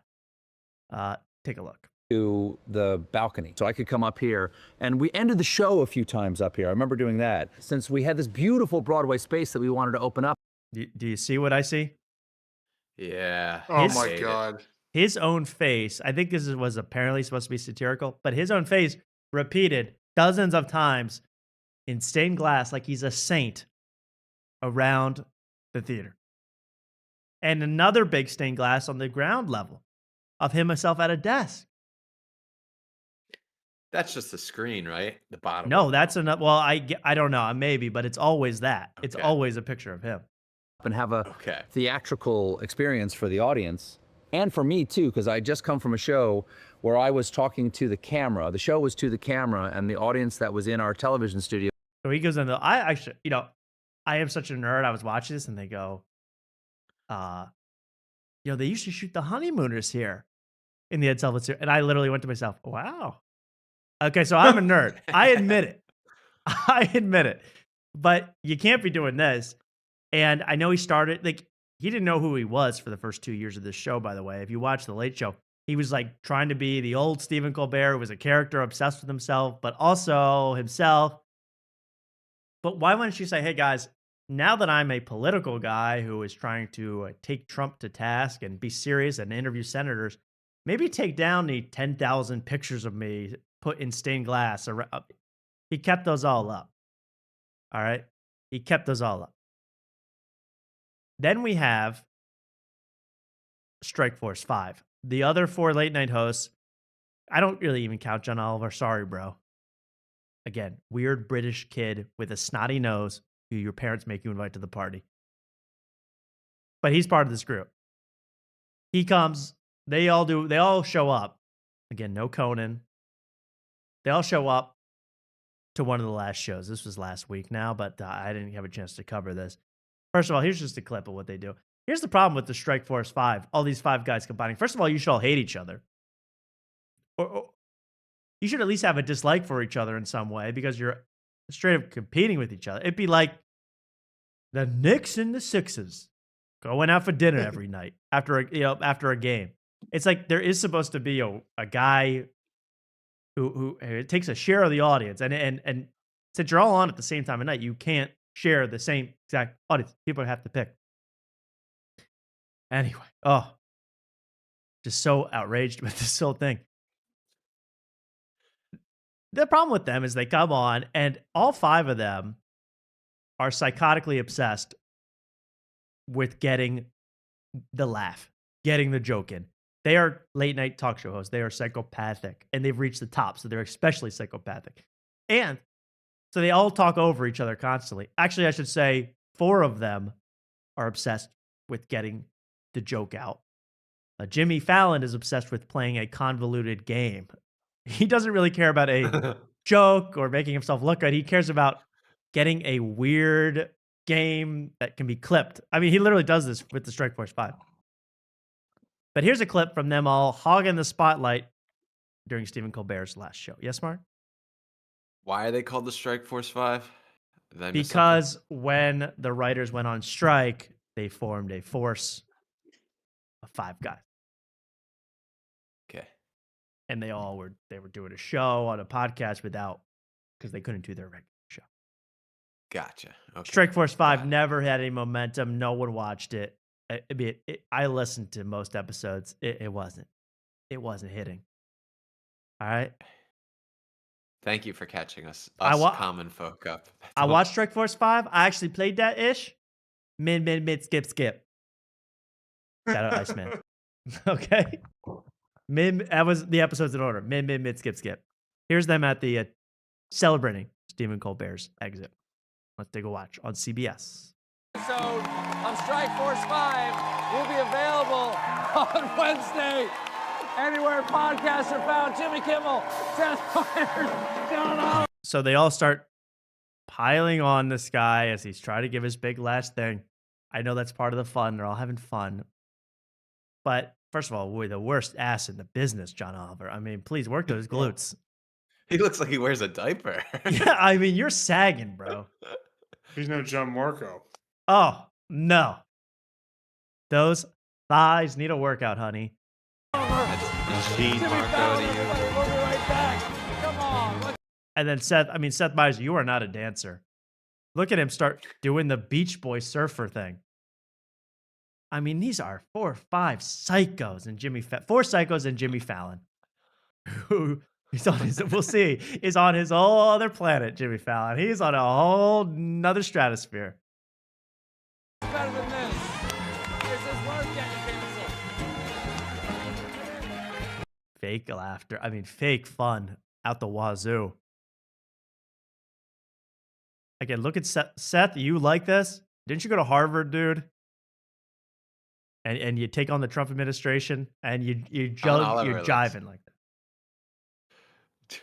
John Oliver's a psychopath, man. Don't even get me started on John He's Oliver. the one. He's trying too much. Yeah. He tries way too hard in this whole thing. And someone in the YouTube comment, I'm going to show you. This is then Jimmy. I'm going to show you a couple of Jimmy explaining Strike Force 5, the podcast, and how he went on this show. I love watching Jimmy stuff. But Jimmy is like so low energy. It boggles my mind how he's, unless he's doing a game, he is like dead in the water. It's pretty funny to watch. I'm so interested. I love Jimmy Fallon, honestly. But he needs a revamp of his whole thing. Hey, bro, I was lucky enough to be one of the final guests on our friend Stephen Colbert's show over on our rival network. Clap. CBS. On Monday night, I was joined by fellow late-night host Jimmy Kimmel, John Oliver, and Seth Meyers. There we are there. He gets to a point where he just sounds so dead right here, I think. So fun. It was super fun. We love He's Stephen hungover, and everyone that works over there at the Late Show. We got together. We started this podcast called The Strike Force 5. Great. After no claps. Did you recognize that, guys? No one gives an S. And someone I only want to show this because someone in the comments said, "I love the Strike Force 5, but what is John Oliver thinking? Too many F words." And I replied. I said, "No class. You're so right. He's got no class. John Oliver's got no class." And let's watch the Strike Force 5 podcast, the secret podcast that they did. You want to check a look? Mm-hmm. And this is good because people might be tuning out because they don't care. Wait till you see Jimmy Fallon in his element here. He does a game. He doesn't understand his own game. It's beautiful to watch. I mean, it is so perfect. So, also, we'll talk about Stephen Colbert being horny in this episode. How about that? I got to find this. Stephen Colbert is a real horn dog in this episode. They're all married men. I'm a little concerned with what's going on here. All right, so let's skip to that. This is a long clip, but it's worth it. It's insane. So here are the fellas. I'll watch the intro for you. Okay. I think one of the things I'm going to miss most is young people who are good at their jobs. Yeah. And who you met and they were first out of college or something like that. Like, I was talking to one of my producers the other day. He's worked for me for 21 years, and he started working for me when he was 21. Unbelievable. Jeez. And he's great. So it's all, oh, that's amazing. Oh, that's okay. The whole show. And then we get to a question, an interesting question. Who on the show is super, super attractive? Who's been on the show as a guest? Super attractive. Ooh, interesting. Okay.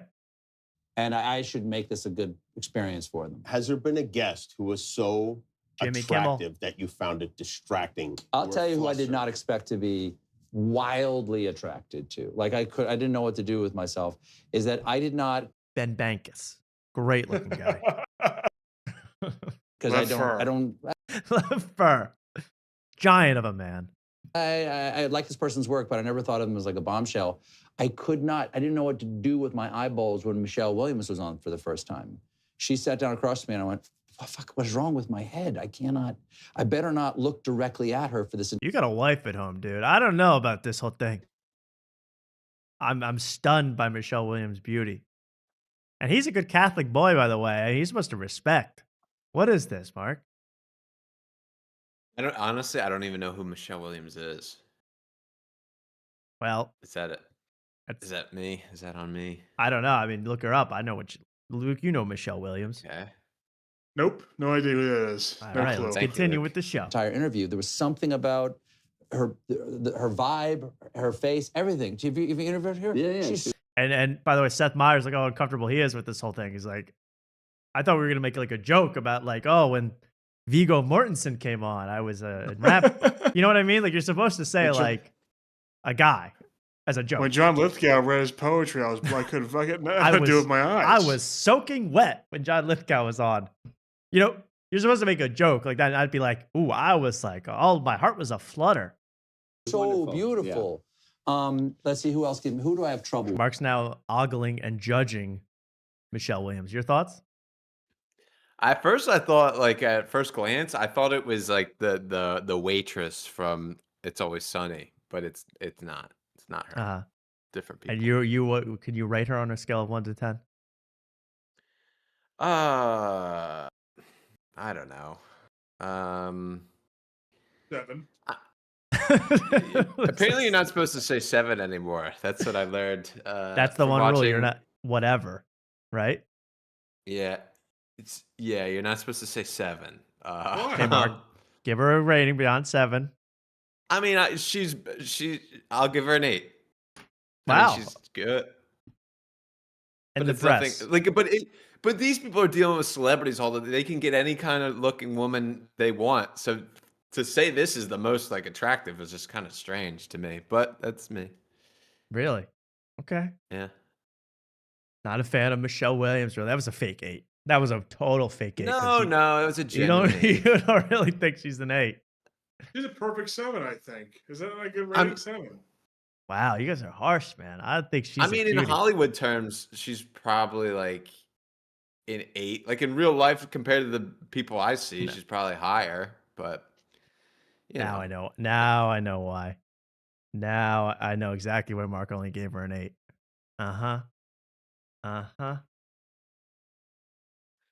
He's asking the question in his head right now. Where are the nipples?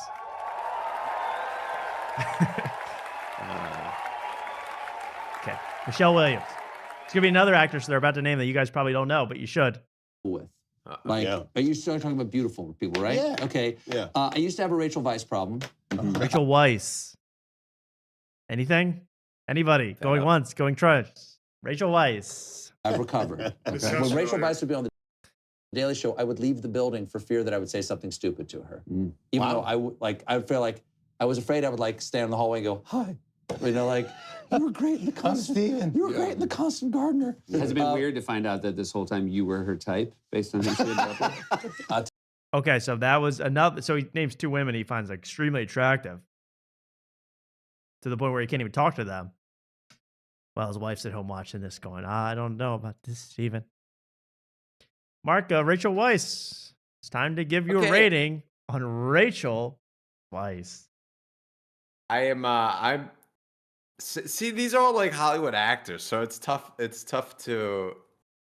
But I would definitely rank what's her face higher than this chick. So higher than Rachel Weisz. Yeah, so I would. So then I guess I have to put her at an 8 and then bump Michelle whatever her face to a 9. Wow. Okay.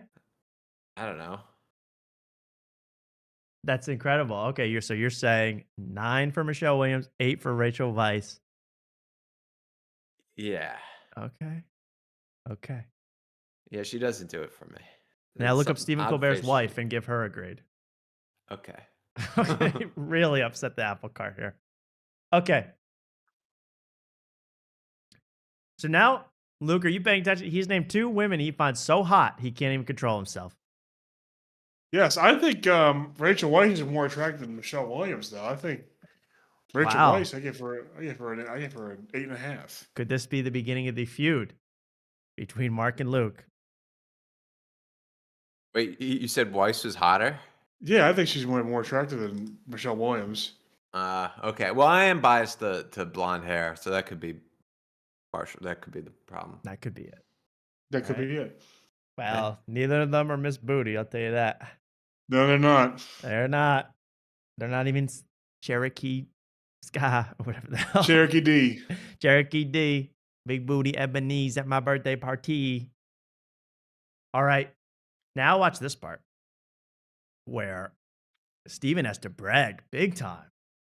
This guy loves himself some Steven. I'll tell you a quick story about that. You ready? We were going around the table once at dinner with some friends of mine, and these guys were going like, "So who's your hall pass?" Whatever like that. And the guy next to me goes, "Paulina Portskova." And this was the midway through the Colbert Report. I pulled up my phone, opened the People magazine app on phone, and I was Paulina Portskova's hall pass. Oh my God, that's nice. Yeah, that was a flex. That Now Jimmy wakes up for that one. Jimmy finally wakes up. What? I've never ever been able to match on this guy. And then there's a suspicious cut. I'll say that. Suspicious ass cut right there. Yeah. So Stephen Colbert, again, you got a wife at home, all right? Very loyal to you, apparently. And you got to be like, oh, this girl wants to be with me. I'm into this girl. I'm into this girl. No one asked. No one asked if anyone was your hall, if anybody has you as their hall pass. He's a self-obsessed guy, man. I'll tell you that. And I think he's a guy, I think Jimmy Kimmel's dying to get fired and go off the airwaves.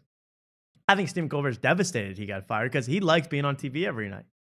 He likes getting his ass kissed by celebrities every night and senators and congressmen. He loves it. And he's pissed. And now he's writing a Lord of the Rings movie. That's going to be financed by Amazon. That is going to flop. Good luck, Stephen. And yes, we are in talks with Barry Weiss to take over the time slot. We are. Allegedly. All right. Now we move on to Jimmy Fallon's finally. This part you're going to like. I promise you. When Jimmy Fallon comes into play, everybody's game. This is just Jimmy. So they have a game where he asks the wives of these guys all questions. Called Strike Force Wives. And then they have to guess, they're like, oh, what did you get for your birthday last year from your husband? And then they guess. I bet she said blank. That's the game show. Jimmy loves the game. We all know that. So he's ready to game it up. I think he's out to lunch here. I think Jimmy's out to freaking lunch here. Take a watch. Who would go to someone's house to buy a tee? It was a plain T-shirt, and so I decided to go. And I realized again, just freelance, not for something. Well, for the show, yeah. But I realized when I got there that it was a come on. It was like if you're going to come there, and my father-in-law sold 5 more minutes. A car. What did Jake say? Oh wait, we got to do. And then Steve Colbert rudely interrupts Seth Meyers. We get an answer back. We got to do wives. 5 minutes, guys. Well, let's do 5 wives. minutes. Okay. All right. Can we get to Strike Force Wives? Yes. Yeah, that's what he just said. Yeah. I know, but I was just thinking about editing. Editing. Now you're thinking about editing? Jimmy. Can we do Strike Force Wives? Sure. I just said that. So they all gang up on Jimmy, man. They know he's a little step behind them, I think. And they go after Jimmy hard. Jimmy's worried about the edit. Jimmy wants the game to be tight. And yes, Jimmy is becoming, as you're going to see. You're ruining the edit. I still want to know. Idea. Jimmy is becoming Filipino. I don't know how. I don't know why. But he is becoming Filipino. Someone said, is he Asian? Yes. He's Irish, but he's Asian. Only hope that could happen to me as I reach the age of 50 and get dyed hair. Now, here's where Jimmy, Jimmy's just having the time of his life in his own head. Now things get serious. He's got to explain the game and run the game. Watch this. I love this. At the end, though, can we know about what your father-in-law did? Would you do me the great honor? Yes. Yes, of doing... Of Strike Force Wives. Strike Force Wives. All right, I'm so excited. Strike Force Wives, what I did was, this is how well do you Yo, fucking hell. So Jimmy can't even get a sentence out, man. Jimmy is stuck. Oh my God. Oh my God. How well did your wife? I asked the wives all questions, okay, and they have. This is unbelievable. He can't get a sentence out as a late night talk show host. And he's been hosting games for his entire adult life. He's been hosting games and explaining games. I asked the wives questions, wives answering things, questions about people like Bill Cosby. I asked the wives all questions, okay, and they have. You asked them all questions. This is. I asked them questions, all three questions, and they're going to. And they answered. Yeah, all the wives answered. All the wives answered. Yes. So I talked to everyone's wife. I talked to Seth, your wife, Alexi. And then he's got to read the cue cards to know who everyone's wife is. Classic. Jimmy Kimmel. I talked to your wife, Molly. Yes. I talked to my wife, Jimmy Fallon's wife, Nancy. Steven, I talked to Evie, your wife, and John, I talked to Kate, your wife. It's like the slow kid in class. They're really like treating him like the slow kid in class. I like how Kimmel's now like pushing himself, trying to separate himself. Yeah, he's just like watching this disaster unfold. He's like, is this guy okay? Jimmy needs help. I'm not saying for any particular reason. I don't know what's up with him, but he needs some sort of assistance. I'm willing to help. It all worked out. And then and look at John Oliver's crawling out of his skin. Even in person, you could tell how off Jimmy Fallon is. You're like, oh, this guy. I think he's struggling. Well, I'm just going to show you how artificial this all is. You know, they're doing this because it's money for charity, and they're sponsored by Mint Mobile, so they have to do this whole show. Here's how bad they want to get the hell out of here. You know, they said 5 minutes, and then Jimmy makes this game go for 13, 14 minutes. These guys are dying to go home. Watch this. I thought anyone who smiles and laughs that much has got to be fun to share the ride with. He's still the same, only the lines are deeper now. Wow. Oh, wow. That is a poem. That's a mic really drop. good. I don't think we can top that. Come on, guys. I know. Watch Seth Meyers. We're not going to even top that one there. I think that's it. What the hell is going on at Strike Force 5? He is literally crawling to get away. He's crawling to get out of this situation. That's how much fun this show is for them. Hey, come on. That's awesome. Are you leaving? And they're all overacting. They're all going nuts. It is a tough room, man. They're all doing their own scene. I love it. Yeah, they're all be like, "What, dude? Oh, each one. whoa, ah, ooh, ooh, not you, ah, ooh." It's sick. These guys are sick. But then they have to all come back so they can read a Ryan Reynolds fake written ad for Mint Mobile. That shows you what this guy's really all about. In the end, Seth Meyers comes back to talk about Mint Mobile, where you can get unlimited data on 20 devices for $4.99 a month. Make that make sense to me. Make that math add up. All right? There's some kind of scam going on, isn't there? Do you get 2G? You get 2G with that? What do you get with that? Incredible. Mint Mobile, everybody. Shout outs. That was Strike Force 5, probably the final ever episode. I don't think these guys particularly like each other or like to be around each other or like to be somewhere where they're not getting paid for it. So they will not be doing this for very long. But shout out. And prayers up to Jimmy Fallon. Prayers down to Jimmy Kimmel. Prayers up to Seth Meyers. Prayers down to John Oliver. And Stephen Colbert, bye-bye. That's all I got to say. Bye-bye. Bye-bye. You ran the entire CBS show into the ground, buddy. Bye-bye. All right? Blame Trump all you want. Adios, buddy. Blame Trump all you want. I would do the same. I'd blame Trump too. Bye-bye. Okay? All I want. Well, that was fun. For me. Moving on, guys. Unless you mind, I'd like to send up another prayers up. Prayers up to one of our fellow YouTubers who I think is under the weather this week. He goes by the name Podcast Cringe. He covers all things Podcast Cringe. I mean, anything that's Podcast Cringe in the comedy world, he covers. You know him. I found out he's from South Africa. And 3 months ago. Prayers up for that as well. I don't think he is. Oh, he's not? Yeah, I thought he made. Did you watch the whole thing? Because he makes like a thing. They're like, oh, they finally figured out where I was from, and then he says we got them. Australia. Okay, he's from Australia. Yeah. That's what I thought, but then, yeah, the Fighter and the Kid, actually, I can't believe I believe something said on the Fighter and the Kid. They said he's from South Africa. My bad, Podcast Cringe, I apologize. Also, there is, not talking about a late night war, there's a comedy commentary channel war going on, a cold war right now. Between many of these channels, they don't like each other. You know, Too Lazy to Try. I don't think he really likes Podcast Cringe. And I definitely know that Podcast Cringe and American Redact are at odds. They don't like each other. Yes. And there's physical proof. You know, our Discord, people in the Discord allegedly saying that if you type in Podcast Cringe into American Redact and other YouTube channels' comments, blocked, banned. The comment is not visible. And apparently Podcast Cringe ain't a fan of the other way around either. What a war. I just see can't. it. I hate to see it. You wish they could make their own strike force or whatever the hell it's called. Yeah, you I wish know? they could all get together in a podcast and talk about Bert Kreischer's various failings for a long time. That would be great. Yeah. It really is the only war where all participants are allergic to grass. So good luck to them. Good luck to them. Let's take a watch at Podcast Cringe.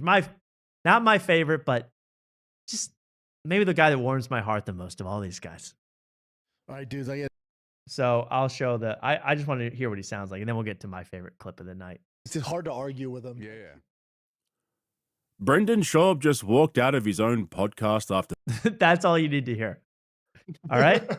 Brendan Schaub just don't. Brendan Schaub, what a loser this guy is. I mean, he's not even part of his own show anymore. All right? Prayers up, though, because Podcast Cringe is battling a cold. If you listen closely, he does not sound his best. We only hope it's not Hanta. Yeah. He explained his absence. I said, get well soon, Mr. Cringe. That's nice. I didn't get That's a like big of from you him. to say. I thought I'd get a like at least from the guy I'm wishing well, but whatever. Well, yeah, and people are talking about Unique in the chat too. Unique is another comedy comment. I mean, he just sounds like he's talking about trying to like eat a mango at the same time. Like it's some this slurping sounds that are like out of this world. I can't listen to that guy. I've given up. I want the dulcet tones of Podcast Cringe, and here's a great soundbite from Cringe himself. One way to promote your new show, just shit on the platform that's paying you. Rogan's never been to Tubi. Schaub only found out about it 3 months ago, and he's got 4 episodes on it, 20 minutes each, which you can binge, by the way. Hey, Bubba, that would be a total of like 80 minutes, like a short movie. That ain't binging, bro. Someone get this guy some scorpion milk. But it's serious. Oh, burn. Whoa. Burn. I don't know what that meant, but I loved it. That ain't binging, bro. 8 episodes, only 20 minutes. That only equals 2 hours. That ain't binging, bro.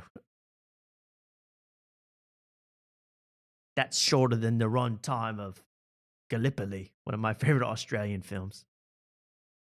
Look it up. One more time. And the scorpion milk, that must be an inside joke. I don't get it, but I love it. Which you can binge, by the way. Hey, Bubba. Hey, Bubba. I love when they Bubba. do Brendan Schaub's lines back to him. Or when they call Joe Rogan handsome and tall and funny Joe Rogan. You go, yes. Yes. Get his ass. That would be a total of like 80 minutes, like a short movie. And I love he's correcting Brendan Schaub on the term binging. I don't even think you're really correct with that Podcast Cringe. I guess watching 8 episodes of a TV show in a row, I think that isn't that binging? Yeah, I didn't quite get his insult critique kind of thing. I So don't know. the only way to binge let's hear this again. That ain't binging, bro. Someone get this guy some scorpion milk. So the only way to binge something is if you watch ate longer than the runtime of a 2-hour movie. Yes. Right. So I guess then he can't be, like accused of binging, Fighter and the Kid because all their episodes It's an last hour. shorter than that. Right. Yeah.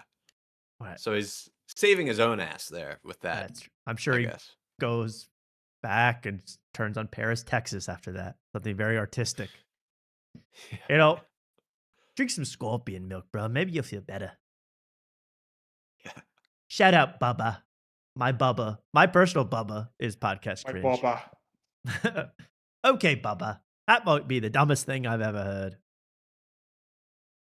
Fuck me, this guy really thinks that binging means only watching 8 episodes of something. This I never guy's a watched- fucking asshole. What scum of the earth thinks binging is only 8 episodes?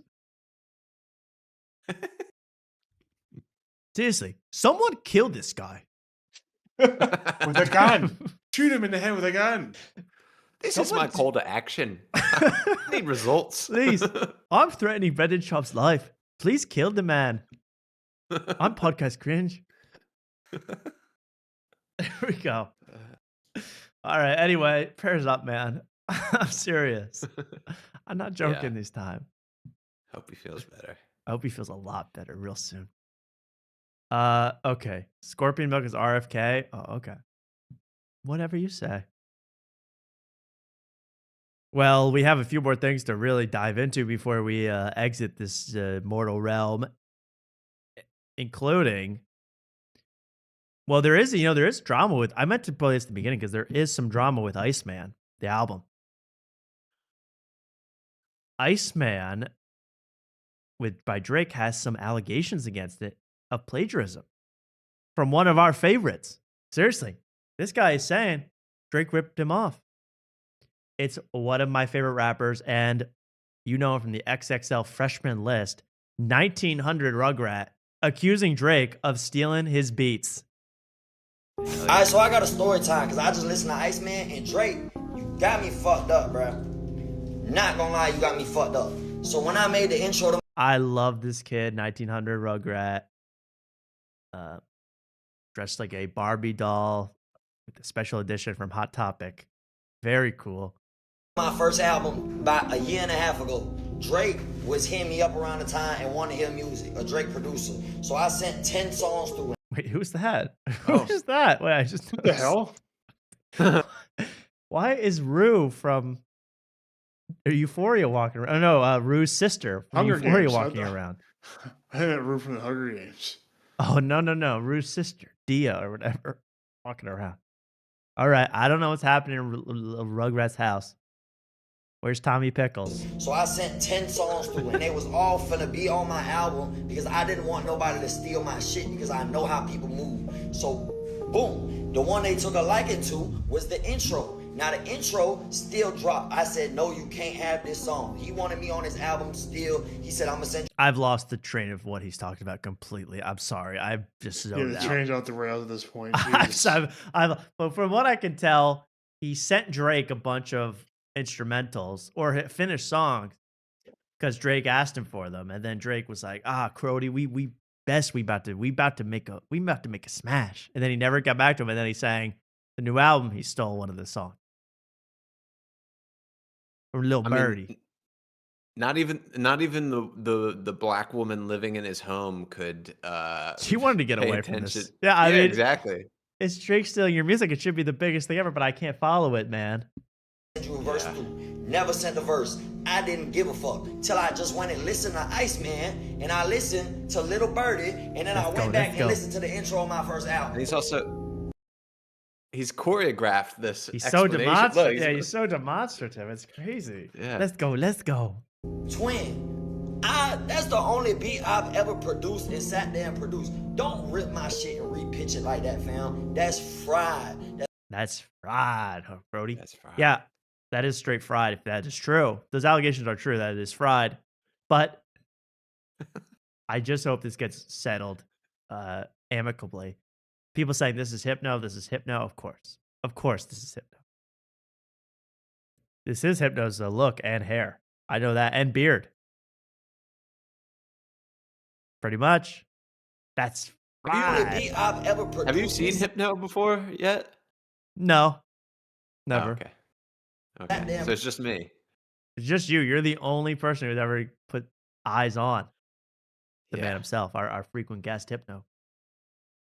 Who's a very divisive. I mean, some people love him. Some people really, really, really don't like Hypno. I say what's not to like. Yeah, exactly. All right. He's a smooth talking white guy.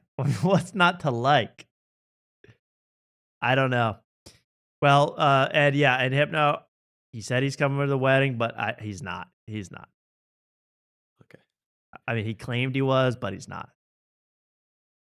Anyone who doesn't like Hypno is just jealous of his motion, you know? They're fried. Let's be honest. Yeah, they're fried.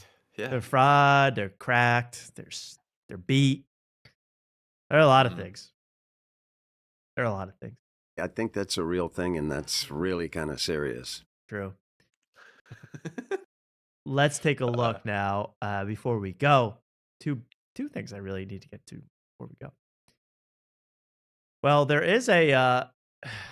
Do we want to talk about Ben Bankas? Do we even want to? Luke used to be his biggest fan, but he's silent on this one. I say, Mark, we quickly do one. I have 2 clips of Ben Bankas. Let's just watch one. I'll save the people. Okay. This one is from a podcast he did with Luke. You probably remember this lass, Tomi Lahren. Remember her? Yes, it sounds familiar. She was like big in like 2016, like the first Trump run. Okay. I kind of remember. I vaguely remember her, but now she's back. Tomi Lahren is Fearless is the name of this show, and I thought it was pronounced Tommy. I think it is Tom. I like to say Tomi. Oh, okay, gotcha.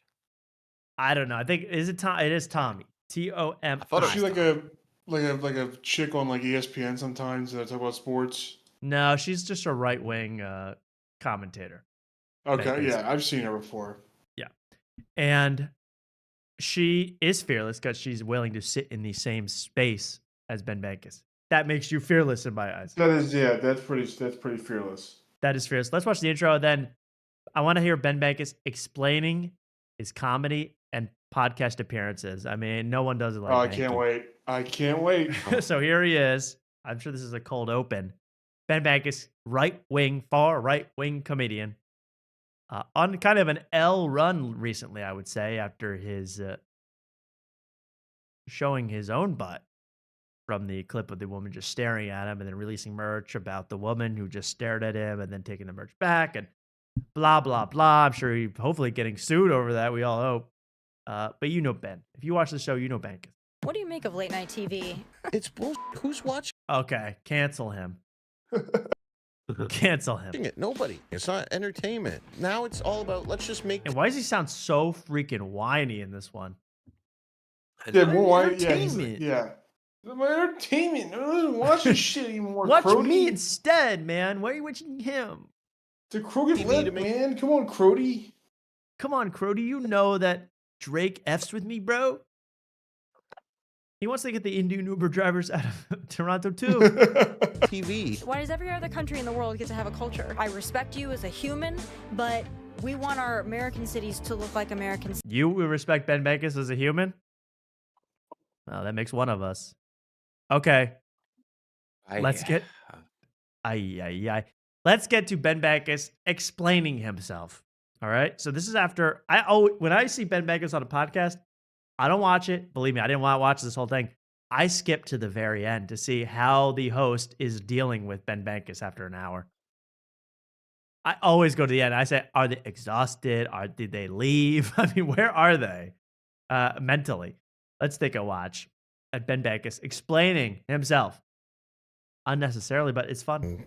You know, somebody came to a show and got scammed on Facebook trying to buy something, a ticket. So go to my website, benbankas.com, get tickets early, and you know I'm coming, and look, it's fun. I mean, maybe this podcast wasn't that fun. Maybe it scared the shit out of you, but I mean, I'm a real person. He looks and, you know, scared. He looks frightening.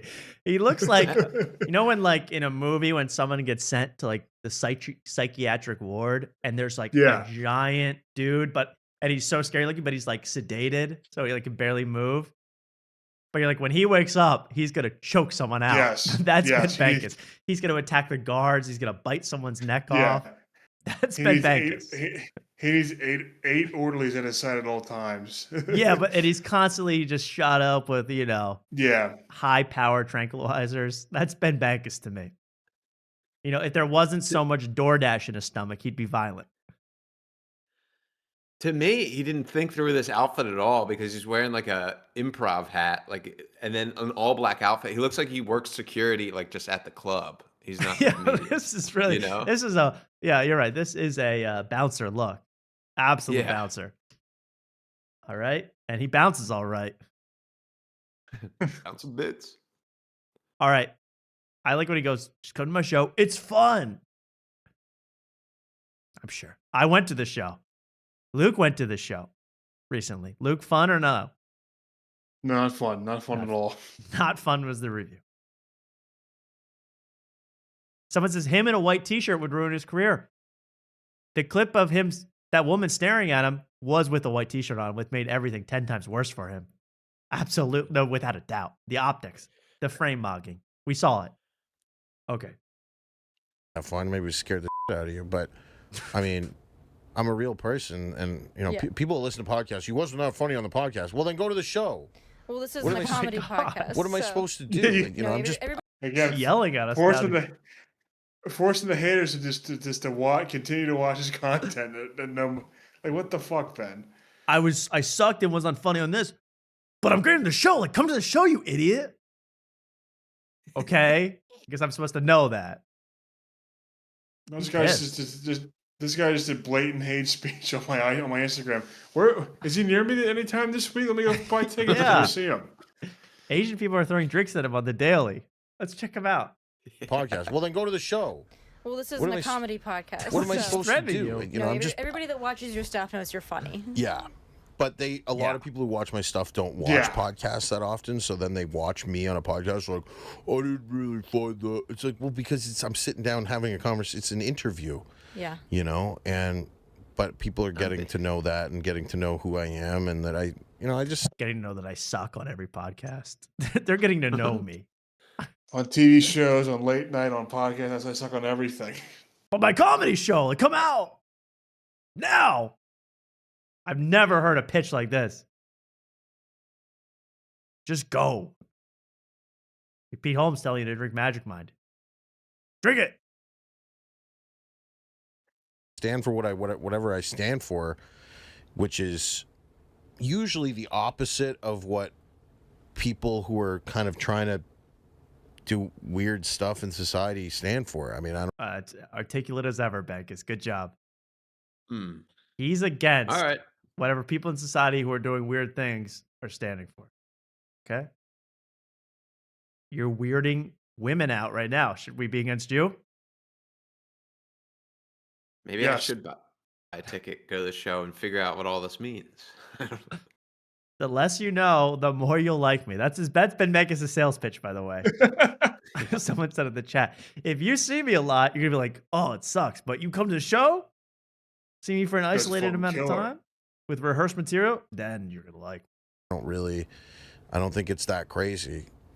I don't think it's crazy at all, the way things that I'm saying. I think it's just that we've been, since just before COVID, conditioned to think, there's limits to free speech. There's limits to this. The government they know better than you, which is a weird thing. That never should have, in a free country. Okay, now he's free balling ideas now. He's got this. This is his big closer. He's got to close on free speech, Tom. Free Let him go. speech. Let him run. Let him go. I know. I'm sorry to interrupt, Bankas. All right, let him run. Let the boy dance. The government doesn't know better than the people. The people know better than the government. And like with COVID lockdown, that's dictating what the government thinks is best for you. Dictatorship. That's where the word comes from. The government's in control. Pause, bro. All that dick talk. That sounds sus as I mean, what was that? I haven't even heard this far into it. Dictatorship, that's where the word comes from. The government's in control. You don't have any say. She's really going, I cannot believe I thought this guy was interesting before this. Look how miserable her face looks. She right is there. just, and she's got Botox to make herself never look that miserable. And yet you've broken the seal, and she is a. That's because she's talking to the dumbest person that ever exists in America. That she's talking to a stooge Who may smell. who may smell. We don't know what he smells like. That's not good. And I don't think Republicans are trying to do that. I really don't. I think that they go through so many checks and balances. When a Republican wants to pass a law or do anything, how many weirdos they got to talk to and all those councils and How many weirdos they got to talk to pass a law? What is Bankas? Get it together, man. I'm starting to feel bad for Bankas. He's way Don't feel over. bad. He deserves it. He deserves it. But he's in so over his head with politics talk, man. He's got no clue what he's doing. You know, if you asked him what is the tipping etiquette on Uber Eats, I mean, he could go off for an hour. Yeah. But this, think about the right and the left. He's lost in the sauce. This is the end of the right, by the way. The right is over with. I mean, the right's dominance in culture, Ben Bankas has single-handedly sunk in it. I mean, this does not make the right look good at all. All you right-wingers now, I would disavow Bankas now before he really gets you into trouble. Well, you know, I saw one the other day. I don't know why Trump would even nominate And his impression of a dumb guy is his voice. That's what I also don't get. Yeah, you for makes this. no sense. Like, that's just rude. Like, what are we doing here? So, How many 6 sold out shows at Valley Forge Casino? How many? 6? 6 straight to peddle this. Insane. What did he say was just rude? Sorry, I'm really sorry. I got to hear what he said was rude. He's like, people say no to Trump about stuff? Rude. Really think that I don't know why Trump would even nominate you for this. Like, that's just rude. Like, So people against Trump's nominations to certain positions, they're like, why would you oppose him? That's rude as hell. Why Yeah, would you be a dick? You're mean. You're mean. That's sound logic. Gotta give him that. what are we doing here? So, she's trying to end this God thing bless you now. for doing your thing too. And you know, Fox is amazing. And like I said to the producer, I go, "You like working here, right? Because everybody's smiling here. Yeah. You walk around this office, people are smiling. I doubt it's like that at CNN or. I don't think it is. They are terrified. Everybody. Nice. Everyone's here happy, man. Dude, the fucking liberals are fucking. They're scared of work. The fuck conservatives, they love work. Conservatives, it's like Santa's village here, man. Having a great blast. Even the grip's laughing. Shut the hell up, Vegas. I'm sorry, man. He gets me in my mood, man. He's the worst. You guys just got to go to a show. Come to the show. I'm funny. Never heard someone yell at me to come to this show. Okay. Don't be rude. Come to the show. Don't be rude. Come to my show. And if I talk to you, talk back just the right amount. Talk too much, you're getting thrown out. Talk not enough, liberal. He's Talk from too another much. planet. He's from another country too. Let's not Canada, forget. let's not forget. From Canada. Clearly, it's not rubbed off. But I had to hop off, guys. I have to be up early for work tomorrow, so I got to help out Luke, early. have a great night. Willie, we'll see you. I'll see you Saturday, I suppose. See you Saturday. Yeah, All right. Saturday. And Take by the care, way, guys. if Mark can't give the speech, you're the understudy. So get ready. Mark, you better be there in good condition. Oh, I'm going to have a seizure. I feel it. I feel a seizure coming. Could have Damar Hamlin. But then who's on the understudy if I get hurt? the understudy? I think. I mean, we're gonna go ahead. I'm going to invite Tyrus from Fox News. Oh, why even Perfect try me, replacement Mark? for Luke.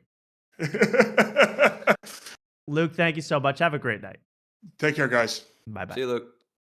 There goes Luke. From the Limeade YouTube channel. Certainly worth following, I think. It's good. Just go to it. All right. There we go. Mark, since it's just the two of us here, I mean, is there anything else that we want to talk about besides just a little bit? Just wet my whistle a little bit here with a little bit of We Might Be Drunk. Please. And every week for the past month, I've been saying, I want to do less We Might Be Drunk. I want to take a step back from those guys, let them have their fun.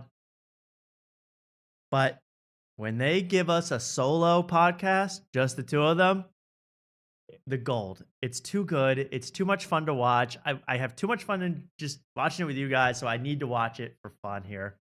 That's why we do this thing for fun. It's fun. And Mark, you want to start with this one or the one before this one?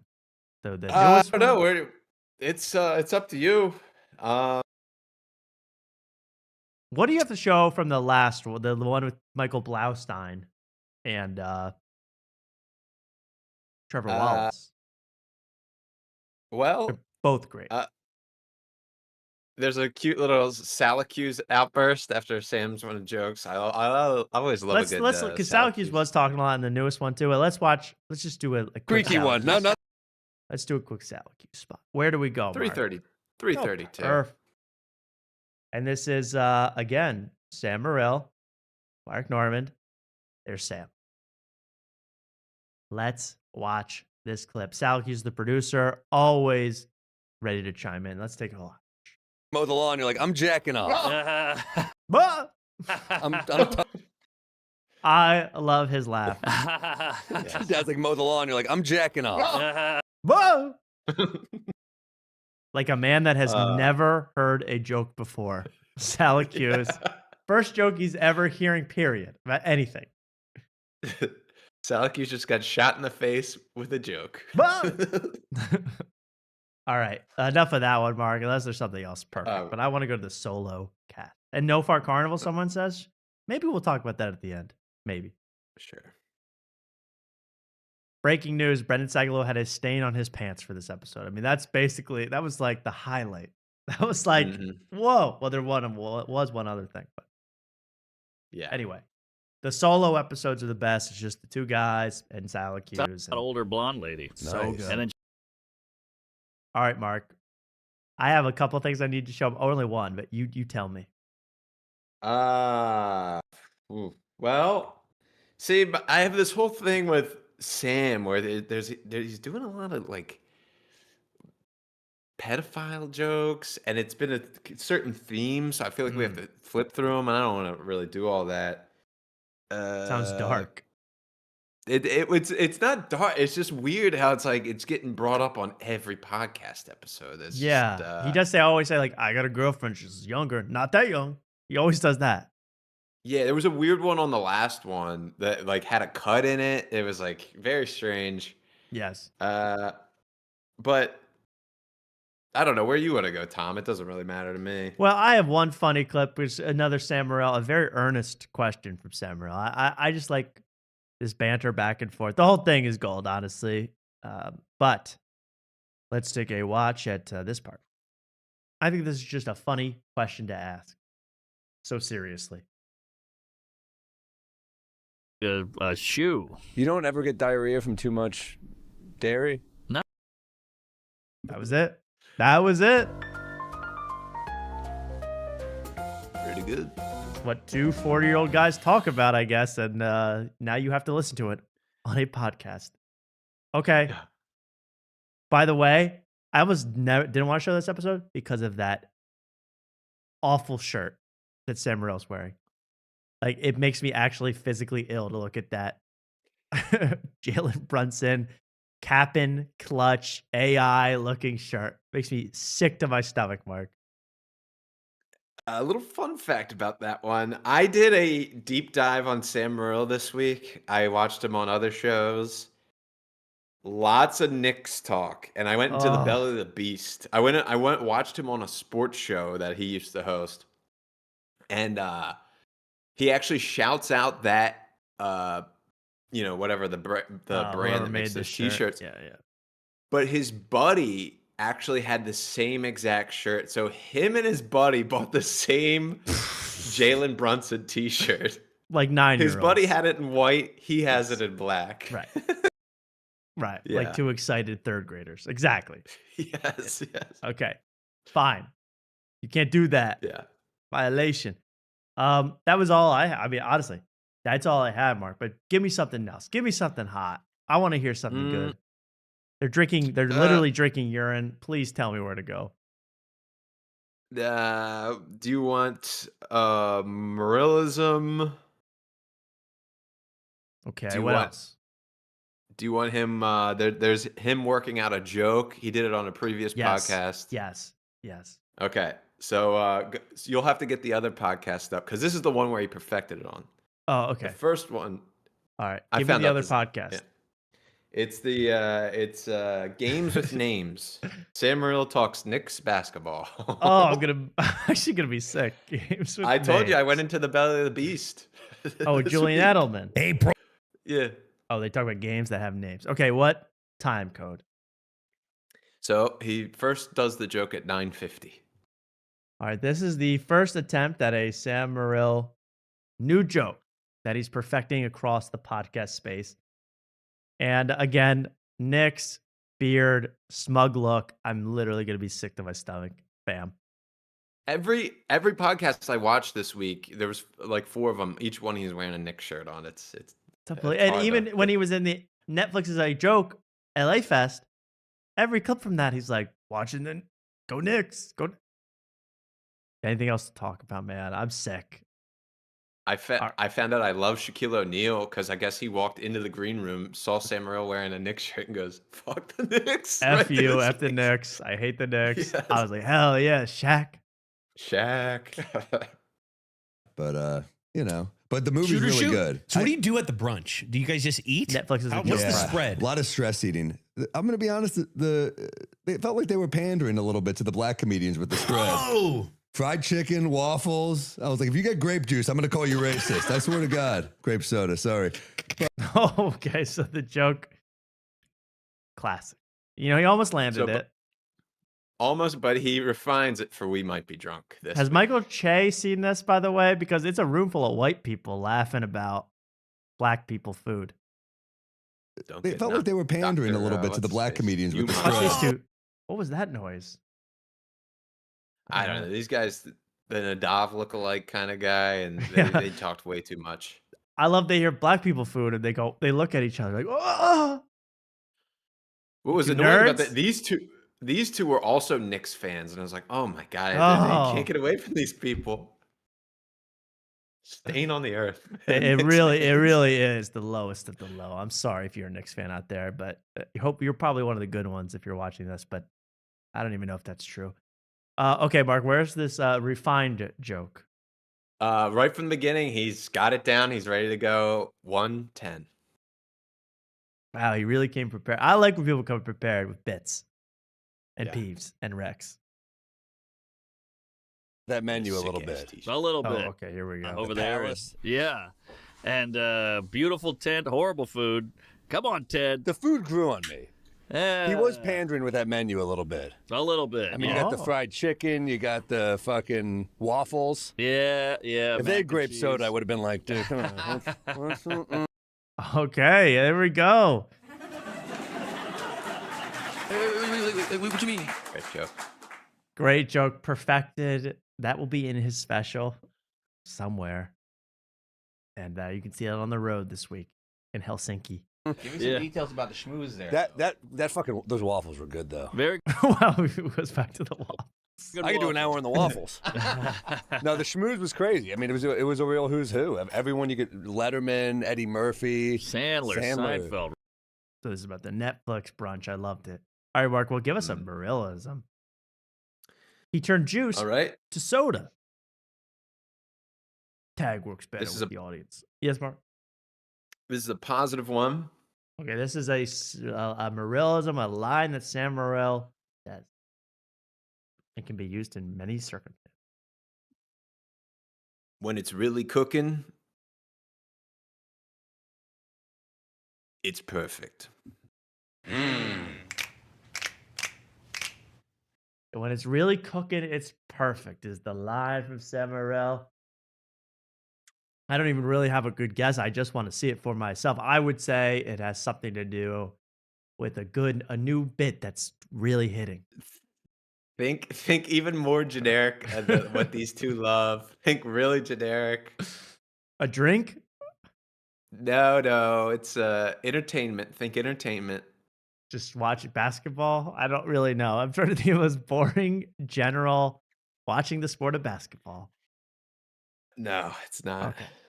Give it to me then. Give me the time code. I want to hear it from myself. What is rolling? I don't know if they'll say after, but it's 1:18 on the dot. 1 hour 18. 18 minutes? Okay. Yeah. And what was the line again? Give it to me one more time. When it is really cooking, it's perfect. It's really cooking. I don't know.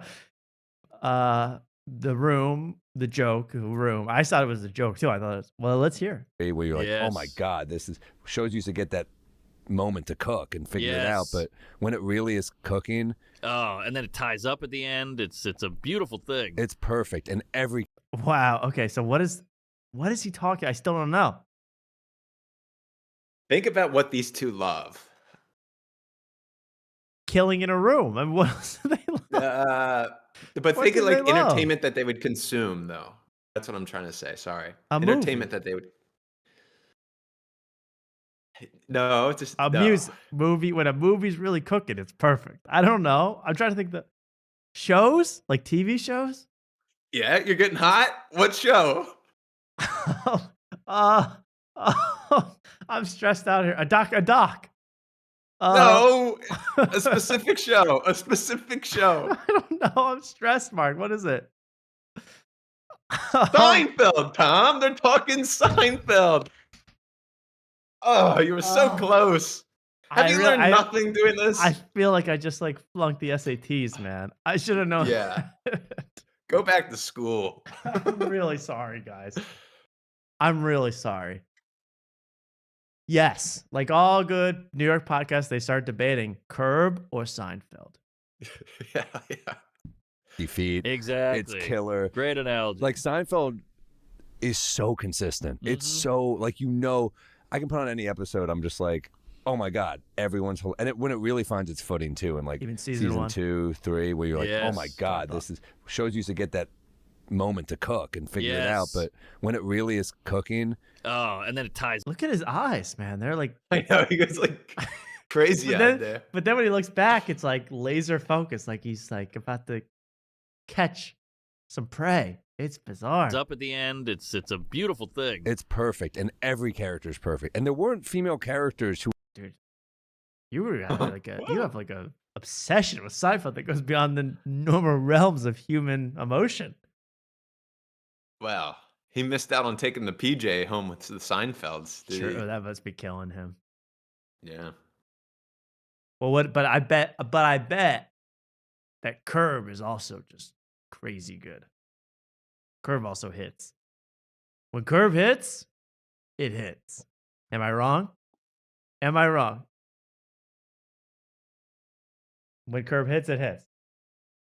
Oh yeah. The perfect analogy was Seinfeld's so consistent, but Curb's like a home run. Like they'll strike out every once in a while, but dude, when it hits, yeah, it hits. Whoa. Yes. When it hits, it hits.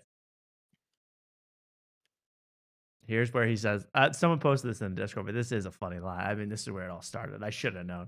And it'll never come back, I guess. I guess it's done. They went out. Wow. It's such a classic. Oh, yeah. Are you Curb or Seinfeld gun to head? Oh, my God. You know, he said this to some dates when he's standing behind them like Patrick Bateman with like a pistol to the back of their head, a nail gun. Curb or Seinfeld, gun to your head. Choose, bitch. Now or never. All right. I've never seen it. I've never seen either. Die. What's your favorite era? Did you like before or after Leon came through? Tell me now. Violent. That's scary imagery. Gun to head. And you know he's serious. It's such a classic. Oh yeah. Are you Curb or Seinfeld? Gun to head. Damn, that's tough. I mean, I guarantee you looked up on this exact podcast, the transcript, Curb or Seinfeld, 75 results. They probably had this conversation 80 to 90 times. Curb or Seinfeld. You ever throw in Married with Children or any other show ever come to mind? Oh, it's just the Curb or Seinfeld. It's like Anton Chigurh. That's his coin flip. Curb or Seinfeld. Make your choice. I don't know, mister. What am I exactly gambling on? Everything.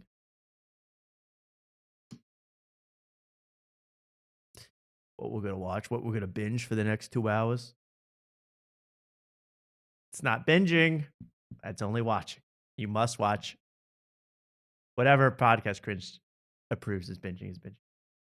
Yes. Okay. Oh man, that was crazy. I can't believe I didn't get Seinfeld. Of all the things they talk about, how did I not get that? You'll be kicking yourself. I feel bad, but let's shutter this whole operation on We Might Be Drunk Up. Great episode, guys. You did it again. That's not ironic. That's not sarcastic. I enjoy everyone. I watch everyone. Most of it, I enjoy it. Am I strung out on lean during it? Perhaps. But I'm enjoying it. Anything else, Mark? I mean, did you look at your notepad like you really want to? I mean, I have this 4 episode. Well, no, I guess it's only. No, it's 4. There are 4 Sam Morril things with all the kid stuff, but No, I can't. That's too much for me. Yeah, but there's some where he has like funny reactions, but we'll save it for another time. Okay, save it for next week. We're not going to talk about my wedding. We're just going to talk about the scary Sam and Joe kids thing. Let's quickly go to Fart Carnival. We are in, by the way, please subscribe because we are in a closely contested battle with Fart Carnival over subs. We are virtually tied. I don't know what the number is now. Hopefully you've been subscribing if you're watching. But we are virtually tied. We want to surpass Fart Carnival. That is our goal. You know, we are a show without, we did it like Chance the Rapper. No label, no features, no promo, mixtapes, and we hit that. We beat Fart Carnival. We beat Drake. That's how we want to feel. Fart Carnival is Drake. We are K. Dot. We are Chance the Rapper in 2012. In a tape. So please subscribe because we're trying to beat these fools. Brendan Sagalow, Mike Cannon, and I say that with all due respect. Let's show one thing that was actually funny. The dream. There was a dream that was described on Fart Carnival that blew my socks off. Fill her up. I know Luke's mad he messed this. Luke's mad. Yeah. Fart Carnival, Brendan Sagalow, Mike Cannon. Gas Digital Network.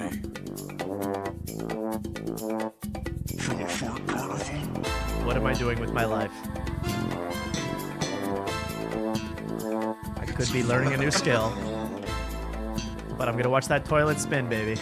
Here we go. Are we recording? Are we going? Well, welcome to the show, y'all. Texting. Welcome to the show, y'all. Exhibit A, Your Honor, urine. I mean, either that's urine or I mean, Sag Daddy, man, you got a big stain going on down there. Big stain. And he's got underwear hanging out. I didn't notice that till now. Dude, you look He's like sagging his 1900 Rugrat with that underwear, man. That's what he sags with. You're wearing the Gucci underwear. I know it. That's crazy, man. What a stain. What a look and what a show. And the clown's still racist after all these years. Do you know, I guess I should look this up, Mark, where the dream is. Oh yeah, I don't know off the top of my head. They talk about dreams a lot, but I really enjoy this. And thank you to everyone who joins the Fart Carnival live chat every Monday at noon. We are in there all week. We are waiting to be in there. And then when we are, we chat with you guys. We ask questions. I think it is here. We ask questions. We answer questions. We talk about the show, Far Carnival, and our own show. And it's great to see all you people in there and people supporting us in the comments. We really appreciate it. We do. I promise you. Yes. Now, here's a dream. A dream desagged. And it's a dream that someone at Gas, we're trying to find out who this is. Someone at Gas Digital Studios told Brendan Sagalow about a sex dream they had about Brendan. The catch is, it was a guy who's married to a woman, a straight male, married, had an explicit sex dream about Brendan Sagalow, spilled the guts. Now they're talking about it on air. Who was this? That's what I really want to know. All right. And how do I get into their group? What was the dream? Because let's I be don't clear. even think we should tell it. Let's be clear that this is a man. It was a man. It was a man. There's Brendan Sagalow on the left, Mike Cannon on the right. I still don't think I have the right time. They just like when they opened that letter, they took 25 minutes. I think they get to it. Yeah, I don't want to. Well, they explain who it is. 40 seconds. Yeah, they This say is where they it's, give the clues. should we let people hear the clues? You want to hear people to hear the clues? Yeah, why not? Okay, but that means listening to more Fart Carnival than is absolutely necessary. But okay. A straight heterosexual man who's married to a woman. I wonder if he'll come in and tell. That's tell rare the at the Gas story. Digital Studios. I can ask if he wants you to tell it, or I actually said to tell you right before the show because you'll probably talk about it on the show. Yeah. Well, first of all, I just can't tell it without shaking. He works here, therefore he knows anything done. Someone drew a smiley face on Brendan's cup. I'm learning probably the guy that had the sex dream about And him. inside these walls is fodder. So that's true. like the, you have a But comedy he doesn't clubs. have to come in and show his face and tell No, the don't story. do that. You tell it. We don't So- have guests anyway. He was in. Yeah, we don't have guests anyway, except for Lewis that one time. Yeah, but he, unlike, in classic Lewis fashion, So I thought it was Lewis, but Lewis is not married. Louis J. Gomez. I was convinced Louis J. Gomez would tell the story to someone that he had an explicit sex dream. Not Louis J. Gomez. He is the story warrior, so that makes Right. sense. Save this for, the Story Wars episode with the topic in the kitchen. And then his story is about a sex dream he had about Brendan Sagalow. It's never about the topic. Yeah, someone's like, "Come on my show." Yeah. Apparently, I me. was like sitting in a car. Here's the dream. Here's where it gets really juicy. All right, this is after tonight, after hours with Tommy after hours. All right, this is going to get real spicy real quick. Penthouse Confessions. Here we go. I was in the car. Ooh, I'm excited. He was behind me. Oh, in the car. In the car. In the back seat. You were in the passenger What does seat. a car mean in a dream? Let's means analyze you're trying to go this somewhere. dream. These tangents Let's are analyze crazy. the dream. He's going from point A to point B. Natalie, can you Straight enter this to entire gay. dream in ChatGPT as Brendan is telling it, and at the end, Someone made a great point in the Fart Carnival live chat. It might have been Army of Tigers, our fearless moderator. He said 90% of Gas Digital is saying, hey, look that up on ChatGPT. I swear to God, you watch any Gas Digital program, they're like, wait, analyze this. Explain this to me. Have this happen. say, analyze this dream. Interesting. That's really good, buddy. Holy You shit! say you All can right, do let it me alone. get it ready Well, here so I I am. don't. I still don't understand why everything has to go to Chat GPT. Like, why can't like half the things I ask is like, can't you just type that into Google? Like, Yeah, what has I think it's changed? just, for a lot of people, it's just replacing the word Google with chat. Okay. I guess, because I feel the same way. It's like, Okay. it's like, how old is Michael J. Fox? Like, why don't you grok that for me real quick? Just look it up. Yeah.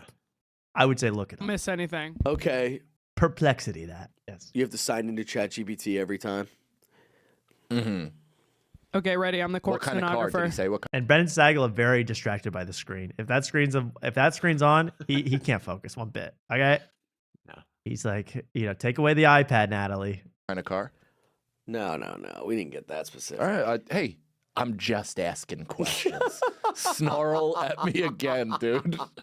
And they're very testy with each other. This by the way, I predicted that this show will last exactly 35 episodes before either ending or changing the name. That was my big. That's why we started watching in the first place. In case you're wondering, Yeah. Why put up with this? Now we're in too deep. Yeah, so he. We can't. Now we can't get out. Yeah. We're digging up I here. feel like I'm recalling my rape 2 minutes after it happened. I'm like at the police. Another thing.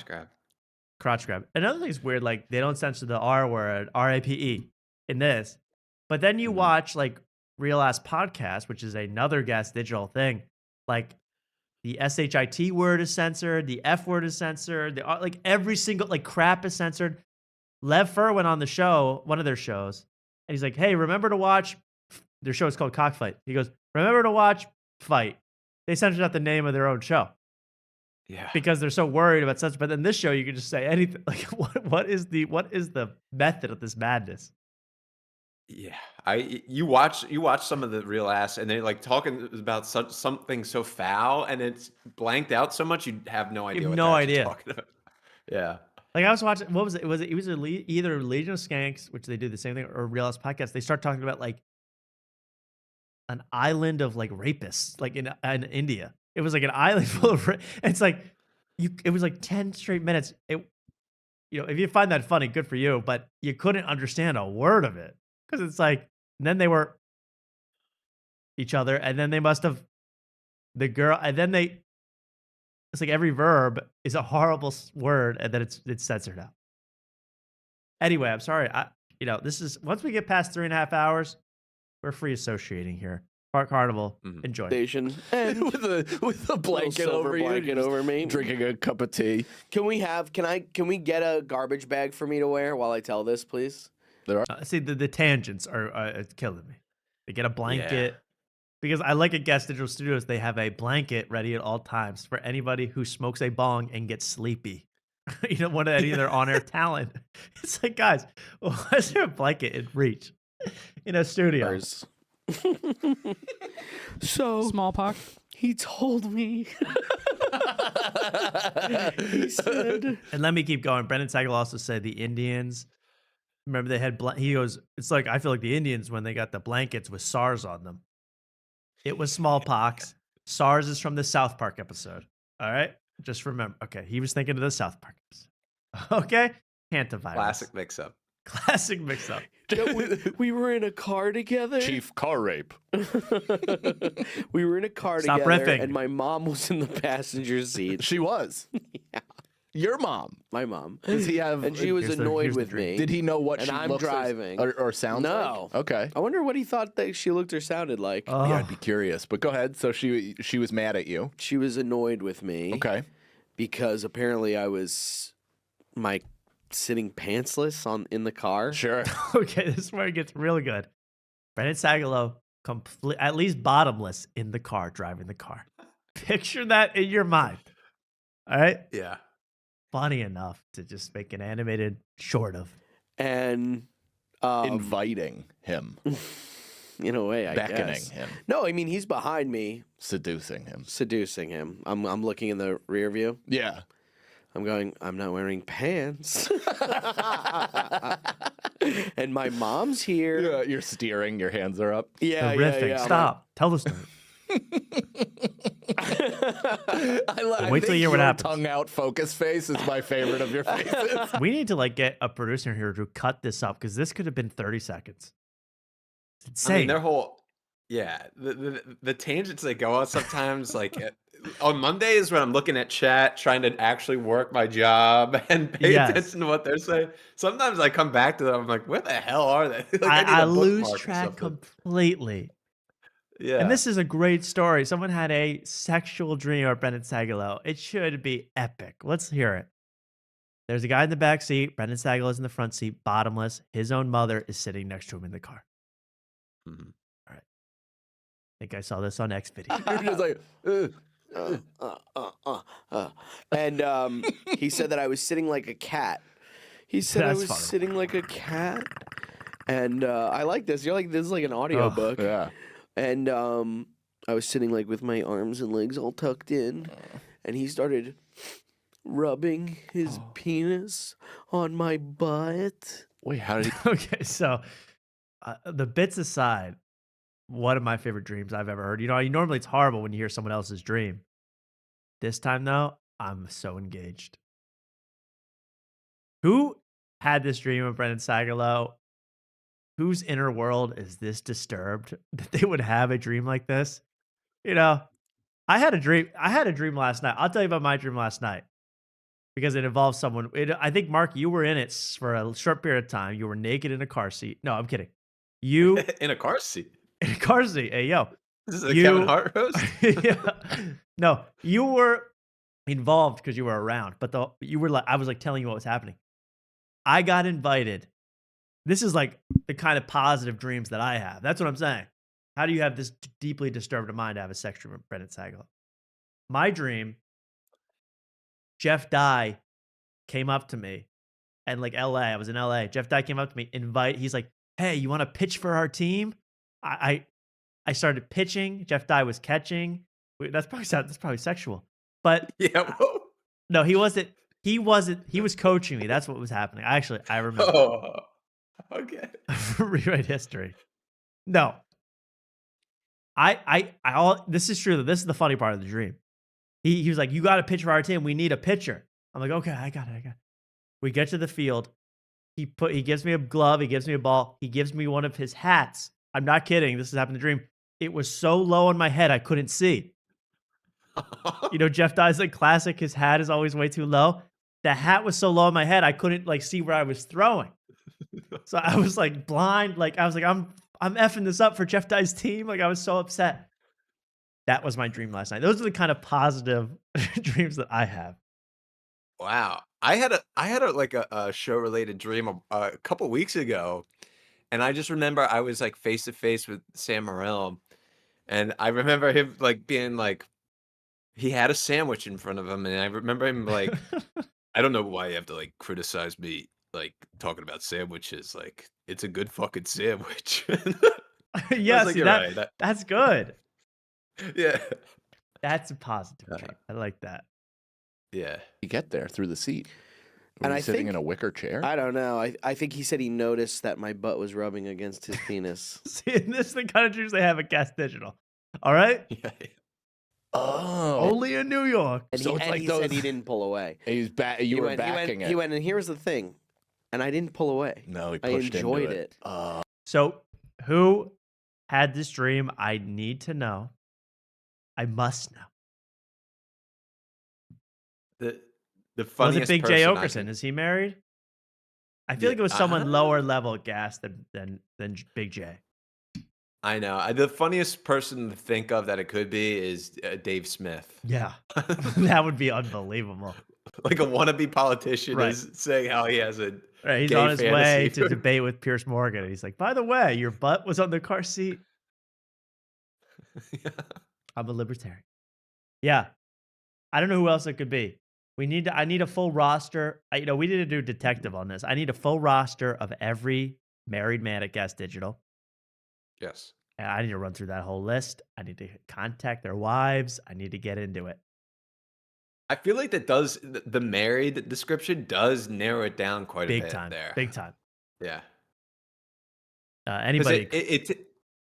it takes away all the low level producers that are young and just need a job to Yes. do open mic comedy. The blind Yeah. people. Yeah. The Yes. kids. The people that are there to fetch cookies for Joe. I mean, imagine if you were married to a man whose job it was to fetch cookies for Joe List. So none of the producers of the regs are married, okay? I know that. What's your husband do? Oh, well, he gets crumbles for Joe List and Louis J. Gomez. And he gets yelled at while doing it. Yes. He gets abused verbally, sometimes physically, for doing it. Yeah. Well, yeah, please, if anyone can kind of give me a dossier on Gas Digital, I want to know who had this dream. I want to report them to the police, and that's what I want to do. So I cannot wait. That was another episode of Fart Carnival. Please help us surpass them in subscribers, if only for my own vanity. It would be nice. And we're building a nice community here on After Night. So that's why you should join us here. That leaks over into Fart Carnivals. Yeah, it will, leak over into Fart Carnival in a big way. We're really, we sent them letters at this point. Marcus sent them a very personal letter. They have I think next week is the week, the deadline to say they've definitely seen it and are choosing not to read it or acknowledge it. You know, I think this week it could be so banked up that they might not have seen it. True. That's true. But if they don't mention it next Monday, I'm going to say they've ignored the letter, which is the ultimate. I mean, if someone writes you a handwritten letter, you don't acknowledge it at all, even to, unless they send you something back, I'm enraged. But the one thing I did see in the live chat, somebody suggested that mail room at Gas Digital is probably like a mess. So I do have hope, even if it's not read next week. Yeah. You know? There's a mailroom at Gas Digital? That's not true. That's like I assume we sent it to Gas Digital Studios. That's where I made it out to. I mean, that gets sent some poor guy. Again, in between fetching macadamia nut cookies for Joe List, has to open mail filled with ricin for Luis J. Gomez. Do you think the guy who's running cookies to like Joe List, he actually buys like Pepperidge Farm from the store and then just saves the crumble box and throws the Pepperidge Farm in there? Yeah, I'm sure. Because Joe List has never once looked at a cookie. He just he doesn't. He can't differentiate between the cookie. He never looks. Big fan of Gas Digital here, and we hope to be in contact with their higher ups soon. Thank you all for watching tonight. That was a very fun episode, and Mark, I'll see you in just a couple days there, buddy. Good luck with the travel tomorrow. Yeah, so that speech thing wasn't a bit. I have to prepare a speech. Not a joke. I'm sorry. Okay. Well, I am honored to do it. I look forward to it. There's the attitude. Yes, we're both.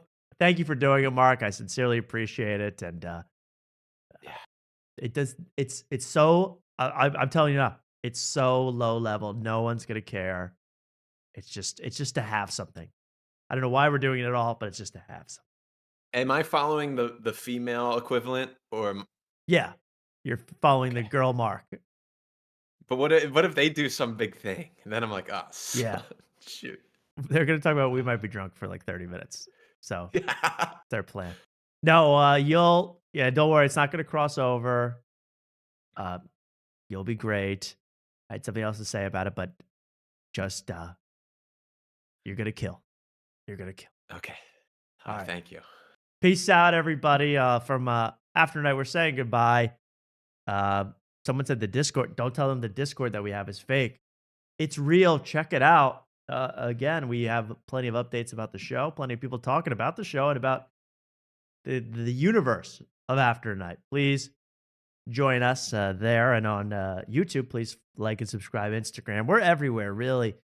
You can follow Mark as well. Big Stinky on Instagram. It's a lot of fun being with you people, and I will be married. I will have a wife and kids by the next time you see me on Wednesday. So I cannot wait for that show. That's gonna be a fun recap episode. Lots of stories, but also lots of things happening in the world. So please come back, and we will see you next time on After Night. Good night, everybody. Peace and love, and have yourselves a merry little let's get retarded in here. Peace. Another Contribution classic. Bye-bye on After Night. Thanks for watching.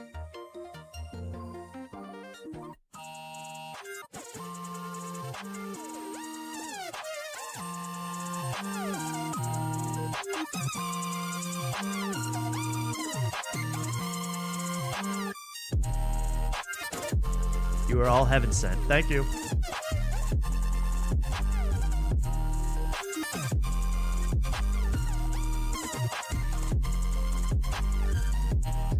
I don't know. Be nice to the Blind Mike fan base. They're blind.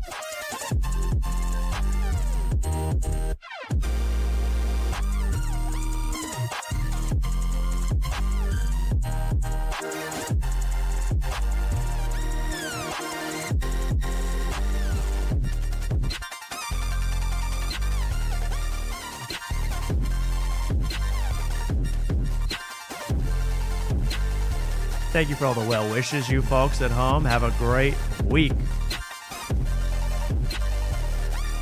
And W's all around. W's.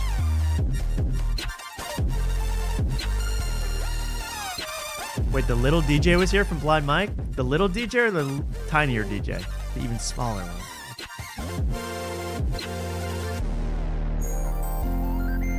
Could I take them in a virtual fight?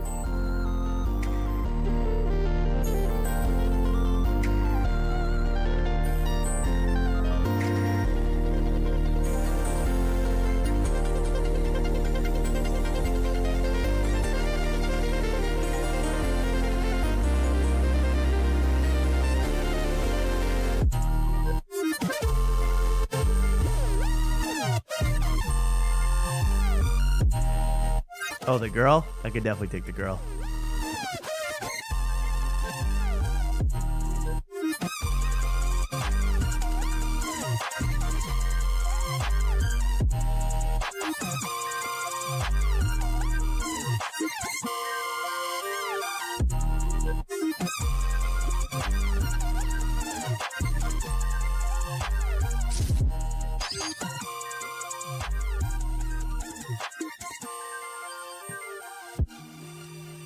Thanks for watching, everybody.